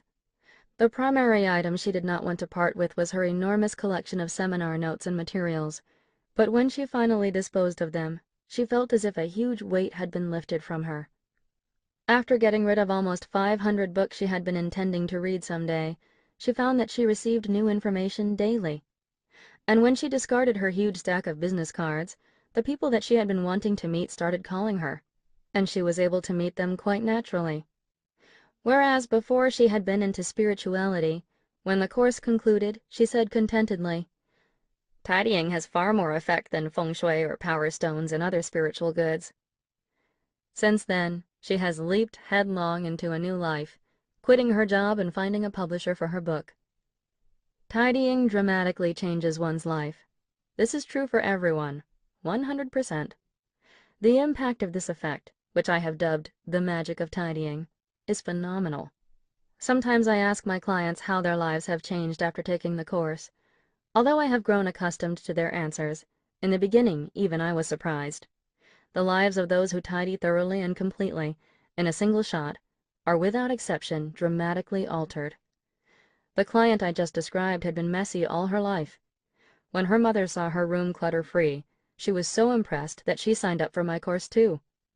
Although she believed herself to be a tidy person, the sight of her daughter's room convinced her that she was not. She came to enjoy discarding so much that she had no regrets about getting rid of her tea ceremony equipment, which had cost $250, and looked forward eagerly to trash and recycled pickup days. Previously, I had no confidence. I kept thinking that I needed to change, that I should be different. But now I can believe that I am okay just the way I am. By gaining a clear standard by which I can judge things, I gained a great deal of confidence in myself. As you can see from her testimony, one of the magical effects of tidying is confidence in your decision-making capacity. Tidying means taking each item in your hand, asking yourself whether it sparks joy, and deciding on this basis whether or not to keep it. By repeating this process hundreds and thousands of times, we naturally hone our decision-making skills. People who lack confidence in their judgment lack confidence in themselves. I too once lacked confidence. What saved me was tidying. Gaining confidence in life through the magic of tidying. I have come to the conclusion that my passion for tidying was motivated by a desire for recognition from my parents, and a complex concerning my mother. Being the middle child of 3 siblings, I did not get much attention from my parents after the age of 3. Of course, this was not intentional, but being sandwiched between my older brother and the youngest child, my little sister, I could not help but feel this way. My interest in housework and tidying began when I was about 5, and I believe that I was trying in my own way not to make trouble for my parents, who were clearly busy taking care of my other 2 siblings. I also became conscious from a very young age of the need to avoid being dependent on other people, and, of course, I wanted my parents to praise and notice me. From the time I was a first grader, I used an alarm clock to wake up before everyone else. I did not like being dependent on others, found it hard to trust them, and was very inept at expressing my feelings. From the fact that I spent my recesses alone, tidying, you can guess that I wasn't a very outgoing child. I really enjoyed wandering around the school by myself, and I still prefer to do things alone, including traveling and shopping. This is very natural for me. Because I was poor at developing bonds of trust with people, I had an unusually strong attachment to things. I think that precisely because I did not feel comfortable exposing my weaknesses or my true feelings to others, my room and the things in it became very precious. I did not have to pretend or hide anything in front of them. It was material things in my house that taught me to appreciate unconditional love first, not my parents or friends. To tell the truth, I still don't have a lot of self-confidence. There are times when I am quite discouraged by my inadequacies. I do, however, have confidence in my environment. When it comes to the things I own, the clothes I wear, the house I live in, and the people in my life, when it comes to my environment as a whole, although it may not seem particularly special to anyone else, I am confident and extremely grateful to be surrounded by what I love, by things and people that are, each and every one, special, precious, and exceedingly dear to me. The things and people that bring me joy support me. They give me the confidence that I will be all right. I want to help others who feel the way I once did, who lack self-confidence and find it hard to open their hearts to others, to see how much support they receive from the space they live in and the things that surround them. This is why I spend my time visiting people's homes and instructing them in how to tidy. An attachment to the past, or anxiety about the future. Discard anything that doesn't spark joy. If you have tried this method even a little, you have realized by now that it is not difficult to identify something that brings you joy. The moment you touch it, you know the answer. It is much more difficult to decide to discard something. We come up with all kinds of reasons for not doing it, such as, I didn't use this particular pot all year, but who knows, I might need it sometime. Or, that necklace my boyfriend gave me, I really liked it at the time. But when we delve into the reasons for why we can't let something go, there are only 2: an attachment to the past, or a fear for the future. During the selection process, if you come across something that does not spark joy but that you just can't bring yourself to throw away, stop a moment and ask yourself, am I having trouble getting rid of this because of an attachment to the past, or because of a fear for the future? Ask this for every one of these items. As you do so, you'll begin to see a pattern in your ownership of things, a pattern that falls into one of three categories: attachment to the past, desire for stability in the future, or a combination of both. It's important to understand your ownership pattern because it is an expression of the values that guide your life. The question of what you want to own is actually the question of how you want to live your life. Attachment to the past and fears concerning the future not only govern the way you select the things you own, but also represent the criteria by which you make choices in every aspect of your life, including your relationships with people and your job. When a woman who is very anxious about the future chooses a partner, for example, she is less likely to select someone purely because she likes and enjoys being with him. She might choose someone she doesn't really like simply because the relationship seems advantageous to her, or because she is afraid that if she doesn't choose him, she may not find anyone else. When it comes to career choices, the same type of person is more likely to choose a job with a large company because it will give her more choices in the future, or to work towards certain qualifications as a guarantee rather than because she actually likes the work and wants to do it. A person who has a strong attachment to the past, on the other hand, finds it hard to move on to a new relationship because she can't forget the boyfriend she broke up with 2 years ago. She also finds it hard to try out new methods, even when the current method is no longer effective because it worked up to this point.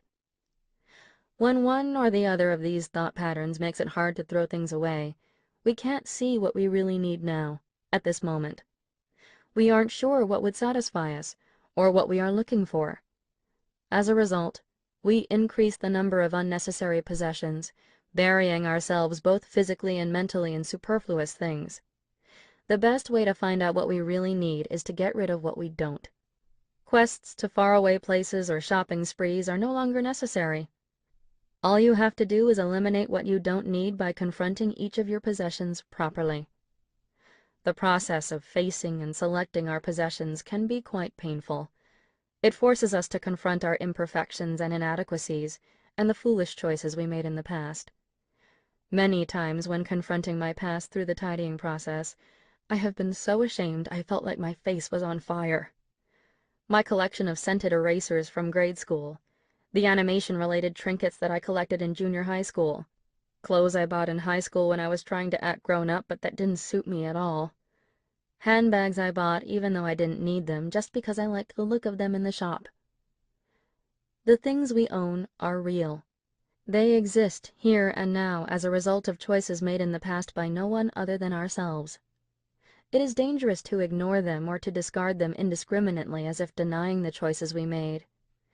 This is why I am against both letting things pile up and dumping things indiscriminately. It is only when we face the things we own one by one and experience the emotions they evoke that we can truly appreciate our relationship with them. There are 3 approaches we can take toward our possessions: face them now, face them sometime, or avoid them until the day we die. The choice is ours, but I personally believe it is far better to face them now. If we acknowledge our attachment to the past and our fears for the future by honestly looking at our possessions, we will be able to see what is really important to us. This process in turn helps us identify our values and reduces doubt and confusion in making life decisions. If we can have confidence in our decisions and launch enthusiastically into action without any doubts holding us back, we will be able to achieve much more. In other words, the sooner we confront our possessions, the better. If you are going to put your house in order, do it now. Learning that you can do without. Once people get down to really tidying, they produce bag after bag of garbage. I have heard that the participants in my courses often compare notes on how many bags they have thrown away, or share reports on what turned up in their house. The record number of garbage bags filled to date was by a couple who disposed of 200 bags worth of stuff, plus more than 10 items that were too large to put in bags. Most people laugh when they hear this, and imagine that the couple must have had a very large house with lots of storage room, but they are wrong. They lived in a very ordinary 2-story, 4-room dwelling. It had slightly more floor area than many Japanese homes because it also had an attic, but the difference in space was not that great. Although there did seem to be a lot of things in view, the home did not appear at first glance to have that much garbage in it. In other words, any house has the potential to produce the same volume. When I have my clients sort through and get rid of their belongings, I don't stop halfway. The average amount discarded by a single person is easily 20 to 30 45-liter bags, and for a family of 3 it's closer to 70 bags.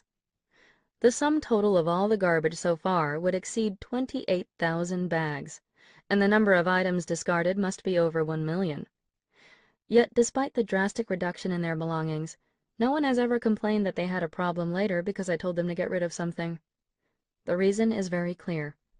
Discarding those things that don't spark joy has no adverse effects whatsoever. When they finish tidying, all of my clients are surprised that they notice no inconvenience in their daily lives. It is a strong reminder that they have been living all this time surrounded by things that they don't need. There are no exceptions. Even clients who have less than a fifth of their possessions left at the end feel this way. Of course, I am not saying that my clients have never regretted discarding something. Far from it. You should expect this to happen at least 3 times during the tidying process, but don't let it worry you. Even though my clients have regretted parting with something, they never complain. They have already learned through experience that any problem caused by lack of something can be solved through action. When my clients relate the experience of getting rid of something they shouldn't have, they all sound extremely cheerful. Most of them laugh and say, "For a moment I thought I was in trouble, but then I realized it wasn't life-threatening." This attitude does not stem from an optimistic personality, nor does it mean they have become careless in their response to missing something. Rather, it shows that by selecting what to discard, they have changed their mindset. What if, for example, they need the contents of a document that they disposed of earlier? First, because they have already pared down the amount of documents they own, they can quickly confirm that they do not have it, without having to search all over. The fact that they do not need to search is actually an invaluable stress reliever. One of the reasons clutter eats away at us is because we have to search for something just to find out whether it's even there. And many times, no matter how much we search, we cannot seem to find what we are looking for. When we have reduced the amount we own and store our documents all in the same place, we can tell at a glance whether we have it or not. If it's gone, we can shift gears immediately and start thinking about what to do. We can ask someone we know, call the company, or look up the information ourselves. Once we have come up with a solution, we have no choice but to act. And when we do, we notice that the problem is often solved surprisingly easily. Instead of suffering from the stress of looking and not finding, we take action. And these actions often lead to unexpected benefits. When we search for the content elsewhere, we may discover new information. When we contact a friend, we may deepen that relationship, or he or she may introduce us to someone who is well versed in the field. Repeated experiences like these teach us that if we take action, we will be able to obtain the necessary information when we need it. Life becomes far easier once you know that things will still work out, even if you are lacking something. There is another reason that my clients never complain about discarding things, and this is the most significant. Because they have continued to identify and dispense with things that they don't need, they no longer abdicate responsibility for decision-making to other people. When a problem arises, they don't look for some external cause or person to blame. They now make their own decisions, and are aware that considering what action to take in any situation is what really matters. Selecting and discarding one's possessions is a continuous process of making decisions based on one's own values. Discarding hones one's decision-making skills. Isn't it a waste to squander the opportunity to develop this capacity by saving things? When I visit my clients' homes, I never throw anything away. I always leave the final decision up to them. If I choose what to discard for them, there would be no point in tidying. It is by putting one's own house in order that one's mindset is changed. Do you greet your house? The first thing I do when I visit a client's home is to greet their house. I kneel formally on the floor in the center of the house and address the house in my mind. After giving a brief self-introduction, including my name, address, and occupation, I ask for help in creating a space where the family can enjoy a happier life. Then I bow. It is a silent ritual that only takes about 2 minutes, but it does elicit some strange looks from my clients. I began this custom quite naturally based on the etiquette of worshipping at Shinto shrines. I don't remember exactly when I started doing it, but I believe I was inspired to do so because the tense expectancy in the air when a client opens the door resembles the atmosphere when one passes under a shrine gate and enters the sacred precincts. You may think that this ritual could only have a placebo effect, but I have noticed a real difference in the speed with which tidying occurs when I perform it. Incidentally, I don't wear sweats or work clothes when I tidy. Instead, I usually wear a dress and blazer. Although occasionally I don an apron, my priority is on design over practicality. Some clients are surprised and worry that I might ruin my clothes, but I have no trouble moving furniture, climbing onto kitchen counters, and doing the other active work involved in tidying while dressed up. This is my way of showing respect for the house and its contents. I believe that tidying is a celebration, a special send-off for those things that will be departing from the house, and therefore I dress accordingly. I am confident that when I show respect by the clothes I choose to wear, and begin the work of tidying by greeting the house, it will in turn be happy to tell me what the family no longer needs, and where to put the things remaining, so that the family can be comfortable and happy in this space. This attitude speeds up decision-making at the storage stage and eliminates doubt from the entire tidying process so that everything flows more smoothly. Perhaps you don't believe that you could do this. Perhaps you think you have to be a professional like me to hear what the house has to say. In fact, however, the owners understand their possessions and their house the best. As we progress through the lessons, my clients begin to see clearly what they need to discard and where things naturally belong, and the tidying work proceeds smoothly and speedily. There is one fail-proof strategy to quickly hone your sense of what you need and where things belong. Greet your house every time you come home. This is the first homework assignment I give my clients at my private lessons. Just as you would greet your family or your pet, say, "Hello, I'm home," to your house when you return. If you forget when you walk in the door, then later, when you remember, say, "Thank you for giving me shelter." If you feel shy or embarrassed to say these things out loud, it is fine to say them silently in your mind. If you do this repeatedly, you will start to feel your house respond when you come home. You will sense its pleasure passing through like a gentle breeze. Then you will gradually be able to feel where it would like you to tidy and where it would like you to put things. Carry on a dialogue with your home while tidying. I know this sounds totally impractical and fantastic, but if you ignore this step, you will find that the job goes less smoothly. In essence, tidying ought to be the act of restoring balance among people, their possessions, and the house they live in. Conventional approaches to tidying, however, tend to focus solely on the relationship between people and their belongings, and do not pay attention to their dwelling. I, however, am very conscious of the important role the house plays, because whenever I visit a client's home, I can feel how much it cherishes its inhabitants. It is always there, waiting for my clients to return and standing ready to shelter and protect them. No matter how exhausted they are after a long day's work, it is there to refresh and heal them. When they don't feel like working and wander around the house in their birthday suit, the home accepts them just as they are. You won't find anyone more generous or welcoming than this. Tidying is our opportunity to express our appreciation to our home for all it does for us. To test my theory, try putting your house in order from the perspective of what would make it happy. You will be surprised at how smoothly the decision-making process goes. Your possessions want to help you. I have spent more than half my life thinking about tidying. I visit people's homes every day and spend time confronting their possessions. I do not think there is any other profession in which I would be able to see everything a person owns, or examine the contents of closets and drawers, just as they are. Although I have visited many homes, naturally no one's possessions or any way of organizing is identical. Yet all these possessions share one thing in common. Think about why you have the things you do. If you answer, "Because I choose them," "Because I need them," or "Because of a variety of coincidences," all of these responses would be correct. But, without exception, all the things you own share the desire to be of use to you. I can say this with certainty because I have examined very carefully hundreds of thousands of possessions in my career as a tidying consultant. When examined carefully, the fate that links us to the things we own is quite amazing. Take just one shirt, for example. Even if it was mass-produced in a factory, that particular shirt that you bought and brought home on that particular day is unique to you. The destiny that led us to each of our possessions is just as precious and sacred as the destiny that connected us with the people in our lives. There is a reason why each one of your belongings came to you.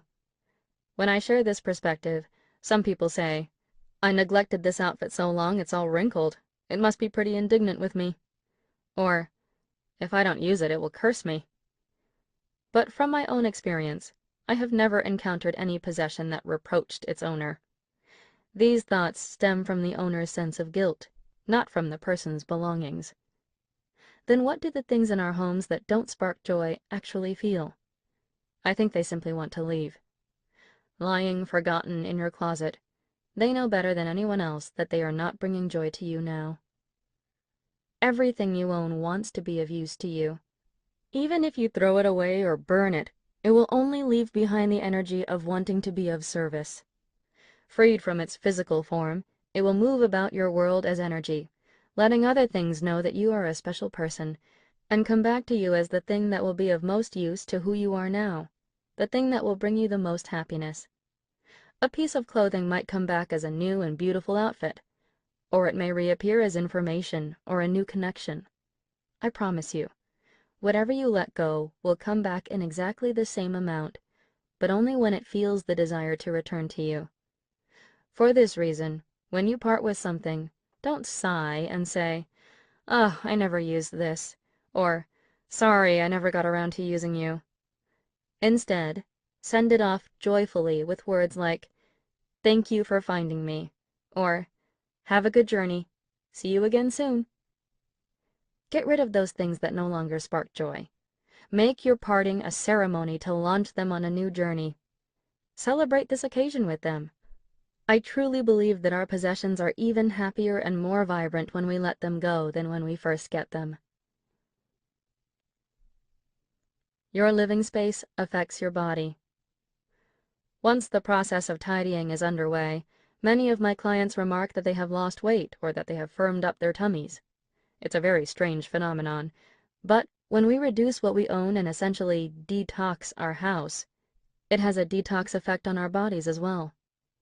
When we discard everything in one go, which sometimes means disposing of 40 garbage bags of stuff in one day, our bodies may respond in a way that resembles a short fast. We may get a bout of diarrhea or break out in pimples. There is nothing wrong with this. Our bodies are just getting rid of toxins that have built up over the years, and they will be back to normal, or in fact in even better shape, within a day or two. One of my clients cleared out a closet and shed that she had neglected for 10 years. Immediately after, she had a strong bout of diarrhea, after which she felt much lighter. I know it sounds like false advertising to claim that you can lose weight by tidying, or that it will make your skin clearer, but it is not necessarily untrue. Unfortunately, I can't show you before and after pictures of my clients, but I have witnessed with my own eyes how their appearance changes when their rooms are tidied. Their figures are more streamlined, their skin is more radiant, and their eyes shine brighter. When I first started this business, I found this fact quite intriguing. But when I thought about it carefully, I realized that it isn't that strange. I think of it like this. When we put our house in order, the air inside becomes fresh and clean. Reducing the amount of stuff in our space also reduces the amount of dust, and we actually clean more often. When we can see the floor, the dirt stands out and we want to clean. Because clutter has been eliminated, it's much easier to clean, and therefore we do it more thoroughly. The fresher air in the room must certainly be good for the skin. Cleaning involves energetic movement, which would naturally contribute to losing weight and staying fit.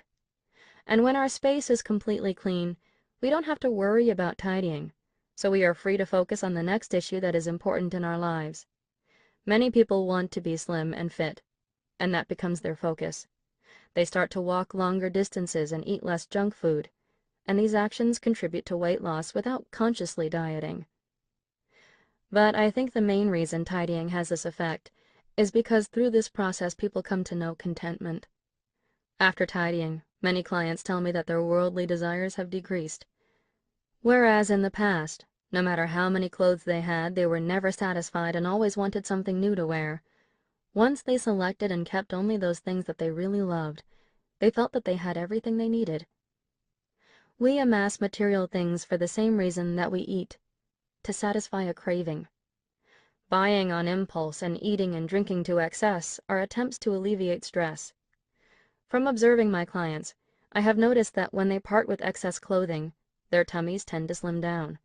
When they discard books and documents, their minds tend to become clearer.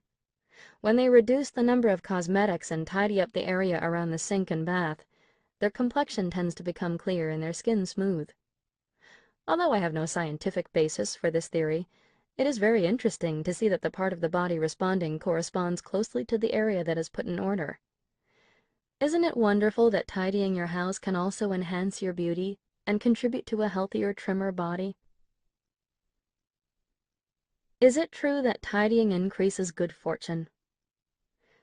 Due to the popularity of feng shui, people often ask me whether tidying will bring them good fortune. Feng shui is a method for increasing good fortune by organizing one's living environment. It began gaining in popularity in Japan about 15 years ago and is now quite well known. For many people, feng shui is what first gets them interested in organizing and tidying their house. I am not a feng shui expert, but I did study the basics as part of my research on tidying. Whether or not you believe that it can improve your fortune is up to you, but since ancient times, people in Japan have been applying their knowledge of feng shui and orientation principles to their daily lives.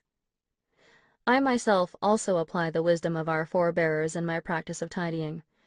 For example, when I fold and stand clothes on edge in the drawer, I arrange them by color to form a gradation from dark to light. The proper order is to place clothes that are lighter in color at the front of the drawer, and gradually progress to darker colors at the back. I don't know whether or not this increases good fortune, but when clothes are arranged in a gradation of color, it feels great to look at them whenever you open the drawer. For some reason, having lighter clothes at the front seems to have a calming effect. If you organize your living environment so that it feels comfortable and so that every day you feel energized and happy, wouldn't you say that your good fortune has increased? The concepts underpinning feng shui are the dual forces of yin and yang and the 5 elements: metal, wood, water, fire, and earth. The basic belief is that everything has its own energy and that each thing should be treated in a way that suits its characteristics. To me, this seems perfectly natural. The philosophy of feng shui is really about living in accordance with the rules of nature. The purpose of my approach to tidying is exactly the same. The true purpose of tidying is, I believe, to live in the most natural state possible. Don't you think it is unnatural for us to possess things that don't bring us joy, or things that we don't really need? I believe that owning only what we love and what we need is the most natural condition. By putting our house in order, we can live in our natural state. We choose those things that bring us joy and cherish what is truly precious in our lives. Nothing can bring us greater happiness than to be able to do something as simple and natural as this. If this is good fortune, then I am convinced that putting our house in order is the best way to achieve it. How to identify what is truly precious. After a client has finished the process of selecting what to keep and what to discard, there are times when I will retrieve a few things from the keep pile and ask once again, "This t-shirt and this sweater here, do they really spark joy?" With a look of surprise, my client inevitably says, "How did you know? Those are all things that I couldn't decide if I should keep or throw away." I am not a fashion expert, nor do I retrieve these things on the basis of how old they look. I can tell by my client's expression when they are choosing, the way they hold the item, the gleam in their eyes when they touch it, the speed with which they decide. Their response is clearly different for things they like and things they are not sure of. When faced with something that brings joy, their decision is usually instantaneous, their touch is gentle, and their eyes shine. When faced with something that doesn't bring them joy, their hands pause, and they cock their head and frown. After thinking for a few moments, they throw the item onto the keep pile. At that moment, there is a tightness in their brow and around their lips. Joy manifests itself in the body. and I don't let these physical signs escape me. To be honest, however, I can actually tell which items do not spark joy in my clients' hearts even without watching them during the selection process. Before I visit their homes, I give them a private lesson on the KonMari method. This lecture alone has a significant impact, and often when I make my first visit to their house, they have already begun tidying. One of my prize students, a woman in her 30s, had discarded 50 garbage bags of belongings by the time I got there. She opened her drawers and closet proudly and said, "There's nothing more to get rid of in here." Her room certainly looked different from the photographs she had shown me. The sweater that had been thrown carelessly over the dresser was now neatly stored away, and the dresses that had been jammed to bursting on the rod had been thinned out, so that now there was some room between them. Yet, even so, I pulled out a brown jacket and a beige blouse. They looked no different from the rest of the clothes she had decided to keep. Both were in good condition and looked like they had been worn. "Do these really bring you joy?" I asked. The expression on her face changed instantly. "That jacket. You know I love the design, but I really wanted one in black. They didn't have a black one in my size. Not having a brown jacket, I thought that I would buy it anyway, but in the end it just didn't seem to suit me and I only wore it a few times. As for the blouse, I was really attracted to the design and to the material, so I actually bought 2 of them. I wore the first one until it couldn't be worn, but for some reason I just don't seem to choose the second one anymore." I had never seen how she treated these items, nor did I know anything about the circumstances surrounding their purchase. All I did was observe carefully the clothes hanging in her closet. When you examine things closely, you can begin to discern whether or not those things bring their owner joy. When a woman is in love, the change in her is apparent to everyone around her. The love she receives from her partner, the confidence that love gives her, and her desire to make the effort to look beautiful for him all give her energy. Her skin glows, her eyes shine, and she becomes even more beautiful. In the same way, things that are loved by their owner and treated with care are vibrant and radiate an aura of wanting to be of more service to their owner. Things that are cherished shine. This is why I can tell at a glance whether something truly sparks joy. The genuine emotion of joy resides in the body and in the possessions of the owner, and therefore it can't be concealed. Being surrounded by things that spark joy makes you happy. Everyone has things that they love, things that they cannot imagine parting with, even though other people shake their heads in disbelief when they see them. I see the things that other people find precious every day, and you would be amazed at the strange and incomprehensible articles that capture people's hearts. A set of 10 finger puppets, each with one eye only and every eye different. A broken alarm clock shaped like the Morinaga Nubo character. A driftwood collection that looks more like a heap of scrap wood. But the immediate response to my hesitant, "Does this, really spark joy?" is an emphatic, "Yes!" There is no arguing with their confident gaze and shining eyes, because I, too, have one such item. My Kikuro t-shirt. Kikuro, Forest Child, was one of the 2 official mascots for Aichi Expo 2005, which promoted love for the earth and renewable eco-friendly technology. The larger mascot, Moritzo, is perhaps better known. Kikuro was Moritzo's sidekick, a little lime-green roly-poly character, and my t-shirt shows only Kikuro's face. I wear it around the house all the time. It is one thing that I just cannot bring myself to part with, even if people were to ridicule me, saying, "How can you keep this? Aren't you embarrassed? How can you wear that? You should throw it away." Let me be clear. The clothes I wear at home are generally cute and pretty. I usually wear girly things, such as camisoles with layers of pink frills and flower print cotton ensembles, around the house. The only exception is my Kikuro t-shirt. It is quite a curious article, shocking green in color with just Kikuro's eyes and half-open, full-lipped mouth, and the tag clearly indicates that it's a children's size. As the expo was held in 2005, I've been wearing it for many years, even though I have no sentimental memories from the event itself. Just reading what I've written here makes me feel embarrassed to be hanging on to such a thing, yet whenever I see it, I can't bring myself to throw it away. My heart starts beating faster as soon as I see Kikuro's lovely round eyes. The contents of my drawers are organized so that I can see at a glance what's there. This t-shirt sticks out like a sore thumb among all my graceful feminine clothes, yet that just makes it more endearing. It's so old now, you would think that it would be stretched out of shape or stained, but it's not, so I can't find any excuse in that area for discarding it. The fact that the tag declares it was made in some other country, even though it was a Japanese expo, could have ruined its appeal for me, yet I still can't throw it away. These are the types of things you should boldly hang on to. If you can say without a doubt, "I really like this," no matter what anyone else says, and if you like yourself for having it, then ignore what other people think. To tell the truth, I would not want anyone else to see me wearing my Kikuro t-shirt, but I keep it for the little joys it gives me. The giggle I get when I take it out and look at it all on my own. The contentment I feel when Kikuro and I are sweating together as we clean and wondering what to tackle next.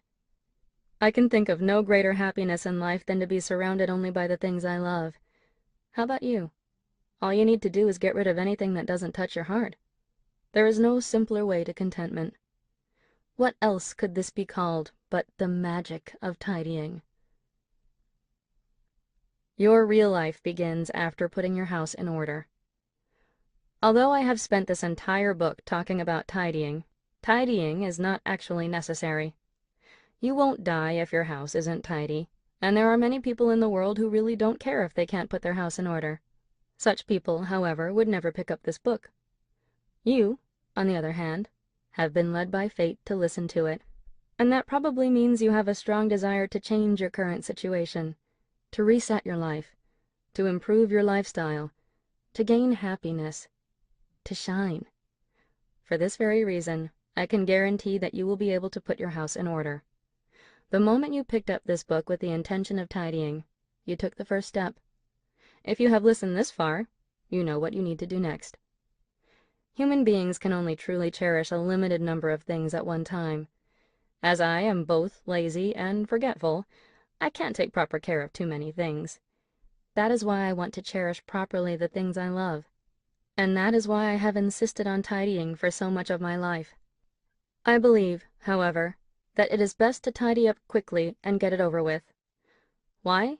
Because tidying is not the purpose of life. If you think that tidying is something that must be done every day, if you think it is something that you will need to do all your life, it is time to wake up. I swear to you that tidying can be done thoroughly and quickly, all in one go. The only tasks that you will need to continue for the rest of your life are those of choosing what to keep and what to discard, and of caring for the things you decide to keep. You can put your house in order now, once and forever. The only ones who need to spend their lives, year in and year out, thinking about tidying are people like me who find joy in it, and who are passionate about using tidying to make the world a better place. As for you, pour your time and passion into what brings you the most joy, your mission in life. I am convinced that putting your house in order will help you find the mission that speaks to your heart. Life truly begins after you have put your house in order. Afterward. The other day I woke up to find my neck and shoulders frozen stiff. I could not even get out of bed and had to call an ambulance. Although the cause was not clear, I had spent the previous day at a client's house, looking into the cupboard above the closet and moving heavy furniture. As I had not done anything else, the conclusion was that I had tidied too much. I must be the only patient to ever have "too much tidying" written on her medical record. Even so, as I lay in bed slowly regaining motion in my neck, 90% of my thoughts were about tidying. This experience made me appreciate the ability to look up into cupboards. I wrote this book because I wanted to share the magic of tidying.